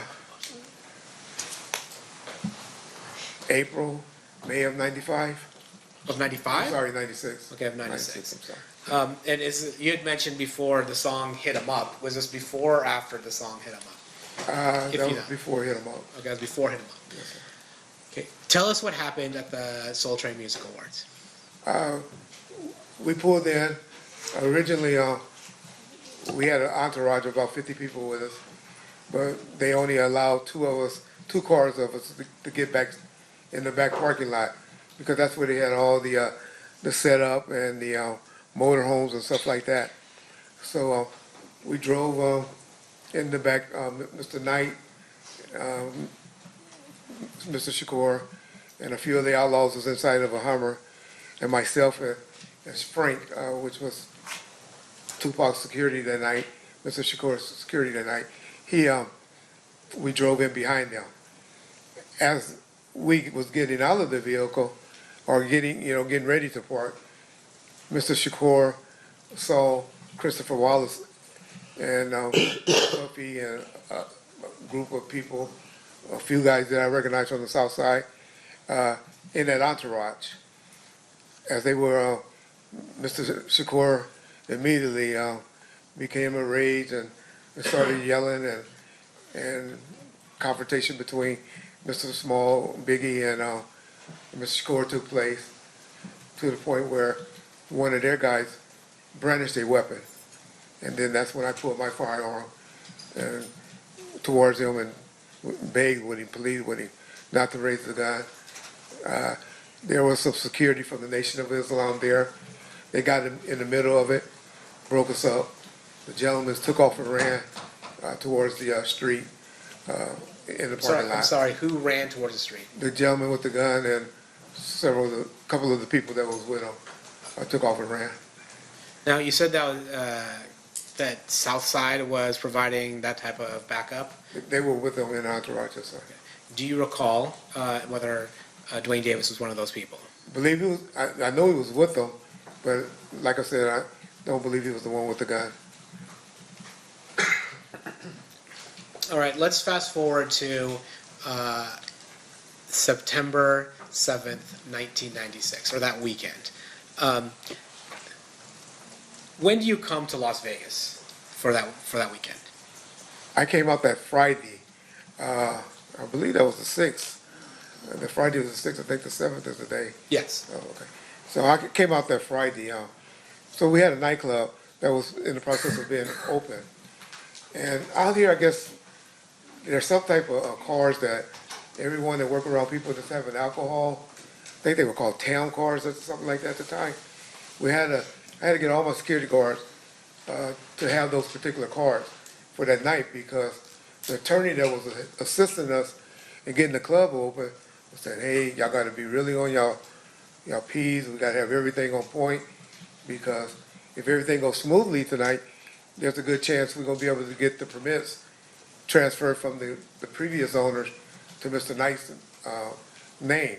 Okay, and so I want to stop you there. Okay. First, you're talking about you got advice from an attorney. Do you remember who that attorney was? Yes, sir. Who was that attorney? George Calise. Okay. And then when you got the advice from the attorney was generally telling you got to be on your P's and Q's, so to speak? Yes.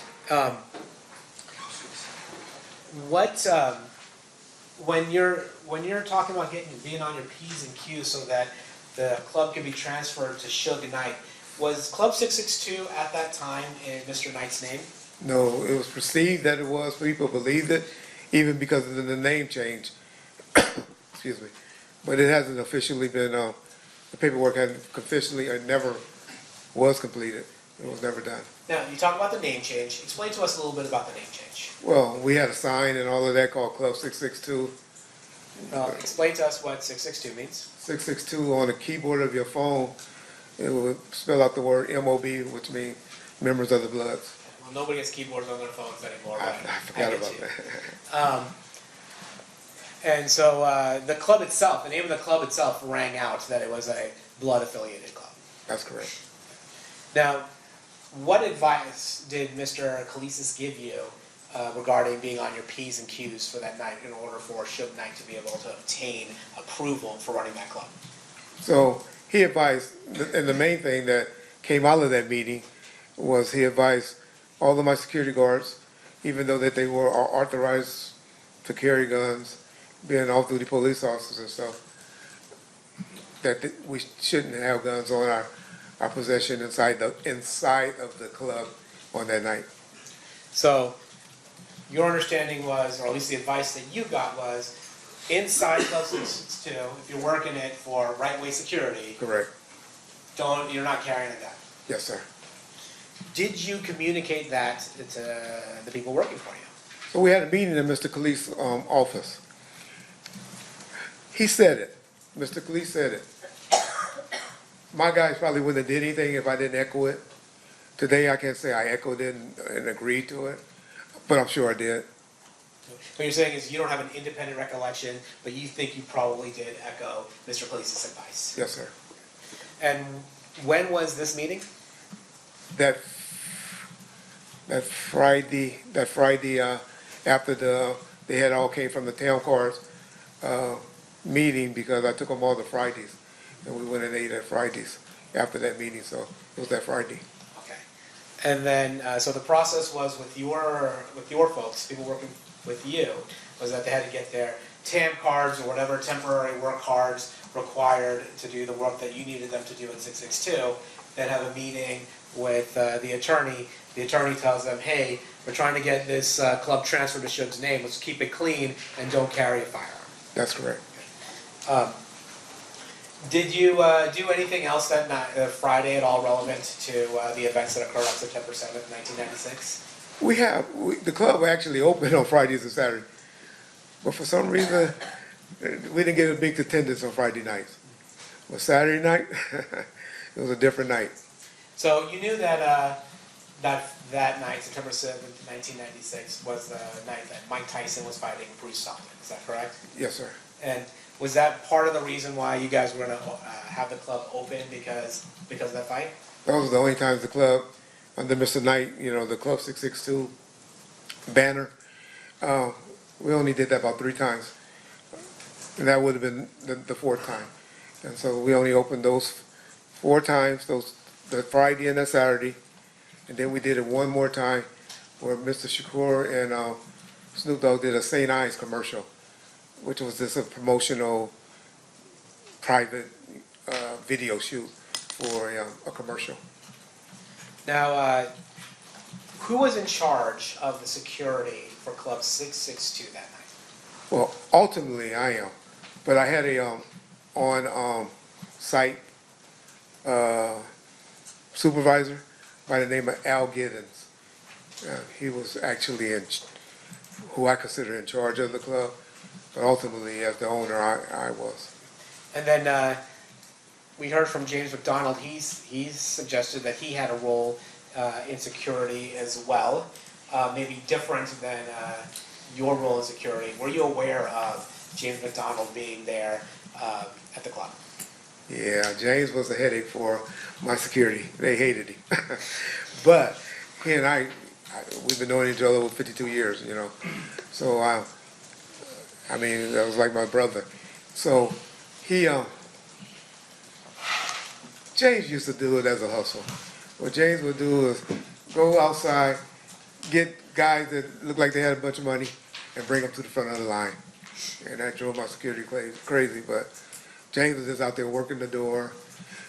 Suge would have a bunch of his homeboys to come and be on the lookout, still, blood related, Paru related, to be around. But James was mainly doing a little side hustle. Now, in terms of as the person in charge, or the person contracted to be in charge of death row security, were you aware that Tupac Shakur was going to come to the fight on September 7th, 1996? Definitely the plan. That was definitely the plan, and there was a reason that I knew he had to come, but that was definitely the plan. Okay, well, tell us the reason why he had to come. So we, Mr. Khalif, who he had something worked out, because that's why we had off-duty police officers. I don't know if they were off-duty. They were in uniform, so I don't know if they was working off-duty or they were on duty. But we had, my guys were responsible from the door inside, where the police officers were responsible for the door and the street traffic control and the parking lot. And so I guess how they got that approved was, Well, if you're guessing, Okay. I don't want you to guess. Were you the person responsible for whatever event control or traffic control that the Las Vegas Metropolitan Police Department did? no, sir. Were you the point of contact? I was the point of contact for the club, Yeah, yes. but you're the point of contact for the club, and then the person, is it fair to say that the person dealing with whatever traffic control or event control or population control, whatever it was that the attorney, George Glases? He was the one that got them there, Okay, made the call to get them there. okay, so you weren't the one that called Metro? No, sir. So anything that you would have said regarding that is just kind of you trying to put the dots together, assuming what that conversation might have been? And the only reason I say that because I knew we promoted it as a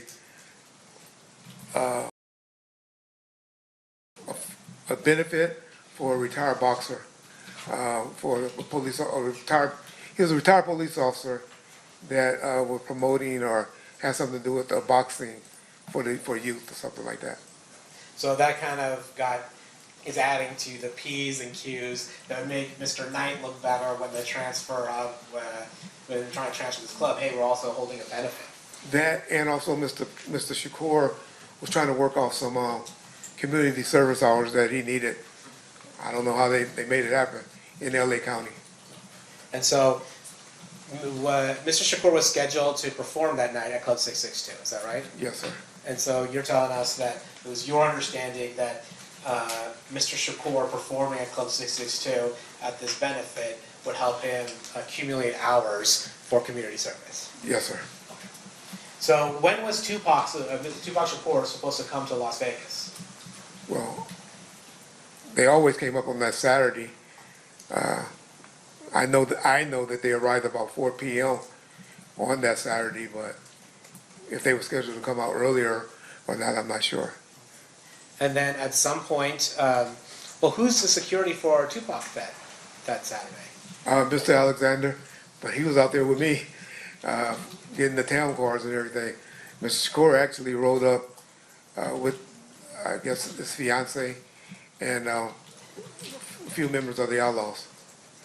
And who are the Outlaws? The Outlaws is a bunch of people actually, but it's a group of rappers that works with Mr. Shakur that he was trying to help get their careers going. And was Malcolm Greenidge one of the members of the Outlaws? Yes, sir. And I think he goes by the name Edie Amin. That's correct, sir. And Katari Cox, was he one of the members of the Outlaws? Yes, sir. And then Afula, and I always get the name wrong, but Mr. Afula, was he also one of the members of the Outlaws? He was as well. Okay. And you said Mr. Alexander was the person that was supposed to be working security, or the person assigned for security for Mr. Shakur, but that he was with you. So on Saturday, was anybody with Mr. Shakur? No, sir. And you had mentioned earlier that after the song Hit 'Em Up had come out, and that was probably, 3-4 months before this, you had assigned 2 security officers to Mr. Shakur. That's correct. So where's the other one? Well, that was Mr. Hackey, Kevin Hackey. He was scheduled to also be attending and writing, and that's who I actually thought was going to be with him, coming up with him, because he normally was with him. You know, him and Mr. Alexander, they kind of worked out who would be with Mr. Shakur. And for some reason, he didn't show up. He now telling me he had a late arrest, and he was stuck at the hospital all day dealing with an arrest. So the fight night arrives. Where are you? Do you go to the fight? I went to the parking lot of the fight, so it was kind of hectic to get inside, but also got a call from Mr. Giddings, Al Giddings, who was my supervisor at the club, and they was having some logistic problems, some problems there, and I elected to go and get things in order at the club. So you get to the parking lot at MGM, see it's a little crazy, and decide to head over to Club 662. That's correct. And was Club 662, it was on Flamingo, is that right? 1700 block of Flamingo, yes, sir. Okay. Actually, can I see Exhibit 2? I'm gonna publish Exhibit 2, which has already been admitted. All right, actually, Mr. Wright, you're not positioned great for any of this, but there we have, can you see 662 up there? I don't have my glasses. No worries. I'm sorry. I got you.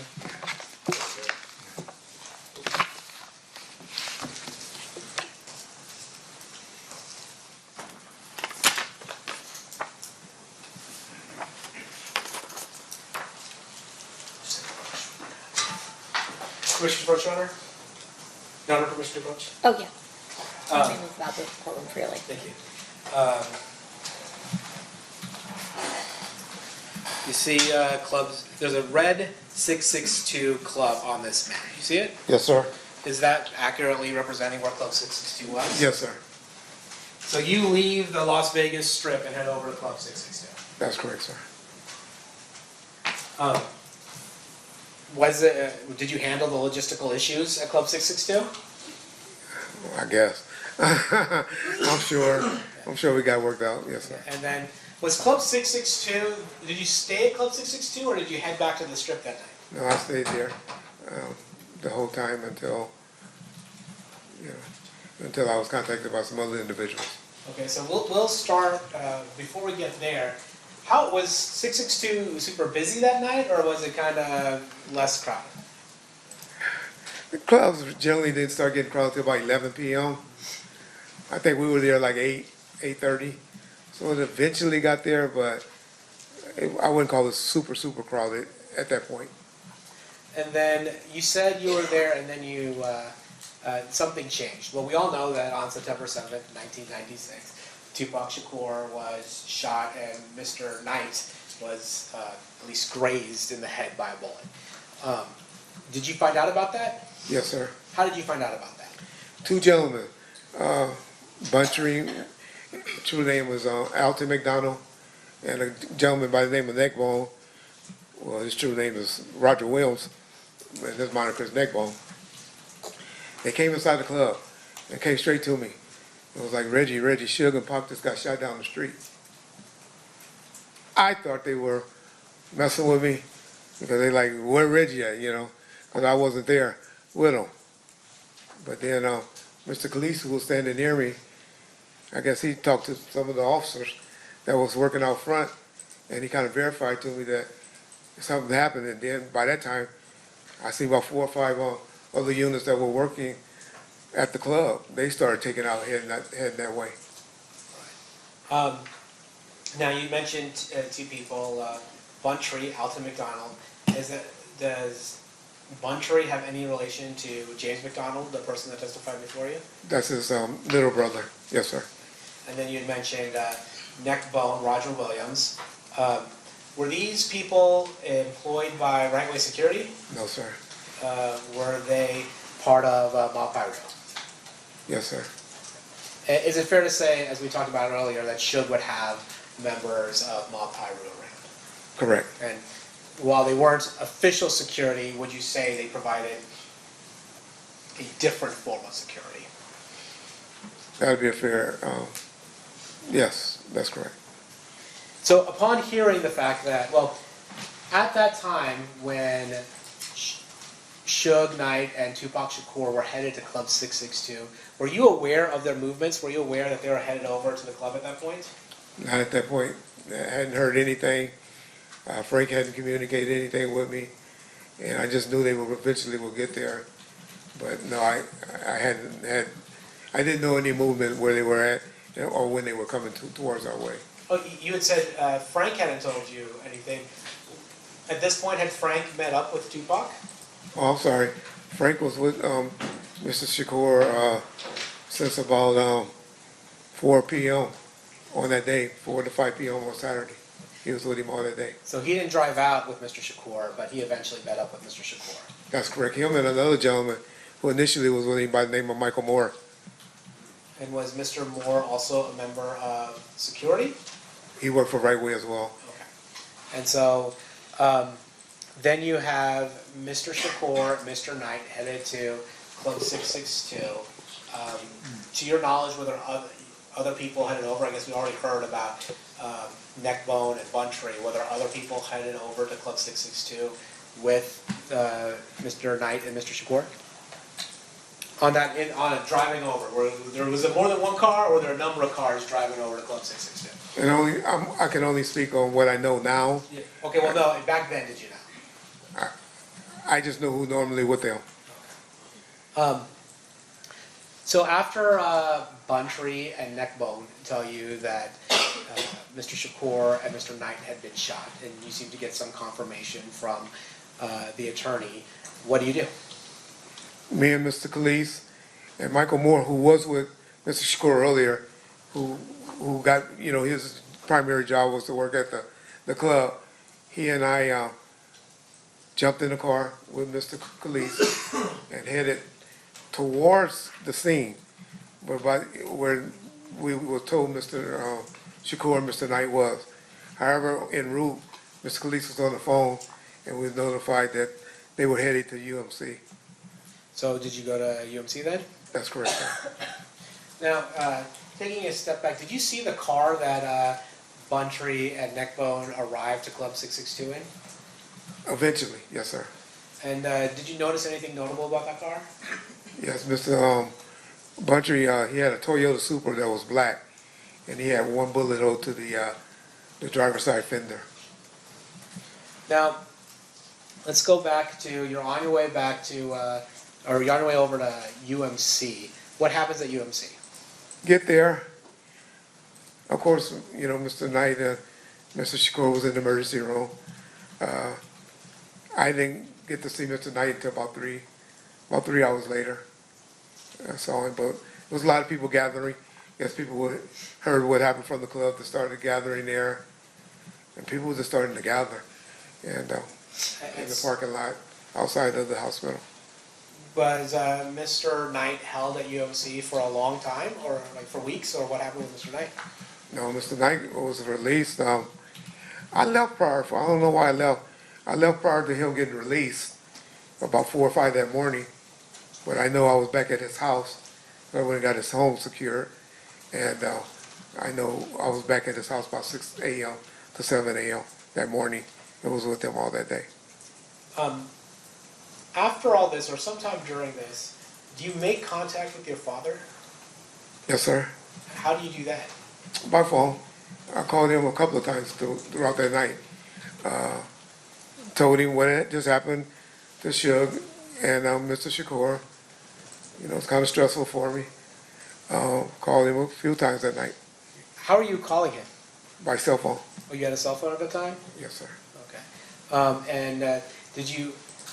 Was there anything that you felt you had to relate to him in order to let him know what might be happening the next day in Compton? Well, during that night, or that early morning, I was getting information from people in the parking lot and around that, hey, they got into it at the MGM with some guys from Southside Compton Clubs. And so I relayed that to him. Didn't know who the people were, just that they got into it from some guys from Southside. And I told them, hey, it's going to be trouble back in Compton. When did you go back to Compton? Or when did you go back to California? About 2 weeks later. So you were in town while Mr. Shakur was at the hospital? The whole time he was at the hospital, and that following week as well. What was your role while Mr. Shakur was in the hospital? I had 2 guys assigned outside his door the whole time he was fighting for his life. And they were there just we had problems with, I remember a candy striper trying to sneak up and take a picture of him while he was lying, fighting for his life. And we were just trying to keep people out.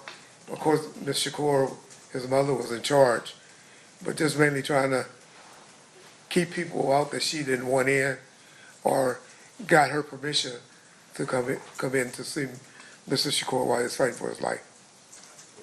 And then you had said after Mr. Shakur had passed, you stayed in Vegas for another week? That's correct. Why is that? Well, I'm the one that actually received his ashes and had one of my security guys by the name of James Green fly back with the ashes and eventually delivered them to someone in the family. I believe it was the mother, but if it wasn't her, it was somebody that she authorized to receive the ashes. Okay, but you weren't the person that delivered the ashes. You James Green was. You received the ashes and Yes. then gave it To James. Yes.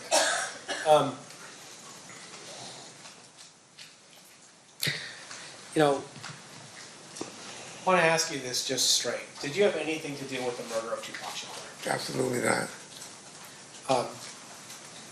Courtney Williams. Orlando Anderson, the revocation hearing.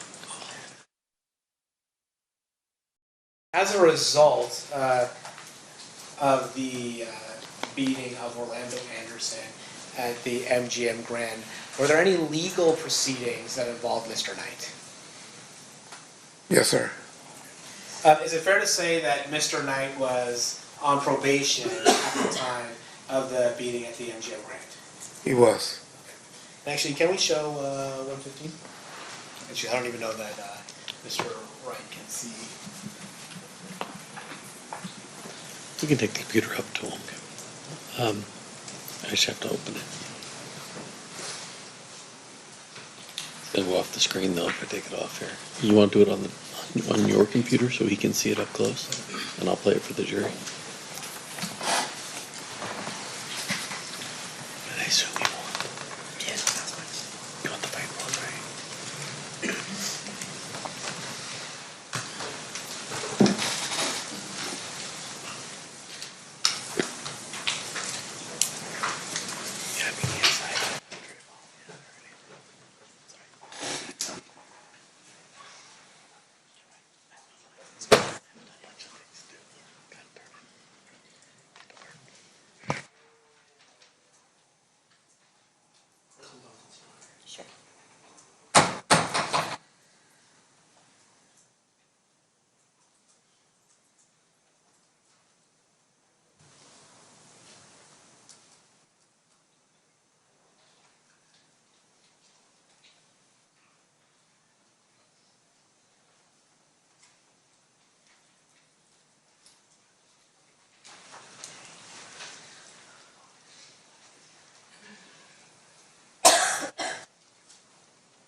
We'll kind of look around so you can see that's up close.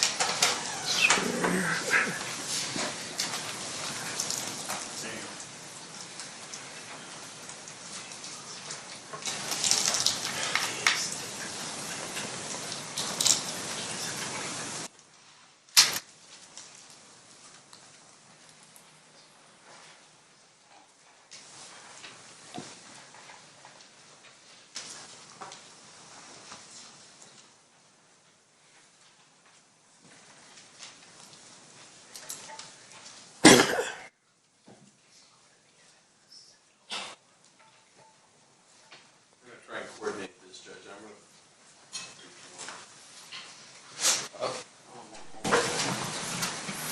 going to show it to you up close, Mr. Wright, while Mr. DiGiacomo shows it to the members of the jury. And Mr. DiGiacomo... Before you said you want to start it? Yeah, for the record, this is State's Exhibit 115B at 7 minutes and 4 seconds. Okay.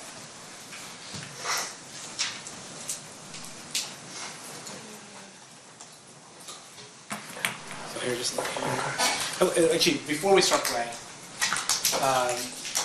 Mr. Wright, have you seen the MGM video before? Yes, sir. It's fair to say you've seen it more than once? Yes, sir. And that partly because it was part of a revocation proceeding that involved Suge Knight. That's correct. Now I'm going to show you 115B, starting at 7:04. I'm clicking. 1 second, not just yet. I'm clicking right. This is the video that you've seen before? That's correct, sir.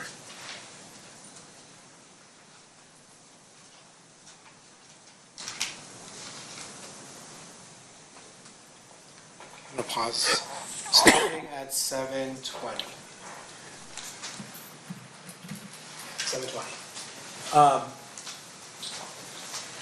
Did you recognize the folks that were hitting Mr. Anderson there? Hitting or kicking? Hitting or kicking, yeah. Yes, I do. Who were they?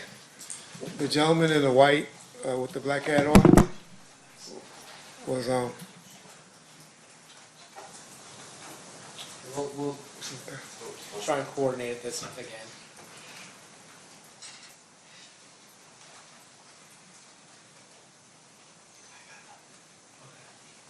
Oh, can you see it? I can see it. Yes, sir. Oh, okay. Well, then can you tell us the people who are involved in this? That gentleman right there in the white is Buntry, Alton McDonald.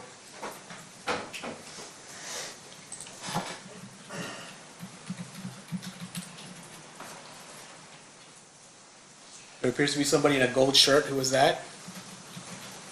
That appeared to be Mr. Shakur.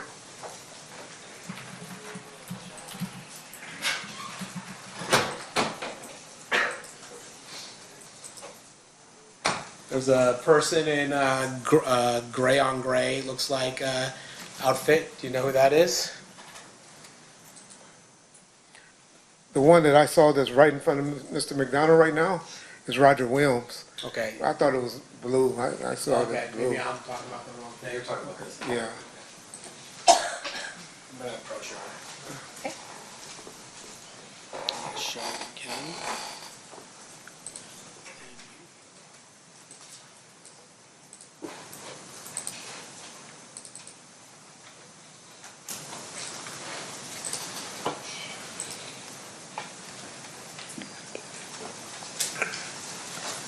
Well, that's Mr. Knight, and then that's Mr. Williams.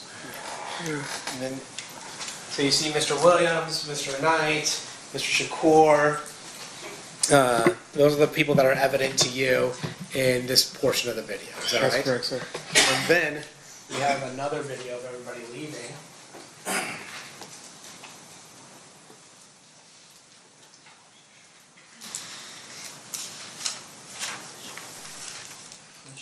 Can you see that? See it, but That's fair. That's a different question.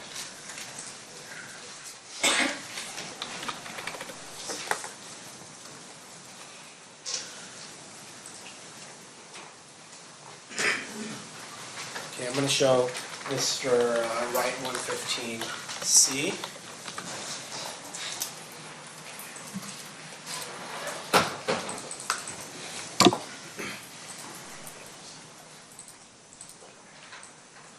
and Mr. Shakur, Mr. Knight, Buntry, Mr. Williams.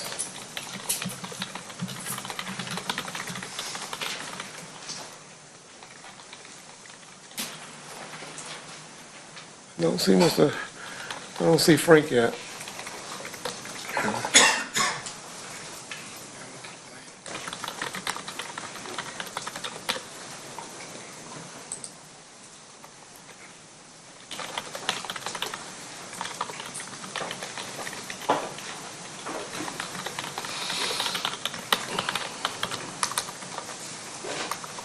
Okay, there you go. Mr. Alexander's the one with no sleeves on his shirt. And he's leading the pack now. Did you see Trayvon Lane? I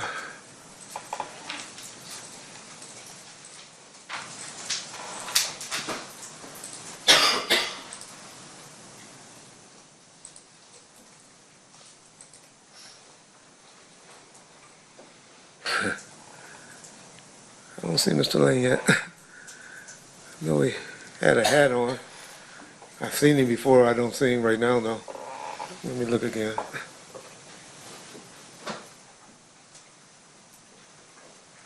It's Frank. Mr. Shakur.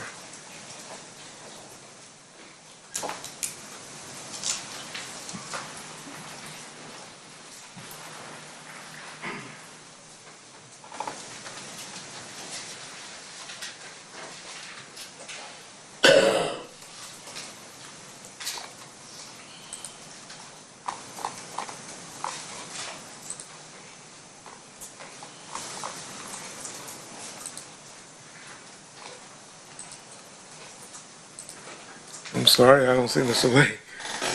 It's all right. I'm sorry.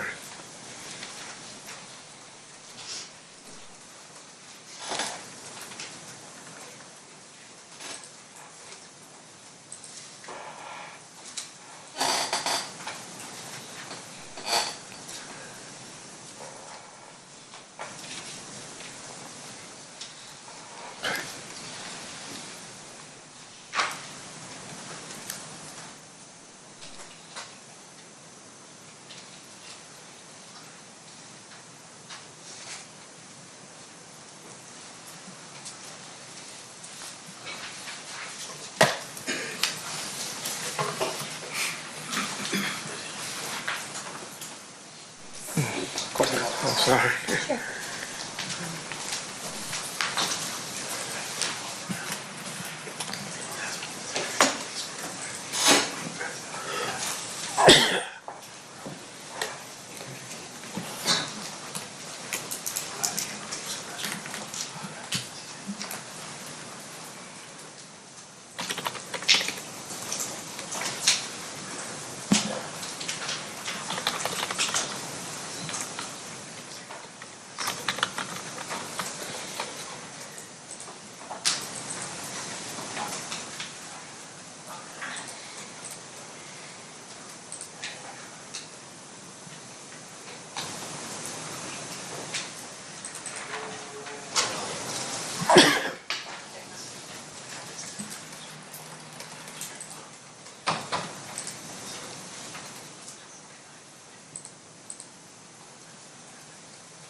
I'm going to just ask you to focus on the people leaving now at this point. Okay.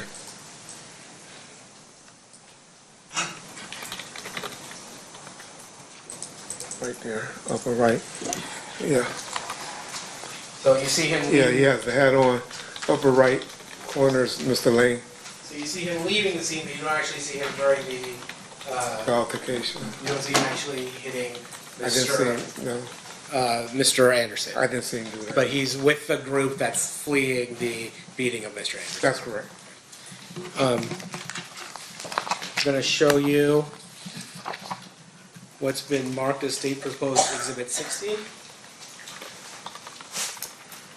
Do you recognize who that person is? That's Mr. Lane. Do you recognize the person in State's Exhibit 7? Actually, no, I gave you the wrong one. State's Exhibit 2. Yes, I recognize him. That's Mr. Davis. Okay. I'm going to show you the person depicted in State's Exhibit number 3. Mr. Anderson. And lastly, I'm going to show you what's been marked as State's Exhibit 72. Do you recognize what's in that? It's a Death Row J, yes.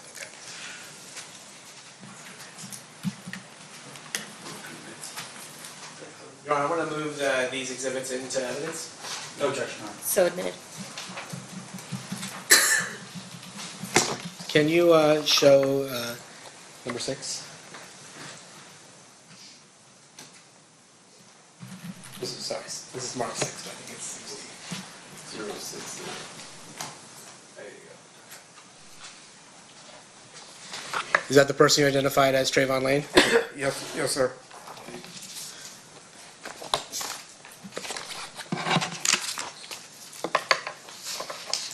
Mr. Paul, is this a, could you take it, is this a natural stopping point? Yes, we can take a break. Okay, I think we need, one of our jurors needs to come for a break. Okay. All right, so at this time, we're going to take a recess. During this recess, you are admonished not to talk or converse amongst yourselves or with anyone else on any subject connected to the trial, or read, watch, or listen to any report or commentary on the trial of any person connected to this case by any medium of information, including without limitation, newspaper, television, internet, and radio, or form or express any opinion on any subject connected to the trial until the case is submitted to you. We'll have everyone back here at 3:40. Please rise for the jury.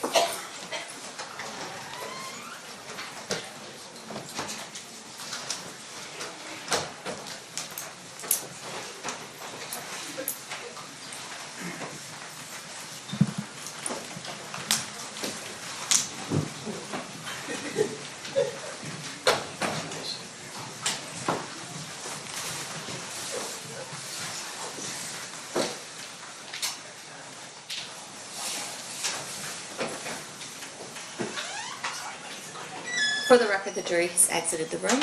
We'll be in recess. Mr. Wright, did you need any water bottle or anything? I have one, thank you, You've ma'am. got one? Okay. Thank you, ma'am. All right, no problem. And Your Honor, if we could just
back on record in State versus Davis, C377407.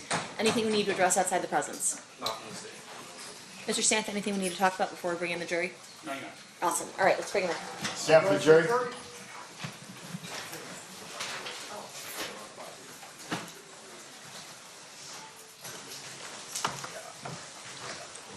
We're on the record and stand for the jury, please.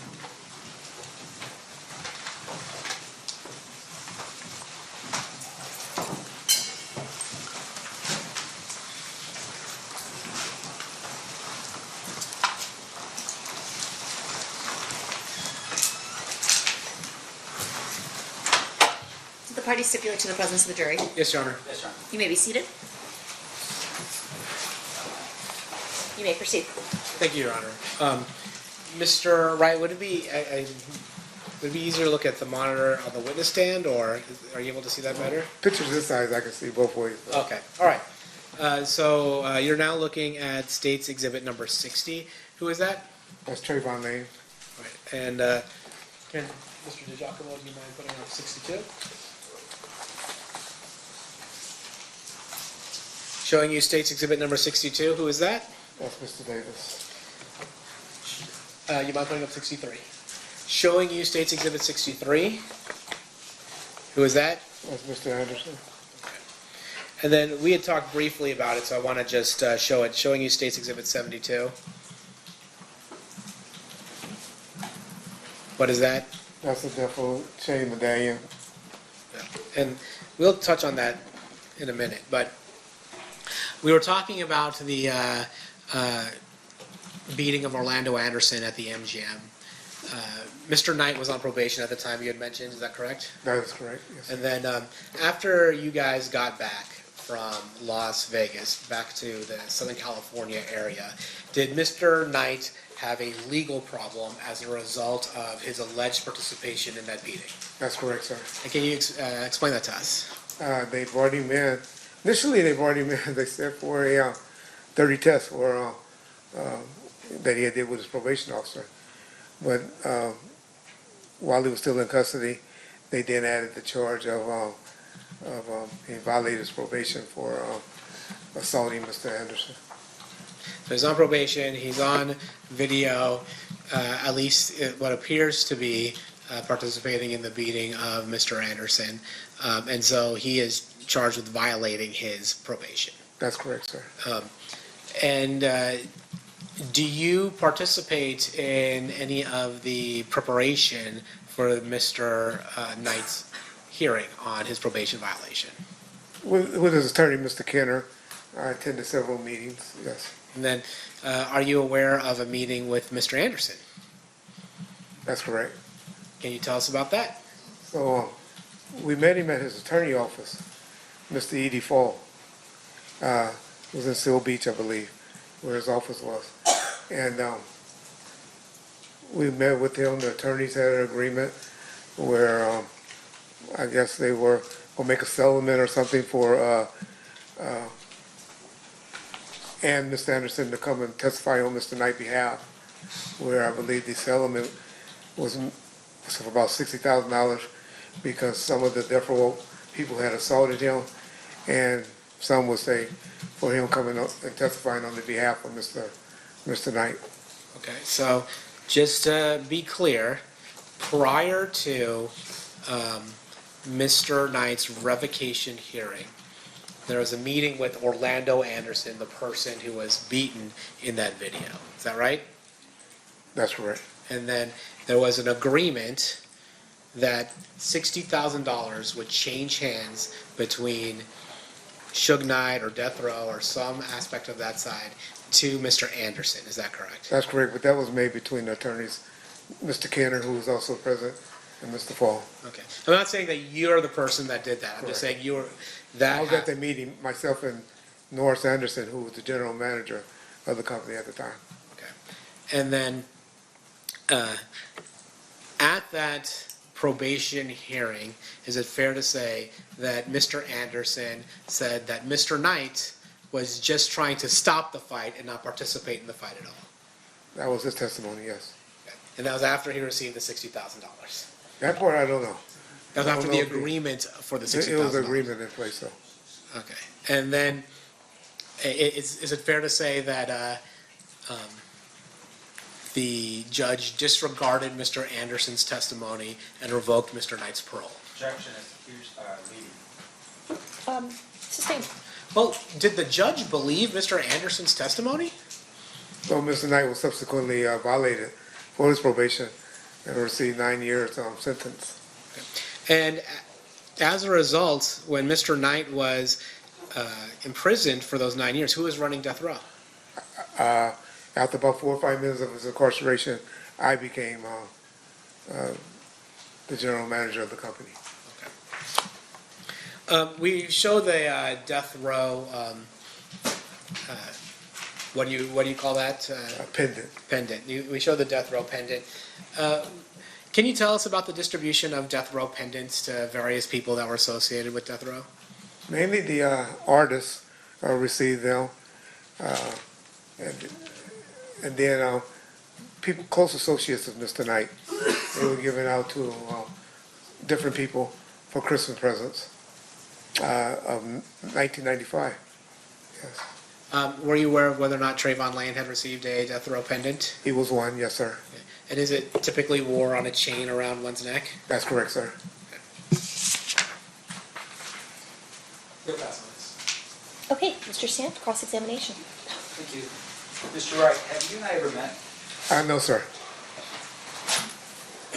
You have a podcast, I believe, right?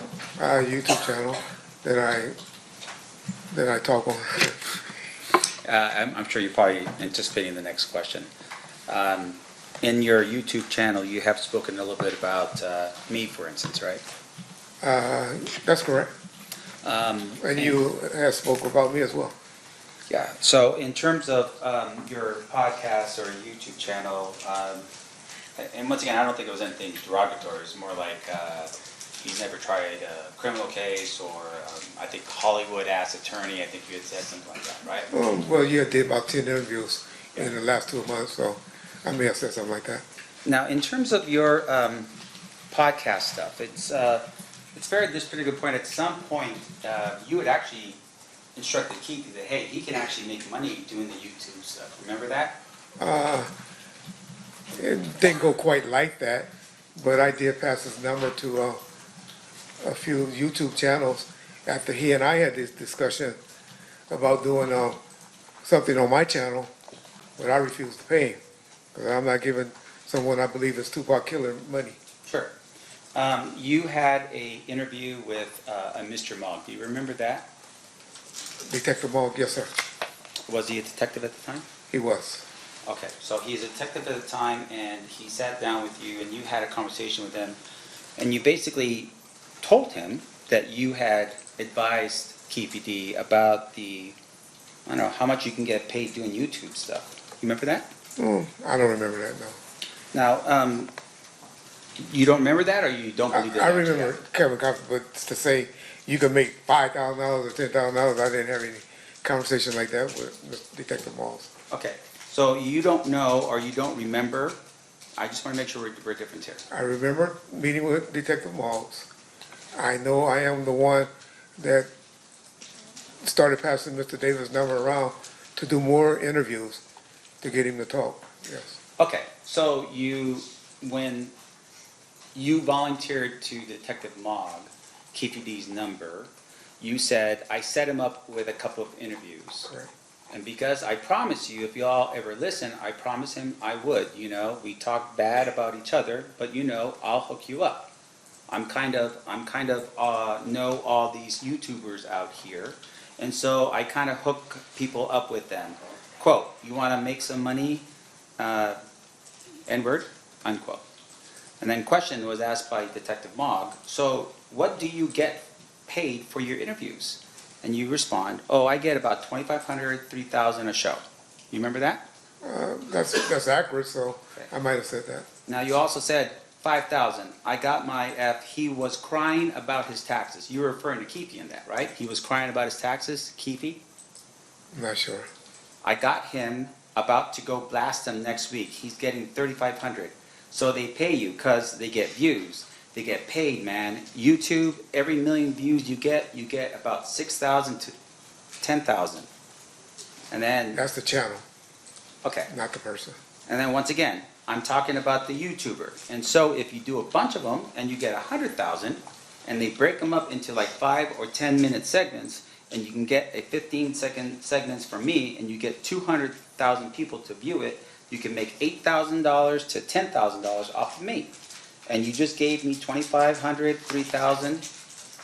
You remember saying that to Detective Mogg? I'm sure, those sound like accurate statements, so. It's an I'm sure I did. And once again, it's clear to show that there's a business with YouTube, right? That's correct, sir. And so when you post something online, you're posting it online with the hopes that you're going to get paid for that. Yeah, and that didn't start until about 2021. Sure. Or 2020, yeah, after COVID. Yes. Now, with regards to your role here, you were the head of security for Suge Knight. Correct. And I want to make sure I'm clear. Where did you grow up in Compton? I mean, my address is 1628 East Pine Street, Compton, California. Where's that at in terms of, because we're assuming, and you could tell this jury otherwise, that wherever you grew up or whatever your street was, you by default was part of a certain gang or color. I never gangbanged. Always wanted to be a police officer growing up. However, guys that I grew up with, was in the sandbox with, played sports with, yeah, they were Mob Pyro's affiliate. Okay. Some police officers, some football players, Right. several type of people grew up in our community. And at some point, you get yourself out of it, you become a police officer. I never was in it. Okay. All right, thank you for correcting me. You become a police officer for about 5 years? 90 to 96, 6 years, yeah. 6 years, and you have to retire medically. Correct. And you had shared with us earlier that you created this security company, you were moonlighting, sort of doing your job during the day and then doing this other side hustle at night. That's accurate. And that side hustle became your full-time gig when you were no longer a police officer. That's correct, sir. And so in terms of who you were, the main service you provided services for would have been Death Row Records. 95%. That's correct, sir. And in essence, I mean, this was your number one client, right? I agree with you.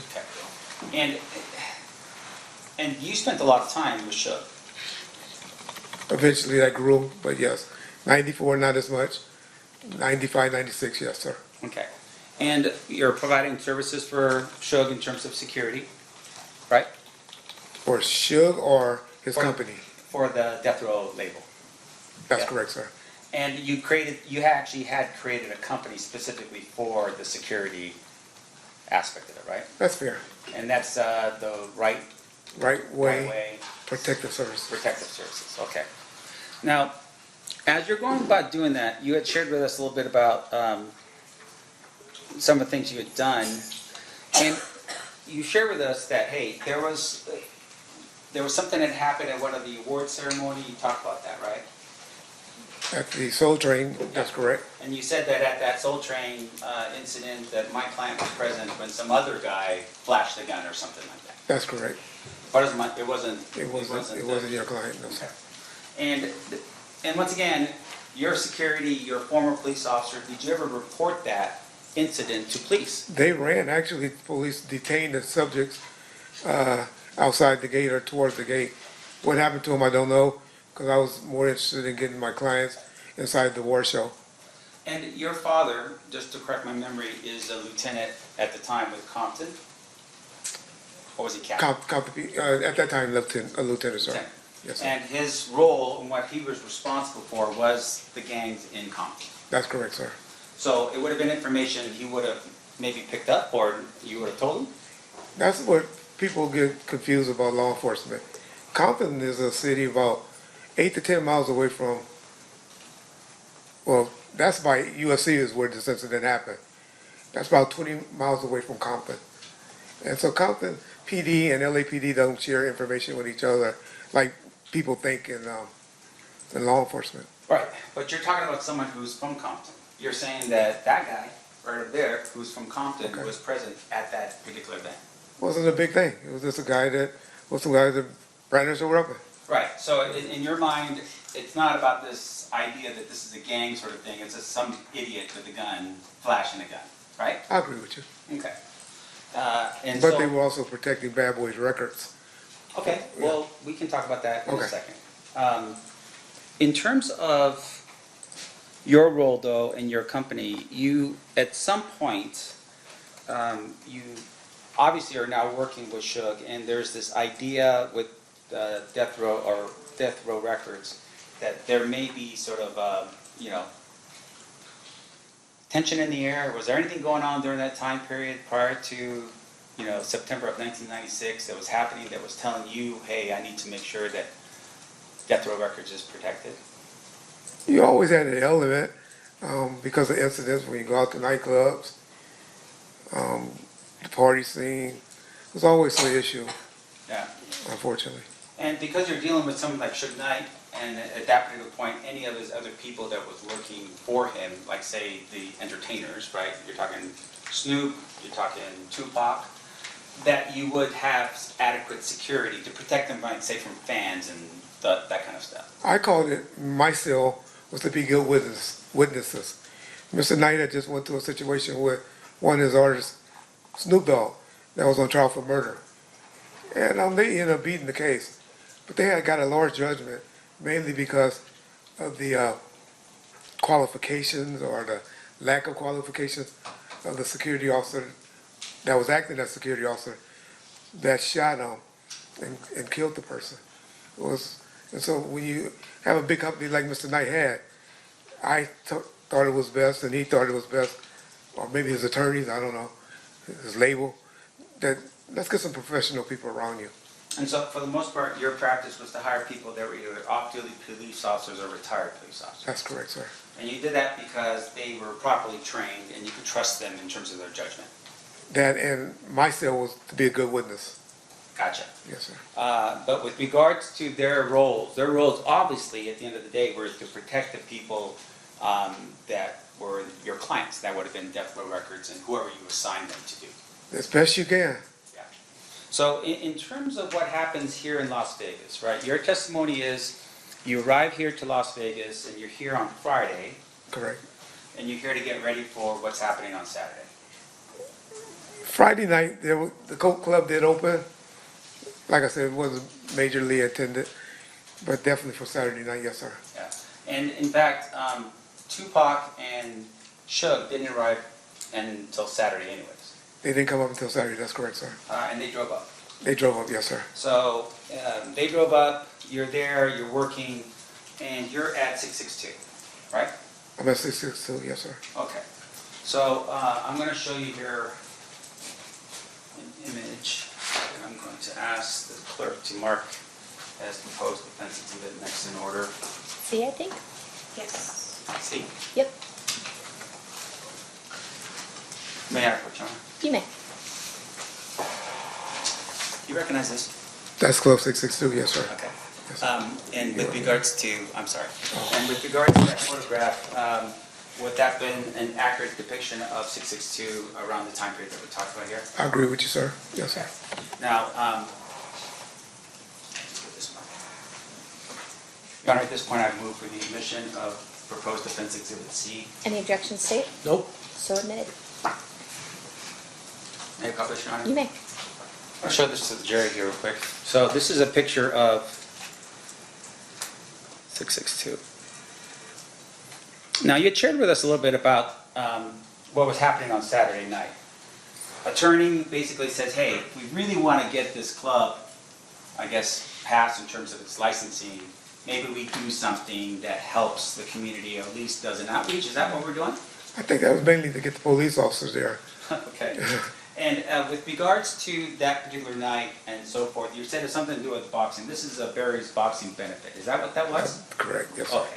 So this picture would have been taken pretty much at the time of when this event had gone down in September of 1996. I believe that night or that week, yes, sir. And with regards to Barry's boxing, do you know anything about what Barry's boxing is about? Just that he was a retired police officer that was helping young kids in the area with boxing. That was about it. Or, you know, association or a foundation to raise money for youth coming up is what I remember. So, Mob James just testified a little while ago. Okay. If his representation was there was no event like that that was happening in September of 1996, would he be wrong? Let me just say this, they don't be in the know like that, you know. We're not as transparent as maybe we should be with you know, the homeboys. I mean, but obviously this is sitting on the front sign of the entrance going into the facility, right? I went in that club that night and I ain't never noticed that. Well, let me ask you this though, in terms of what was happening, was Mob James the head of security that night? So James' responsibility is he had a lot of juice with the homeboys, and they have something they call Code Red, where everybody come out and support each other, and James was that person that you know Suge looked to even during the Snoop trial when Snoop was having problems with his homeboys coming up there, you know, messing with him and stuff. They were hired to be outside the courthouse to keep them away. And that was James' role. So, and James was with Suge at the beginning. And quite frankly, he might be a little upset that my guys kind of took a lot of their roles or their responsibilities. Right. So on this particular night, there's actually Metropolitan police officers that were they hired by you to be on the outside? Well, I would say Club 662 or under Mr. Khalees and the person that was running the club under their direction. I knew they were going to be there, but I didn't speak to anyone from the police department to say, this is how much y'all going to be getting paid. I need you to do this. I just knew they were going to be working from the door out. Okay. Yes. And really the concern at this particular point that you had, as well as I'm assuming Mr. Khalees as the attorney, is you wanted to make sure everything was going to go well for the club. That's correct. That's fair. In essence, and to help Suge with passing of this particular club, right? That's correct, sir. So one of the things that had happened that you had shared with us is that Friday you meet with Khalees and you learn and you're instructed that your people are not to be carrying firearms. Inside the nightclub. Right, inside of the nightclub. That's correct, sir. All the way up until the time that they get to that door, they're not supposed to be carrying firearms. Inside the club. Are you aware that the Red Alert people from Mob James were all carrying firearms that night? Well, I had problems with that. My guys were strict, law enforcement. They didn't care about, they didn't have a relationship with James and them, as I did. And so they would search them. And if they got one in, who knows? But there was always issues with them about being searched. But my guys would still, they were like, hey, if you want us here, we searching everybody coming to this club. Right, so that was important for you, but Mob James says otherwise. He says everyone's Okay, fine. if they snuck them in, And it happens. And yeah, and with regards to your meeting with Mr. Khalees, once again, you're there, and do you have at that particular point any ownership interest at all in Death Row Records? None. So you are a separate entity. You are just the security company hired to provide security for Death Row Records. My company, right where it was making money, but I also received a salary from Death Row. Okay. So, and you're in this meeting, and once again, the meeting is to help Suge get this club approved so he can make it happen. That's correct, sir. And your job is, really honestly, is just somebody who's providing the security to the club. On that particular night, but I'm more, some would say at one point, Suge right-hand guy. But my main focus was Suge Knight entities. Wasn't just the recording artist, wasn't just the record club, it was everything that Mr. Knight was trying to invest in at the time. So you're telling us that not only were you providing security, but you're also like an employee for Death Row Records? I was both. Okay, were you drawing like a paycheck every 2 weeks as an employee? I was, sir. It wasn't wasn't no under-the-table stuff like Mob James would have been telling us? We didn't do that, right, we didn't do that. And with regards to Mob James being paid, you're telling me that he would have been paid the same way with employee checks and so forth from Death Row Records? Bob James wasn't one of those employees. Like I said, he was just called on special events. I only think James made his money by guys in the line that were ballers or shot callers or whatever that he would bring to the front of the line. So, just drawing your attention back to let's say around 4 o'clock of Saturday, that Saturday. Okay. Where were you? At the Luxor Hotel. Okay, and did you ever, what happens after 4 o'clock for you? I didn't head over to the club until, about 7:30. Got a call from Mr. Alexander and Mr. Shakur. Mr. Shakur was very upset that night because Mr. Knight, always late. And he actually took a taxi cab, I don't know if most people know, over to the fight because he was like, tired of always coming to the fight late, waiting on Suge, calling me because most people call me because they know I usually can get hold of Suge. And they used to have phones in the hotel lobbies back then. And I remember him and Mr. Alexander calling me, and he told me, and he got on the phone because he was so upset. We taking the cab over there. We going over there right now. We'll meet him over there. You know, he had the song was the interest for for Mike Tyson to enter the ring on, and he wanted to be there. And he got impatient with Mr. Light being late. Now, up until this point, you had developed into the person that if you wanted to get a hold of Suge, they would call you, right?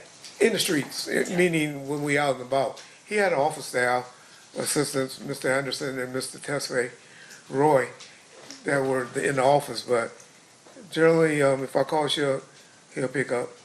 But with regards to you, usually you would have been with Suge in order for the call to be made, right? They're calling you and like, hey, where's Suge now? He's right here. That's correct. So on this particular night, Tupac is upset because Suge is obviously late and calls you.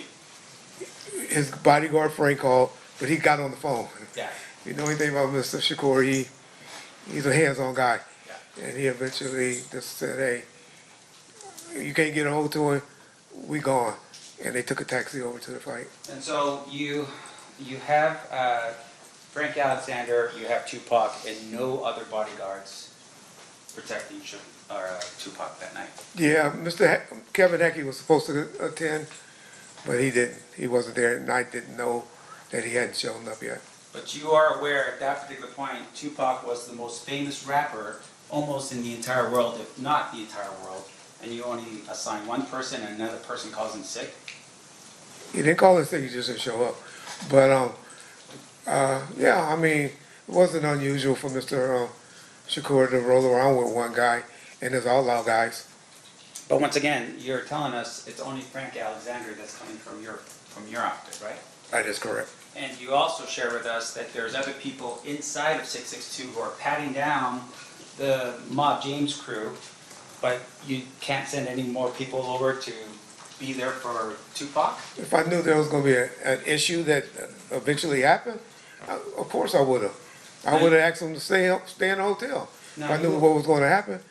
You are aware that this was fight night, this was Mike Tyson, and that everyone in the world would show up to Las Vegas to be there for the fight, right? Yeah. There's so many people. Yeah.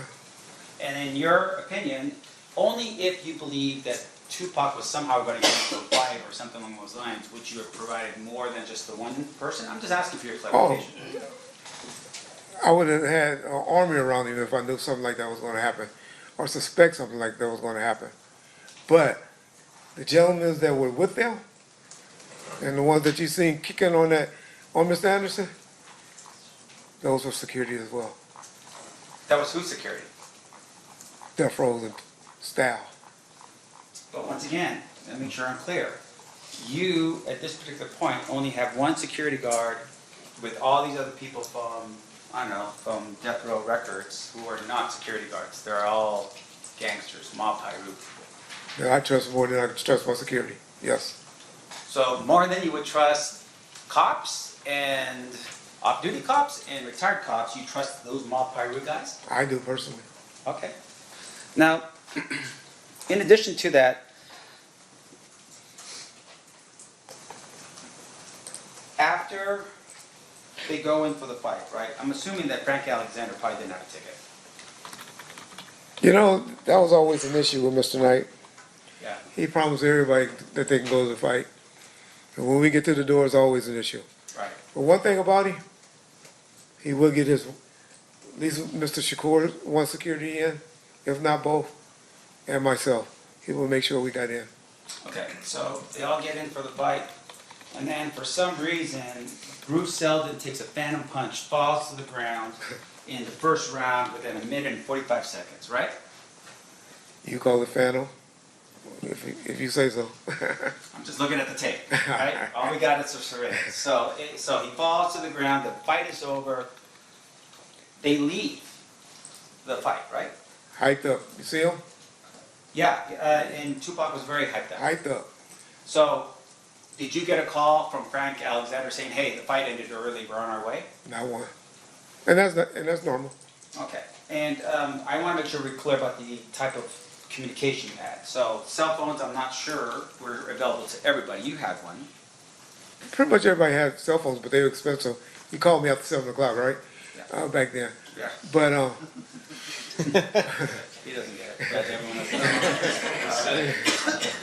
but I did have Nextel phones. We had about 8 to 10 of them. They did dual jobs. My guys knew it better be emergency to pick up that cell phone. But the two-way walkie-talkies on the Nextels, you could use them to call. That's how we communicated. On that picture with Buntry, you'll see one hanging out of his pocket. That's what the type of Nextel phones we had. And so, going back again to what Frank has, Frank does have one of those radios. He had one, but later learned, after we do Monday back quarterbacking and stuff, that it was dead. So, he is there, he doesn't call when you leave the fight. Now, does he call you after the situation happens with Orlando Anderson? No, sir. They all rush out, right? They all go back to, I think, to Luxor. That's correct. But you don't know that because no one calls you. Haven't heard anything, didn't know it was an issue. So you're still sitting over at 662, you're worried about making sure the club passes inspections, and you're there, and you're waiting. In the meantime, people get picked up at the Luxor, and then they're transported all the way to Suge Knight's house. I mean... But again, if you don't know, you can just tell me. Yeah. I just assume You're not just... Yeah. I don't know. Okay. Now, at some point, they're traveling down Flamingo, and the shots occur at that particular point, right? But you don't know. Correct. And so you're sitting at the club and you don't know. I wasn't sitting, but yeah. Oh, well, whatever. I mean, I'm sure you're working, right? So you're working, and your concern is making sure the club passes and that the club passes for Suge Knight. Even though his attorney's present, all these cops are on the outside, and you have the security proficiency of Mob James on the inside, right? And about 25 to 30 of my guys. And so, once again, yes, 20 to 30 of your guys. Correct, yeah. Retired police officers or off-duty police officers. Correct. And they're all there. Correct. And at some point, you get notice that Tupac had been shot, right? I got notified. Correct. Was it through the Nextel walkie-talkie stuff? No, sir. How did that happen? Mr.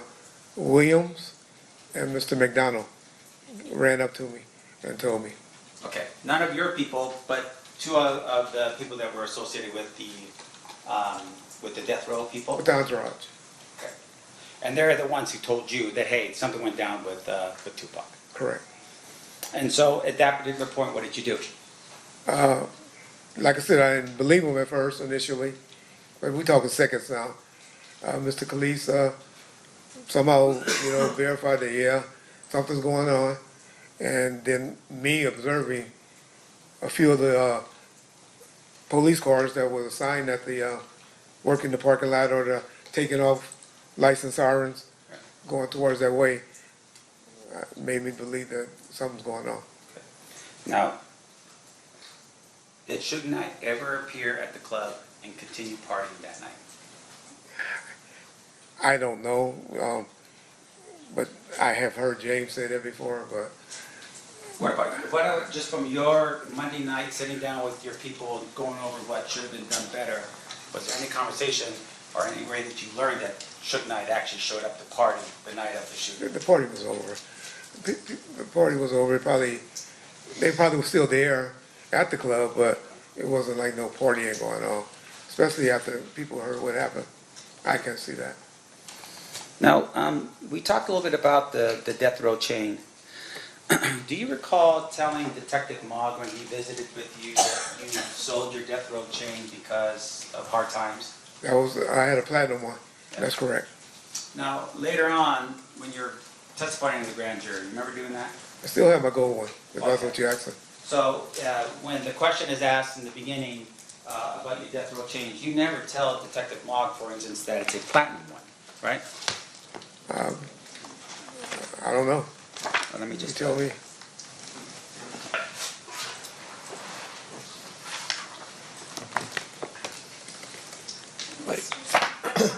The camera's on, you want to turn the camera off? Oh, sorry.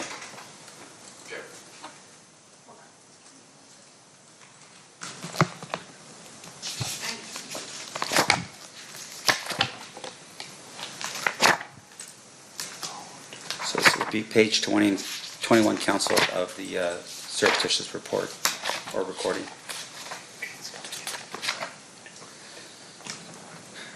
So you say, question that was asked by Detective Mogg, you were describing the chains as cheap. He said, he had asked you, got a $300 chain? He said, yeah, one of those cheap little chains because they were messing around with the same women and they got one and he got mad about it. My presumption. Are we talking about Kifi? Yes. Yes. So what? What did expensive ones look like? Do you have a picture of those? And you said, yes, sir, I can show you the one that Tupac would have. And then the question's asked of you by Detective Mogg, did you ever get one of those chains? And you respond, yeah, I had one. And then the question was, what happened to it? And you said, shit, hard times hit. And Detective Mogg commiserates and says, yeah, I hear you. You said, gotta get rid of it somehow. And then Detective Mogg asked, what did you get for it? And you said, I got about $5,000, right? Yeah, that was the platinum one, or the white gold one. You can watch, and I'm sure you have, several interviews, pictures with me with my gold chain on. I wear them on several YouTube videos. But fair to say, of course, that, when you said you had one, it's not one gold, it's not one platinum in this book, right? Like I said, the one I sold was the platinum one. Now, in addition to that, later on, when you're testifying before the grand jury, the question that was asked by one of the jurors was, and I want to make sure I'm clear because I don't want to mess up I want to be accurate with you. Your Honor, I think this is improper impeachment or refreshing recollection. I'm not quite sure what I'm hearing in the transcript to Mr. Wright before asking the predicate question. Let me just do this as a refreshing of his recollection, Your Honor. I just didn't want to.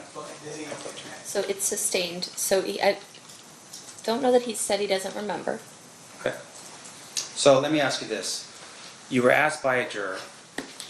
Again, I think you have to ask the substantive question first to determine whether or not. Mr. Bullock, you're going to have to talk louder because your mic's not on. Okay, I'm sorry. I think you have to.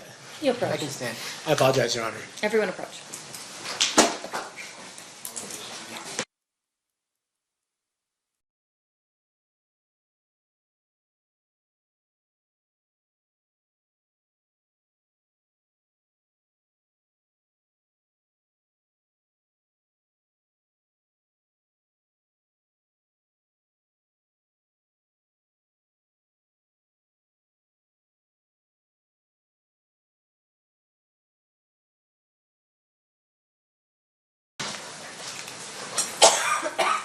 Sorry. Sorry, were you asked this question by a grand juror? Again, Your Honor, I think, again, you have to ask the predicate. He's trying to impeach and or refresh recollection about something of substance. You have to ask, procedurally, you have to ask the substantive question first, not whether you were asked this. Are you talking about the chain question? Yes. We've gone up and down about the chain. And so I believe what he's already answered in the chain of things. I don't understand, are we impeaching or? Now he's impeaching, saying that he's given an inconsistent statement in the past. So overruled, he can proceed. Do you recall being asked a question by a grand juror, do you still have your death row pendant? Correct. And you had said, yes, you do. I do. You didn't say there was gold, you didn't say it was platinum, you just said, I had my death row pendant. That's correct. Okay. Now, one of the other issues that we've talked a little bit about is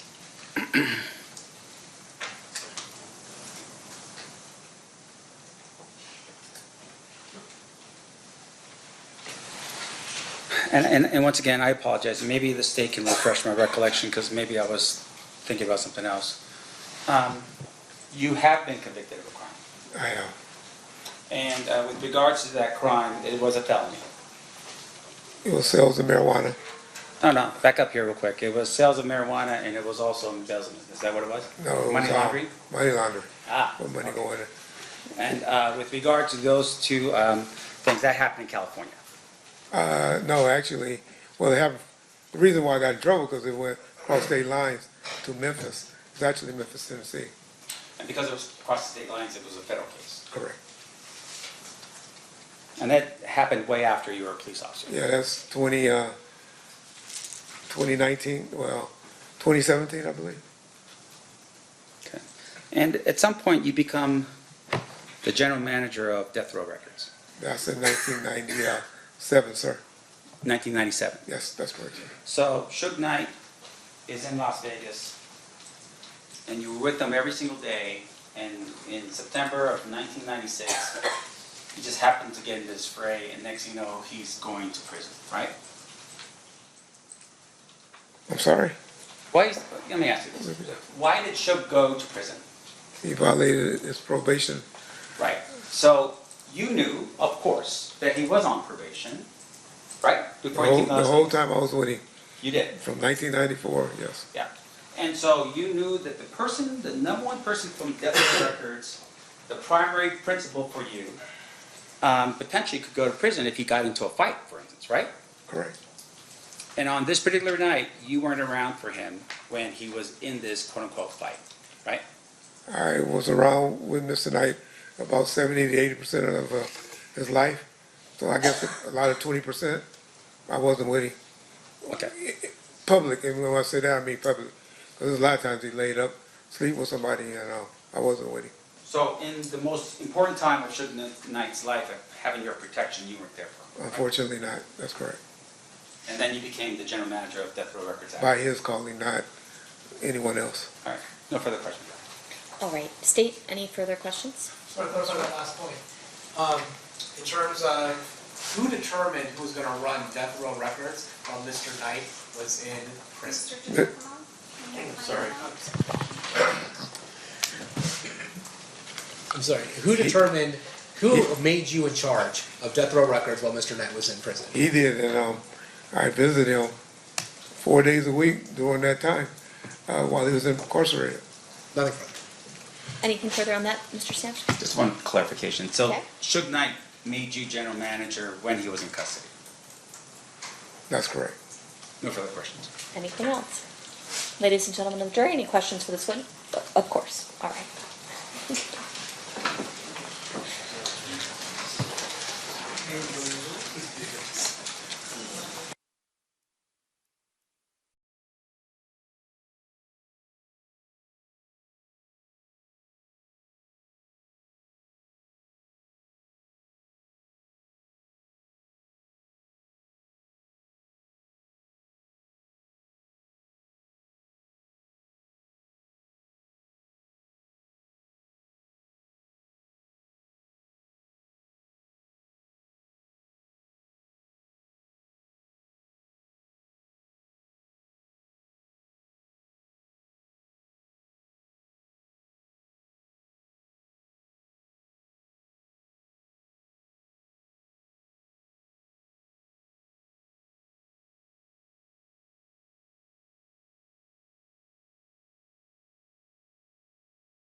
All right, Mr. Wright, I have a couple questions for you from our jurors.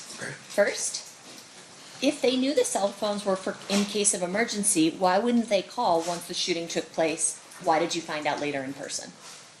Not sure, don't know why they didn't call me. That was Mr. Alexander's responsibility, and I didn't hear from him. Didn't hear from him. Okay. Was there anything in writing regarding the transfer of management power to you over death row records? I wouldn't call it power, just, dealing with the day-to-day operation.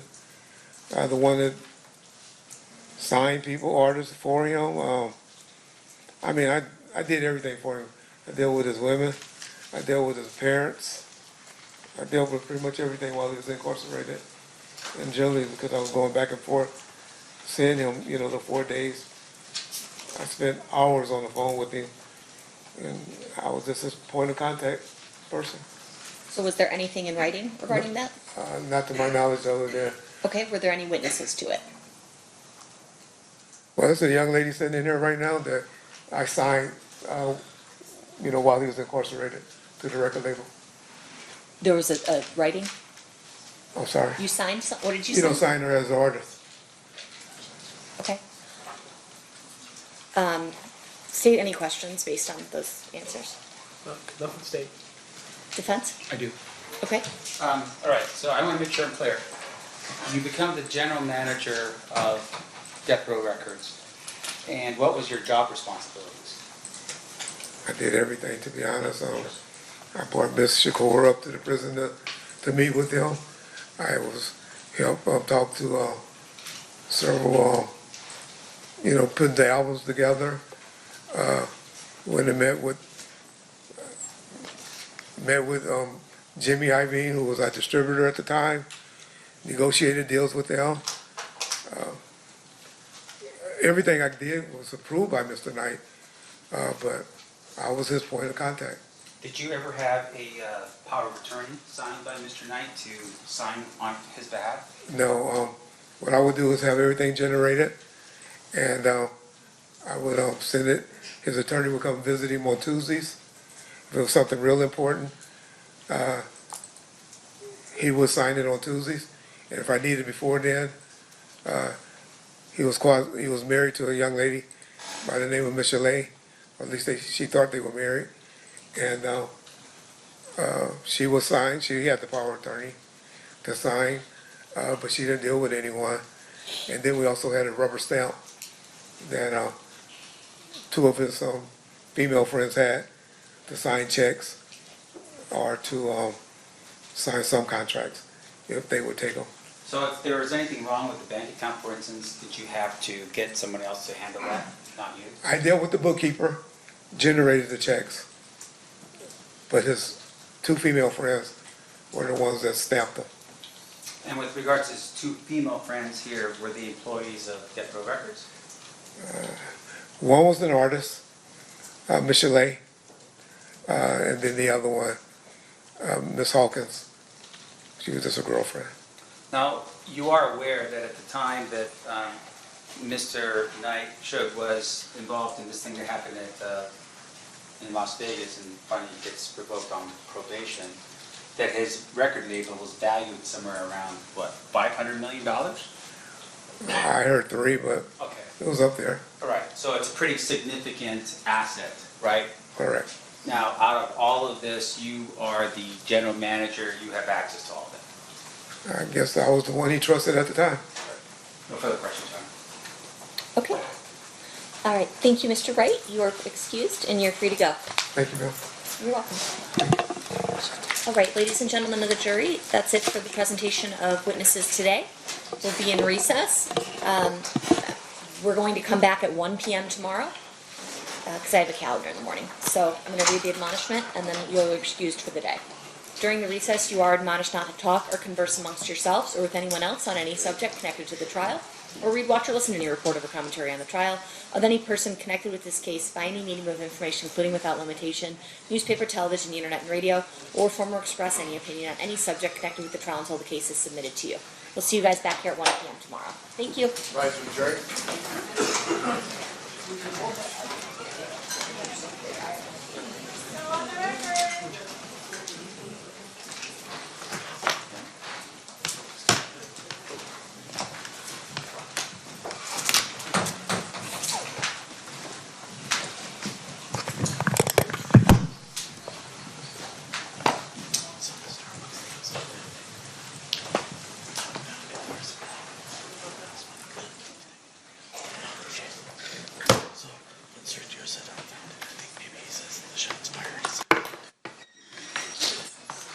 record, the jury has exited the room. Is there anything we need to address outside their presence?